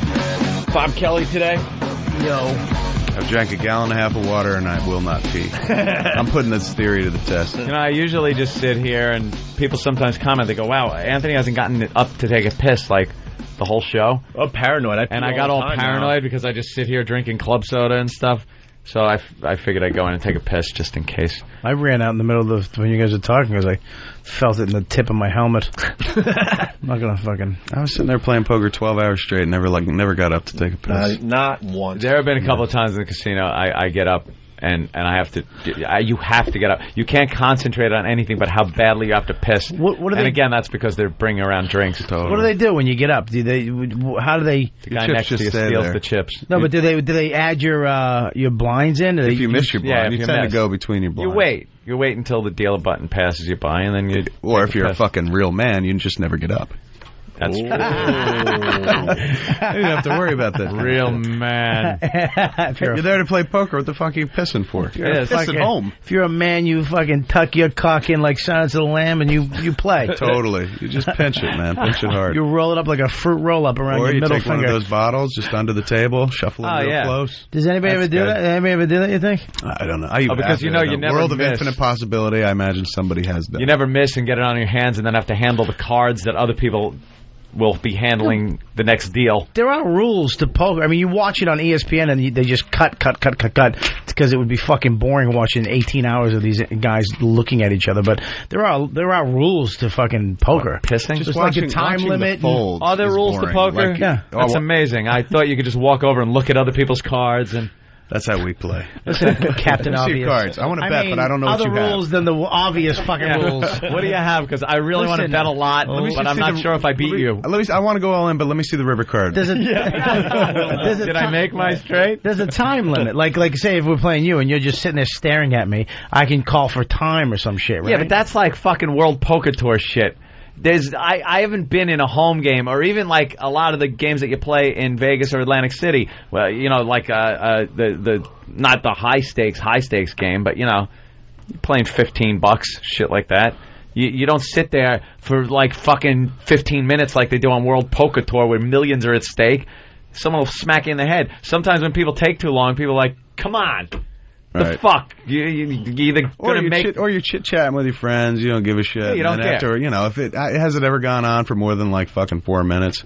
No. Totally. I mean, like, you know, maybe 2 minutes, you just turn, you're like, come on, dude, let's go. Fucking, I should have got off the pot. Let me get that one. Should we promote $15? something? Fucking listen to you. What, man? Just bragging on the air. Hey, ladies and gentlemen. 15. 1-2 is for pussies. 1-2 is for pussies. 5-10. 5-10. I like that game. 5-10's good. You get some quality play. When we played last night, we played 1-2 for a long time. We went to 2-4, and then finally, like when we were left with people with stacks. We went 5-10, and that game got so fucking quiet. Like, before that, it was like, and then suddenly it was just like, fucking playing the game, fold. And there's some people sitting around the table who, you know, he's got a handful. Totally. They donked out and shit, so they were just sitting around talking comics and whatnot, and I felt a little bad because finally I was just like, guys, this is a high-stakes game, so take the comic talk over there. Yeah, I don't want to fucking talk about, like, Ken Holt beat-up thing. I want to... I got fucking $60 out there, man. I want to see what's going to happen. This is cash on the line, my friend. I hear you. Should we promote something, Kevin? You've been here for 2 hours. You got Catch and Release coming out? Catch and Release comes out a week from today. Go see it. You got a girlfriend? Take her to see it. If you don't have a girlfriend, I don't know if you want to see it. It is kind of a chick flick. Chick flicky? Jennifer Garner. It's a Jennifer Garner picture. But it's funny, and I'm pretty funny in it. I agree. And I'm pretty funny. I'm pretty funny in it. I bring the funny. I'm the funny fat guy you can identify with. Boy, let me see. Big Kev. Is he going to give this a bad review? Oh, you saw it? So you can't offend me. It's not my picture. You went to Volgathon. Volgathon, yeah. So I saw it a year ago. So wow. You can only offend me if you said my performance was bad. Was my performance bad? No, his performance wasn't bad. There you go. You saw this movie a year ago. Yes, sir. Wow. It was actually May, so 6 months ago. May. Yeah. 7 months ago. She was pregnant back. Was it before? She'd already dropped the kid. She dropped previous the kid? December. Wow. Yeah. She looks pretty good in the movie. Yeah. Well, we were shooting while she was. Right before she got really pregnant. She was pregnant in the beginning of the show, and then by the time we wrapped, she was just kind of starting to show a little bit of a belly. What have you been seeing lately? Guys, I'm sorry, I'm captivated by Oberman. You guys watch Oberman at all? I watch him. A couple of times. Yeah. Maybe it's me. I fucking love that dude's rants at the end of the show. Like, that dude will go off on the president. He's got a sense of humor. Mr. President, shame on you. But it's a real weird, dry sense of humor. Yeah. He's definitely not the run-of-the-mill guy. Yeah, that's the weird thing. It's like he's been doing all this like political stuff lately, but you know, he was on ESPN for years. I guess it's the right easily dismiss him as like, dude, you're a former sportscaster. Right. I like him a lot. I like him over Bill O'Reilly. Oh God, yes, O'Reilly. I watch him just to be annoyed. O'Reilly. Stephen Colbert. Stephen Colbert's great. Colbert's great. That sarcastic wit. Yeah, but that dude's just playing a character. Yeah. But like really upfront about playing a character. He's so opposite of the character he plays. Yeah. That the further right he goes, the funnier it gets, because you just know that he's not that guy. He's got that Carol O'Connor, Archie Bunker thing going for him, where people are just like, if you tune in, don't know anything about the show, you're like, my God. What an asshole this guy is. My God. So we were talking about movies. Any good movies lately? What have I seen lately? I mean, I've seen everything. Hit me with the flick and I'll tell you. All right, how about that? I won't bias you with my opinion of it. Was it Children of Men? Children of Men. You know, I mean, interesting quasi-sci-fi flick and well-made. Obviously, dude's a really good director, but whatever. There was nothing there. Yeah, at the end of the day. I thought, I don't like movies that end with, like, you know, a dude. Well, I don't want to spoil it. I don't like movies that end like that. What's the movie about, though? Because I have no clue. Some kind of cataclysmic event. Looked like nuclear war to me. They hint at you know, like the escalation of where we're living right now in terms of, like, terrorism and kind of the limiting of freedoms and whatnot. And all that's something bad has happened, and all that remains is England. Mm-hmm. England is the only, like, civilized country left. A quotation marks civilized. They're not quite, you know. And for some reason, chicks have lost the ability to have children. Okay. Mm-hmm. So it's predicated on a world where, like in the beginning of the movie, like the world falls into a hush as the youngest. So you can just dump in chicks and nothing happens? That's it, but they're not worried about that. The weird thing is, and that's I thought was kind of interesting, because you're like, you tend not. I have a kid. I don't even think about kids. You know, like I love my daughter, but I'm like, whatever. I got shit to do. But like, you think that if there was no chance or no new children, and we were not being renewed, like, would it affect your mood? Right. Like, because everybody in the movie, there's this melancholy that hangs over him. Yeah. The youngest there's no hope. Inhabitant of planet Earth has just died, and he was like 18 years old. Yeah, it was a big thing. It's like an 18-year-old guy, the youngest person on Earth, died. So it was on the news. Everybody stopped, looked at the TVs, and they were freaking out about it. Because I guess it would, you know, eliminate hope. Exactly. Whatever you're doing at that point in your life then just becomes riding your life out knowing that there's not going to be any future. I think that was kind of a cool part of it. There was pimp shit like the one dude who had like Michelangelo's David in his house. Yeah. Like because I guess the other countries like where would that be? The Louvre, France, something like that. Yeah, he was just able to go and poach like these. Yeah, just open the door. Fantastic works of art. You can take whatever you want. And that now, but there that does. Yeah, that would become something that wouldn't really mean value. anything. Everything loses its value when there's no more. There's no more people once the last person dies off, and that I found interesting, right? And thought that's a great premise. When I watched the trailer, I was like, "Wow, that's good." But then where it went and where it ended, I was like, "What the fuck?" There was like this thing called the Human something. What was it? The Human Project. The Human Project. What the fuck was it? Where was it? It was barely. Like, it seemed to be this important thing that they just dropped. It's a phantom, like what some people consider a phantom or kind of a mythological program. It's all rumor and hype, but it doesn't exist in the confines of the UK. Was that it? Yeah, it's just like somewhere out there the Human Project exists, but they never really explained what it was. To kind of give hope to people, maybe that something like somewhere. I mean, you're right. They never really tied it in that much. They just had to get this girl who I don't think we're spoiling anything, but they find a pregnant girl. And why'd they have to move her around so much? I don't know. You would imagine everybody would be like, right on, let's make her queen. She could have a baby or something like that. But they're like, we got to get her out of here. Why keep it secret? Why the big... And there are people who are terrorists who are using her, as a political pawn. Yeah. And for some reason, Clive Owen just based on that was the shocking thing, the Julianne Moore thing. Yeah, where you're like, okay, this movie stars Clive Owen and Julianne Moore, and then you're like, maybe I was wrong. Okay, that's pretty cool. That comes out of left field. This sounds really interesting. Yeah, it's definitely. You know what? It's the end. I don't know if you want to get out of your house to go see it, but by the time it hits DVD, definitely check it out. Right. Yeah. But it's if you're like, I want to get out, see a movie, escape for a while. There's escapism there, but you don't. It doesn't really take off in the way of like a Friday night flick. Yeah. What about Thinking Man's? Thinking Man's sci-fi is what it is. What about that movie? It's not out yet, but it's coming out soon to you. The 300. Oh, based on the comic book? Yeah. That looks dope, doesn't it? Looks amazing. I've never seen it. Is that the trailer? That trailer. The first day I saw the trailer, I went, holy shit. And Patrice was in here, and I go, you got to fucking see Who this trailer. And I showed him, he was the guy pissed. Who directed it? No, the lead guy, the Spartan, that guy. Gerard. Unbelievable, man. The guy that did the Dawn of the Dead remake, Zack Snyder, he made this. Timeline. He shot it all on a fucking green screen stage. So it has that insane look to it. Yeah. Do you know what he was in? Yeah. When does it come out? Going to IMDb. What's his name? Gerard Not something? smart. Something, yeah. Was he Dracula? Was that Dracula 3000? 2000? Yeah. Was he the guy who played Phantom of the Opera? Phantom of the Opera as well, man. the movie? He is a fucking Butler? badass. Gerald Butler? Movie. Was that it? Gerard Butler? Like that. He's Gerard a badass. It That's does one of look those awesome, movies. though. Patrice said, he goes, I want to see this right now. I'm pissed that I can't see it now. And he goes, when I see it, if this fucking movie sucks, he goes, I'm never seeing another movie again. Because the trailer promise is there. so fucking good. I don't think it'll suck, man. At the end of the day, it's like that movie, I think, ultimately delivers on its promise. And the dude who did it, remember everyone was worried going into Dawn of the Dead, how do you remake Dawn of the Dead? The dude made a kick-ass fucking really remake. Good. Yep. And now that's the dude that's going to do The Watchmen, that comic book. What did you see? Independent Film Network was playing it. Film Channel was playing it. Unknown called. 5 guys or so in a warehouse wake up, and one of them's tied up. They're all fucking kind of beat up, and they kind of figure out through time, through the time that goes by, that some of them are hostages, and maybe a couple of them are the people that were supposed to hold them till the bosses get back.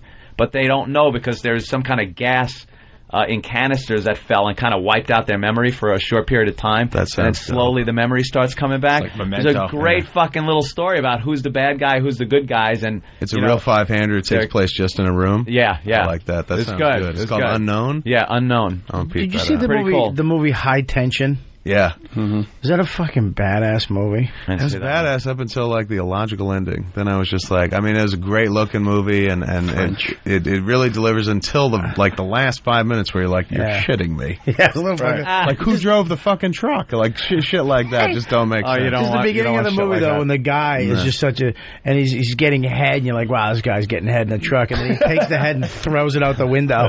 You're like, what the fuck? And then when he comes in, the first scene is just amazing. He just comes in and just funk and just kills everybody. That was frightening. The scene where he breaks into the house. It's just like if you're ever, I'm one of those people who lives in terror of home invasion. Oh, me too. This is the ultimate fucking nightmare. Thank God somebody else. These people don't fucking understand. Oh my God. Why don't we understand? Are you an alarm guy? Like make sure it's on all the time. Doors locked all the time. If they're coming in for me, they want me and mine. They're gonna have to go through some shit. Oh, there's gonna be a battle. Totally. There's gonna be a fucking got a moat, battle. Got some crocodiles. I'm ready. Oh, he's got it all. I got bats in every room. I got aluminum bats ready to go and shit. Bats. Father-in-law. I got stuff with a little more range than bats. Yes. And believe me, I've already. I like have things marked out on my floor. I have my fucking house blocked out where I know where everyone's supposed to stand during a gun battle. Anthony, you're like, we're running a drill. Let's go. Here we go, drill. He's actually Rainbow Six. Oh yeah, that's what it is. Get behind me. Sneaking around corners. No, but that home invasion shit. Yeah. Because you know. Then don't see this movie, man. You see high tension, you'll just feel like, I knew it. That's what they do. Because just bombs up to the door. Honestly, God, it just comes. It's so like brings the doorbell. What do you want? And that's it. And it's just you're like kick it in or does he? No. Person opens the door. There's one of those like not a peephole, but the little door within the door, so you can open it and see what's up. And the dude just kind of gets stabbed that way, reaches in, opens the door. Oh fuck! The really fucked up part though is, and I don't think we're really spoiling anything because there is a big fucking twist at the end of the movie. Okay. Yeah. Because right now you're like, it opens with this dude like if I was saying getting head from a head, and you're like, oh, one of these fucking misogynistic pieces of shit. It's not. Yeah. But then it's even more misogynistic based on the twist. Yeah. You know what I'm saying? Because it's just like it's instead of a movie that just victimizes women.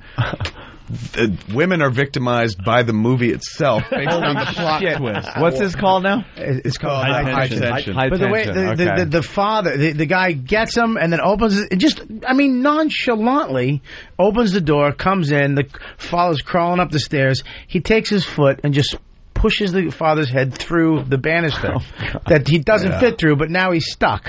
His head's stuck through the banister. Then he just nonchalantly goes over. Too much. This won't. It won't. Is it? But he gets a bureau and just pushes it and just flies it across the room and just chops the guy's head off. Decapitates the dude. Wow. Decapitates. And it's like you're like this, but it happens. It goes from here to here in like 3 seconds. You're like, what the fuck? And the dude just looks like he runs as this little fucking greasy work truck. It looks like he looks like a locksmith. Yeah, just like the average dude, a little on the grody side. Wow. Dirt under fingernails, but so calm about it and shit. It's the nightmare, and he's got no aim. It's not like I want money and shit. He's just psychotic. But again, I stress, there is a twist. Okay. Yeah.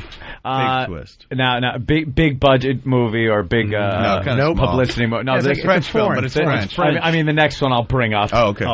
Rocky Balboa. I enjoyed it. I thought it was okay. I mean, anything is up from Rocky 5. Right. It actually is Rocky 5. That's what it is. They should really They eliminated it, and now that's Rocky 5. Right. In my eyes. It kind of... I think it did away with a lot of the last few. Like Rocky, the original was a great movie. The second one was good. I loved the fucking Clubber Lang shit. Right. That was good. And then it just fell apart. I mean, this one kind of really brought it right back to the first one. I thought it looked good too. Like he did a good job with the fight scenes. Looked like there was a camera in the ring. And how fucked up was it that the hard pressed to call her love interest because she's not. They don't really get a relationship. Yeah. But the female in the movie, the chick in the movie, the lead. The Adrian character. Because apparently he didn't want Adrian. You need the Adrian character, right? He needs to ice her for the sympathy, but. It's the chick from the first movie, the little chick he's walking home with. She's like, hey, Rocky, screw you, creepo. Yeah. And, like, he brings this, not the same actress, obviously, brings this character back. Yep. Fucking 20, 25 years later, whatever it is, and like, reintroduces as a major part of the movie. Totally. His inspiration. And she had sex with a black dude.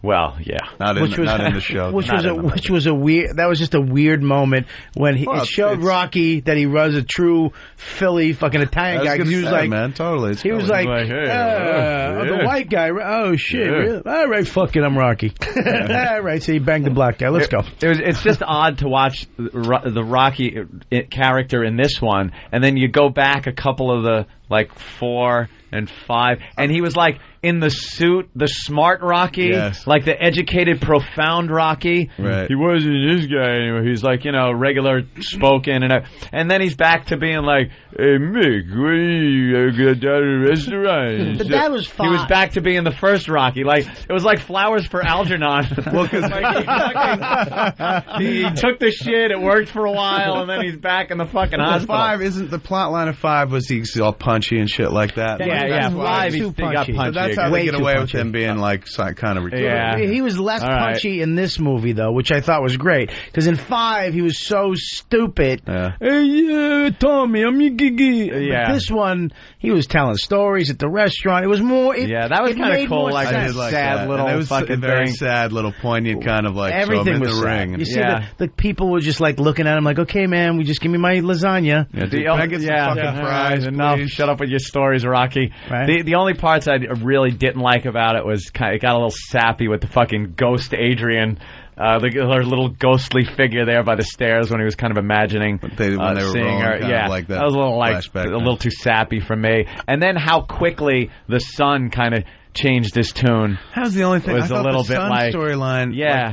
It seems like he split two son storylines because that chick, Little Marie's got a kid that he starts kind of palling around with, and then he's got his own kid who, for reasons unknown, doesn't like his father. Yeah. And then all of a sudden comes around and God, he kind of came around from one speech that Rocky could have given him like fucking 2 years ago. He's like, oh, why didn't you say that like fucking 15 years ago? We could have had a better relationship. It's been great.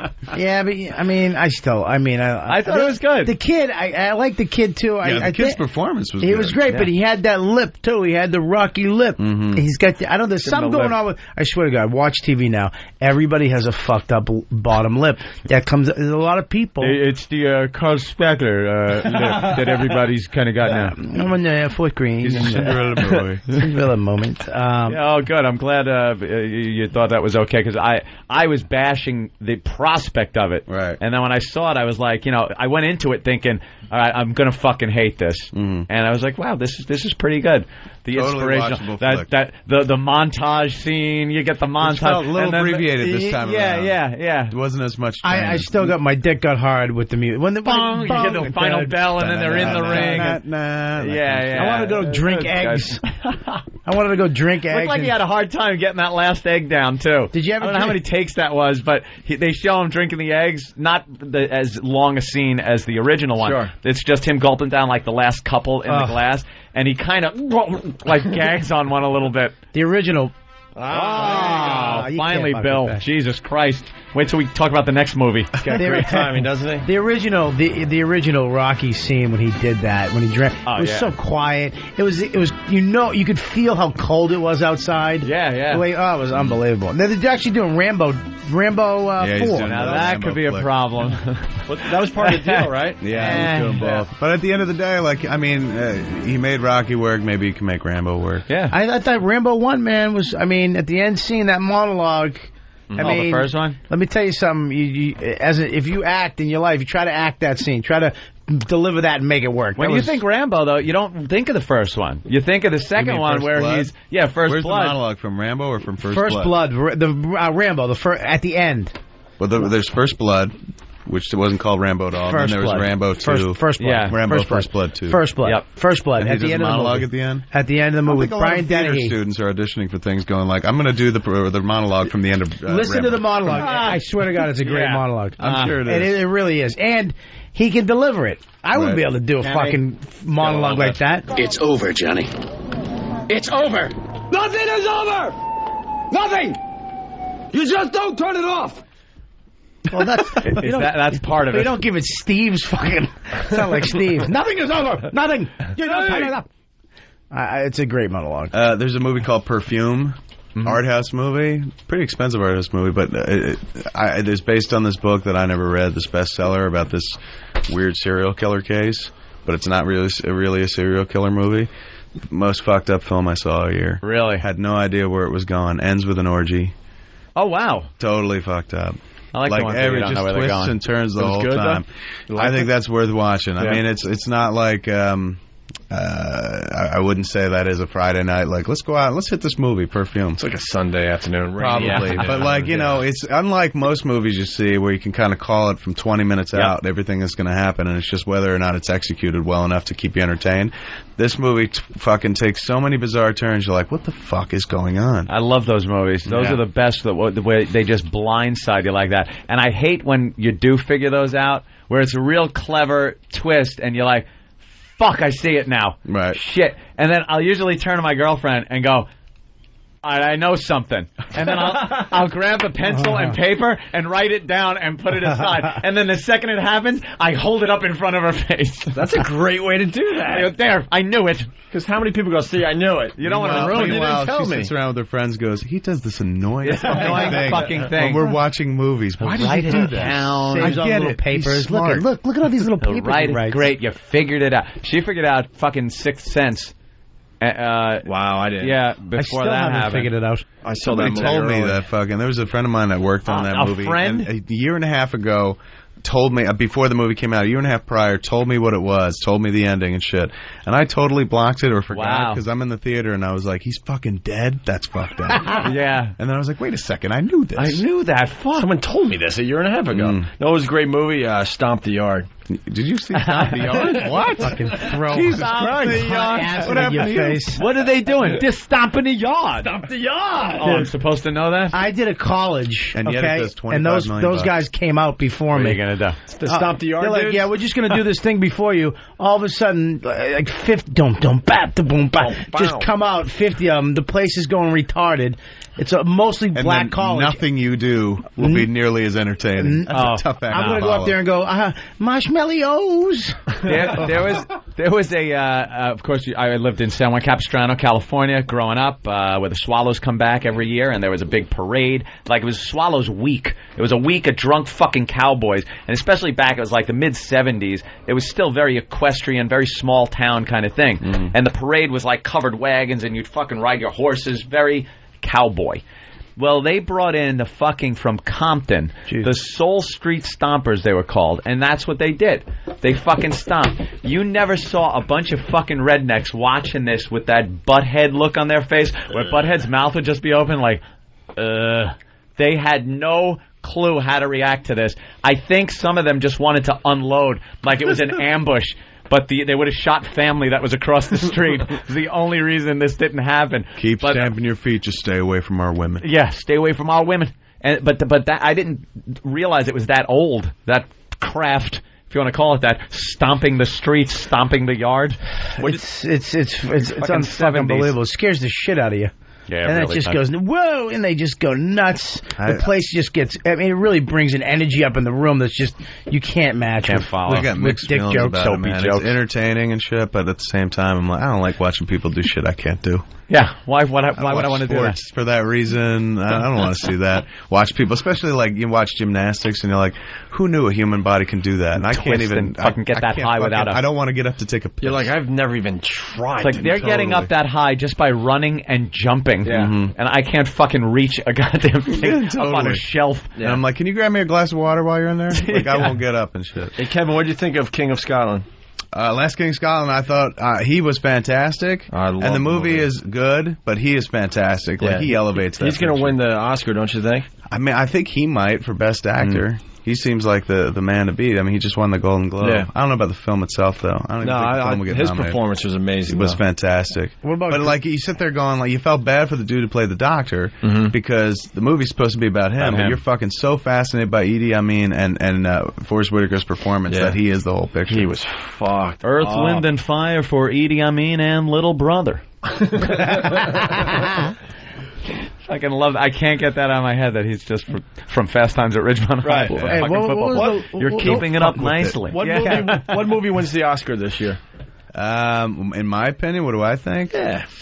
We'll write it down on a piece of paper. We'll see if you're right. I know. I'll do the fucking Anthony where I write it down. A couple Write it months down from and then now. shove it in front of Hold your it face. up in front of my wife. I'm like, check it out. She's like, what are you doing? Bitch, he was right. Fucking I don't know. I mean, for me personally, I love The Departed. I think that should win. But that was good. The Golden Globes, they kind of gave which is a weird bellwether because they have two separate categories: comedy, musical, and drama.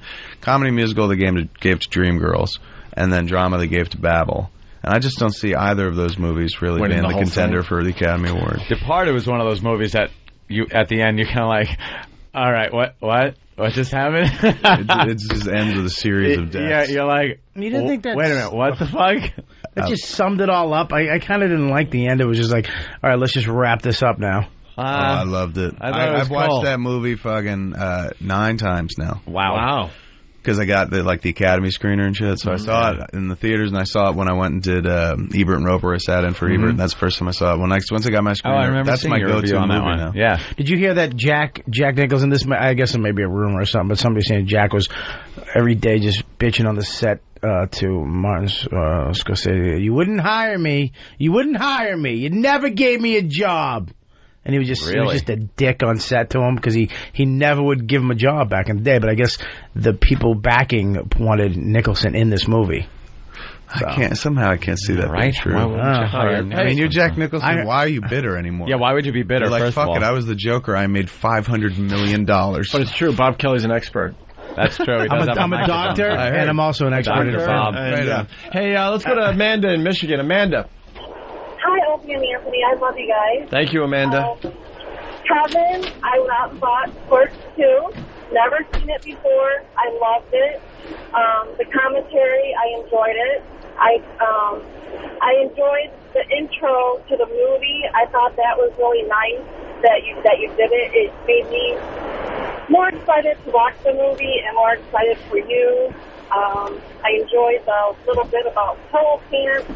But all in all, it was a good movie, and everyone, thanks for making me laugh. All right, Amanda, thank you. Thank you, Amanda. You'll never get better extras than you do with Kevin's movies. Yeah, no, like all of them. I love the commentary is good. It's not this too cool for the room fucking commentary. It's funny shit. Like you usually turn on commentary and you're like, all right, I want to learn about the movie a little bit and stuff. But you guys are really funny. Yeah, you'll learn nothing. And you get these extra. You learn nothing. You guys will go off on tangents and be like, I thought they were going to discuss this part of the movie, and they're all talking about some night they were hanging out or something. Well, now the trick to those things, like, I don't even put the fucking headphones on whenever we sit down to commentary. I'm like, nobody put headphones on, because otherwise you lapse into the movie and it gets quiet. It gets quiet for a little bit. So you now keep you're the just headphones talking. off, you're just having a 2-hour conversation. And then also, like, outtakes and clips and shit like that, you guys, again, not afraid to look fucking silly. No. I overcompensate, sir. Got a small dick, so I pack my DVDs full of tons of extras. They're packed. I got to jump in. We have a scheduled voiceover session. What? They're calling us from L.A. and Boston's involved. It's Holy a big shit. thing. So do you do it on air or is the show over at this point? No, we got to go. I mean, if you want to stay and do something. do it on the air. So we can then critique it later on. After what you did to Dee Dee, that kind of ass raping, he was I'm being not interested. whipped on his ass by some fucking guy. And so did you see Ghost Rider yet? What happened? Not yet, no. But I'm gonna sit in for Ebert again, and so I'm gonna They go redid see it that in first week of February. They redid the trailer for that. Looks better now. Yeah. The original trailer, I wanted to throw up. Fuck, they canceled it. I mean, good news, they canceled the voiceover. That was a real like breaking news. We got to go. Wait, here's a second post-it. I think we might be late. We're not going. Pretty good. What was the line at the end of the Jay and Silent Bob? The line at the end when she was like, "You gonna fuck me?" and she goes, she goes something like that, and then he goes, "No, seriously, you gonna fuck me?" That had to be. I laughed fucking out loud in the theater. That was awesome. That was one of the funniest lines. Are we gonna fuck or not? Yeah. No, he goes, "We're gonna fuck or not," and then she laughed, like giggling, and you're like, "Oh, it's gonna end cute," and he goes, "No, seriously." Are we gonna fuck? Are we gonna fuck or not? I was like, what? He's a funny dude. Fucking beautiful. He heard it the first time you said it. I started, wow, you're a fucking... Anthony's a fucking cunt. Well, we're tired. We're tired. What have you guys... We've been at this 5.5 hours. Have you guys Anthony gets jealous, you fucking this Isaiah Washington story? Yeah, who do you believe in He's this just one? melting down. Well, who's this dude on TV? He's a gay expert. Wow, apparently. I mean, the Grey's Anatomy just beard. penciled Yeah, that beard in right before they What the hell would he be called? Apologizes. Well, you know what he did? He got up and said That's something a like, ladyboy right there. I never. Bear. He was talking about somebody. I don't know who he was talking about, but he said, "I never called," and then said his name. It's the dude in the show. That dude, I guess, who because of the whole incident wound up saying, "Yeah, hey, guess what? I'm gay." But it was a story from a while ago, and then it went. He said, "I never called him a faggot." Well, but the problem is the ABC thought the whole thing was done. Right. Yeah. Like, this guy said he said it. He had to come out of the closet. They talked to everyone behind the scenes. It was supposedly over. Now at the Golden Globes, he jumps on mic and goes, "I never said he was a faggot." And ABC's like, "What the fuck? Faggot. I thought we took care of all this." And that's the thing. Like when you read the story in print, it's they give his quote, but it's F. Asterisk, asterisk, asterisk, and then T. They don't even print it, and it's like you're just reporting what some dude said. Right. Yeah, why can't you write it? Why can't you just write what he said? But anyway, yeah. So he went up there apropos of nothing, or maybe somebody asked a question that kind of led him to it. Not really. It came out of nowhere. Really? On the Golden Globes. So him but not on the show, but it was backstage, right, doing press or something. Yeah, doing the press backstage. Because I don't think you jump in there to present. And you're like, first off, I never called anybody a faggot. With that echo. Best supporting actor nominees are. But he dredged it all up again. Why bring it up? It's like he's a little crazy. That guy's a little out of his mind. I guess you can tell he's a little he's got those wide 1,000-yard stare. He's a little out of his mind. Yeah. And why would you do that, man? Like you're on a fucking hit show. Like don't be the David Caruso where you're like, I'm gonna go leave. Did you say David Caruso? Where's our David Caruso line of the day? He's got the corner on this dirtbag market. He's also got quite a little business on his hands. Yes, he does, Frank. He also has Murder One. Did you see that YouTube clip? Yeah, that's what got us hooked on that. That is fucking genius. That's what got us hooked on I watched it the other day, man. It's like 8 minutes long, and you're like, oh my God, he does it every episode. You watch every second of it. The line, the delivery, the glasses, and then the exit, stage left even. He's just out of frame. He's gone. But that YouTube short is made by the... After each one. Oh, after each one. Button. Yeah. Oh, it's classic. And now I see it on. It's on A&E. And every time it's on, I have to catch the beginning because I just want to see him deliver that line. He does half of line and then finishes the thought. The line. And then leaves. What we have here, Frank, is Murder One. Yeah! And then off, out of frame. I can't remember, and we've talked about this 1,000 times, but I can't remember him being that bad.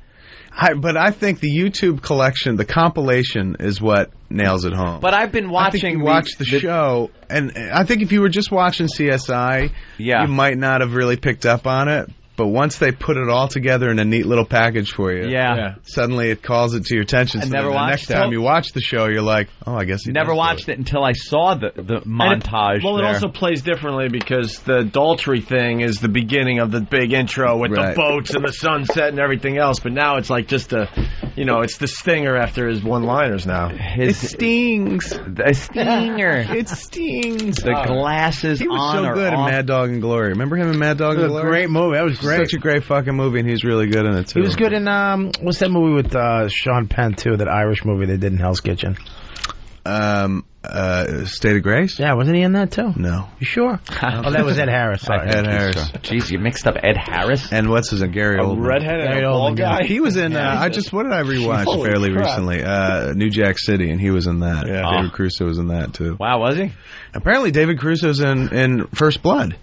He's the dude that Stallone stabs in the ass. Yeah. That's true. Yeah. He was a pussy in that movie, too. Yeah. He was a real pussy. You stabbed me in the ass. All right, it's time to start our weekends. Yep. You got stabbed in the ass. The question, Frank, is am I a poo puncher? A poo puncher. Oh, man. What was that party Sloppy Party Bottom. Sloppy Party That's a great name for a CD, isn't it? There was a rumor going around. Probably a name on Whackbag already. Probably not probably no truth to it whatsoever, but there was a rumor going around out in Hollywood after the Reese Witherspoon Ryan Phillippe divorce that had something to do with it, that he was a closet sloppy party bottom. Wow. And I think it was just one of those rumors that somebody started because they're like, wouldn't that be fantastic? Yeah. Like if that dude was like, because I guess he's kind of like the ultimate twink. Like he's gay dudes really like that guy. But I don't think there's any truth to it. I don't know. As far as I know, that dude loves pussy. How do you start a rumor? It's that simple. What you do is you throw something out there that's just like, could be true. It could happen. Yeah, but it's like one guy has to throw it out. How does it then spread to 300 million people? Internet. We stood in front of the AMC in the theater in Times Square, me and Dane Cook, and we would just go, can you believe Michael Jackson hung himself? As people walk by. Oh, you do and that? You can see. We've done that, gag. You can see people going, Michael Jackson hung himself? Just walking down the street. Oh, that's good, yeah. No, it's hilarious. Yeah, Jimmy does that in the elevator. He'll when somebody gets on the elevator and he's stepping off, he'll say something about the president, man. Did you hear about the gunfire? And what did Kenny do walking through first class on one of our flights recently? He was talking about Did you hear the president's been shot? Did you hear the president's been shot on a plane? He's walking by and he says that to us as he goes to his seat, and everyone turns around like, "What did he?" That's illegal. Just joking. Why are you taking me off the aircraft? That's fucked up. All right. Catch and Release a week from today. Catch and Release comes out next Friday. Go see it. If bring a girl, you'll I'll check it out. You'll get laid. Absolutely, I'll check it out. Clerks 2 on DVD. On DVD. Clerks 2, as always, we kicked ass on DVD. That's where we kind of thrive the best, though. What did you play in the movie that's coming out? What do you play? I play the fat, funny friend that would have been Jack Black if he wasn't too expensive. I played the sloppy party bottom. You're a sloppy party bottom? I wish, sir. If I was a sloppy party bottom and shit, my acting career would take off. People would be like, what a brave choice. How did you research this role? I was like, I don't know. Took a lot of in the credits it said sloppy bottom buddy. Sloppy party you bottom. Can't even say it. I'm so fucking funny. exhausted. You I know. fucking cunt. You're all over me. Back up. I'm not all over We're just you. all tired and need to go home now. Big Kev. Big Apple Con today and tomorrow. Go to bigapplecon.com for. Do you have are you rocking a table there? I am, yes. Oh, no interviews? I'm going to see. You're going to available. Yeah, because his interviews, the greatest interviews ever. Do they all end with? Yeah, they should. They should. They're very short, very to the point. Where are you with your MySpace? How many friends you got? I have. Boy, I forgot. You were the bar for me for a while. When I first joined, I was like, man, how do you get that many friends? Got to get that many. Now? You bailed on it for the most part, right? Have you really? Don't do it that much? No, I haven't updated it in a while. We've been traveling a lot, and I know you could still reach that internet thing away What's on the the last road. thing you want to do but on the I road? was like kind of fucking busy, and then you get to the point where you're like, now I got a lot of fucking things. A friend approved. I only have 27. I have 27,000. No, you don't. 27,000. All right. I got 26. Do you? I got no way. I haven't answered anything. 26,000? I haven't signed up new friends. 147,000. Fuck. Yes, sir. Yes. Wow. How many does Dane have? $1.5 million. Yeah, that dude Dane's practically ridiculous. created MySpace. I know. Yeah, he invented that dude MySpace. is not ever. I mean, must go out and must be just like getting on a bus and telling everyone on the bus join MySpace. Yeah, that's it. Everybody. I can't get that shameless, man. Except I will here. The Real Kevin Smith. / The Real Kevin Smith. Oh, you have MySpace.com / The Real Kevin Someone Smith. has All one Kevin word. Smith? Who has Kevin Smith? Before I got there were like multiple. You can get Smiths. it. How? You got I don't want him, man. I've got my 147. You I got don't yours want to now. rock You the don't boat. want to Good. change The it Real over. Kevin Smith. I don't want to have to start over. 1.7 mil. He's got. Opie, you're not even on it, right? No, I can't. I had to. I had an Opie for a while. I thought it was you, but then I realized he was actually. I think we finally shut him down. There was a fake Opie out there. It was a fake me. He was being nice back. I was an Opie. Yeah, so you could tell. I've been nicer, Bob. No, you're great. I mean, but if I was bugging you on MySpace, you'd be like, enough. What are you promoting? We're going to go home now. Atlanta, Punchline, February 1st to the 3rd, and I'm going to be on Jimmy Kimmel next week, Thursday night. Do you guys literally go home? No. Or do you have work to do here? I don't think we have anything to do today, right? Not after. Yeah, we're so out. That's a cush gig right there, man. Oh, get my truck, please. We're so out. All right, Kevin, it's always a pleasure. Kevin Thank Smith, you. everyone. Yes. See you guys later. Always a pleasure. Very interesting. That it? You're supposed to end on the applaud, I thought. That was really anticlimactic. You look like you're lost in thought, sir. No, we're just trying to figure an out. An out? Yeah. An out? All right. An out. The perfect out for the show. Yeah. No calls, maybe would be a All right, let's see if I could find that. All right. This might take a while. Fan, I need help, Fan. Fucking Anthony. There we go. Okay. All right, everybody. Have a good weekend. All right. We'll be back Monday. Okay. With a brand new show at 6 o'clock. So, Frank, we'll see you on Monday. That was perfect. Awesome. Great out. All right. Should have actually hit it. But See you later. See, now we got to do something else. Oh, that was kind of bad. That didn't really pan out. No. Yeah, How about... Send it like that. How are they going to sell your face? Like it was very perfect. mysterious. That's more cliffhanger. Just say something I have to tune in Monday for. Yeah, tune in. Monday. Guy dies from drinking orange juice. Amazing. Let's see, Kevin, help us out here. Give us an out.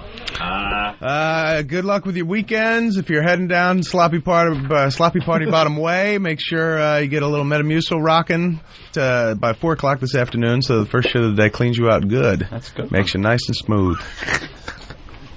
Goddamn rich cunt!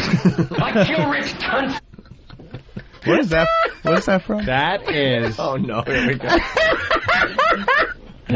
That is from... what movie is that? Death Wish? Death Wish, yeah. Goldblum. From the first one? That's Jeff Goldblum. Jeff Goldblum in one of his early roles. One more as time? a young thug. He's wearing a Jughead-type hat, and he is beating the wife of what's his name there? Death Wish guy. Boy, I can't fucking think today. Charles Bronson. Charles Bronson. Yeah, he's beating his wife. Ellie. Hey. They call him I Harmonica. dig. And he's beating his wife's face in, and he adds this little tidbit in. Goddamn rich cunt! I kill rich cunt! Be afraid. Be very afraid. Yeah. They were thugs, and they were the worst-looking bunch of thugs. It was like anyone could take this crew. Was it also a rainbow coalition of thugs? Yes, it was a bit of a rainbow. You get Jeff Goldblum in there, and a black guy, a Hispanic guy, an Asian guy, Benetton ad. How come criminals can get along? I don't know. In movies or old TV shows or movies, they can get along. I got our out. What is it? Oh, thank God. Thanks to used lad bag. Used lad bag. From Boston. This is our out today. Thank you, Kevin Smith. Thank you, sir. The movie's called Catch and Release, a week from today. This is our out. He's rubbing his hands. Nothing you have ever seen before, and nothing you have ever heard before, will prepare you for the shock of... My Baby is Black. Now, the motion picture screen reaches its full maturity in this dramatic, bold story never before told on the screen. They're practicing being cruel and unusual. Line of the Day is brought to you by Bodog. If you want to vote for Line of the Week, go to iliketolisten.com.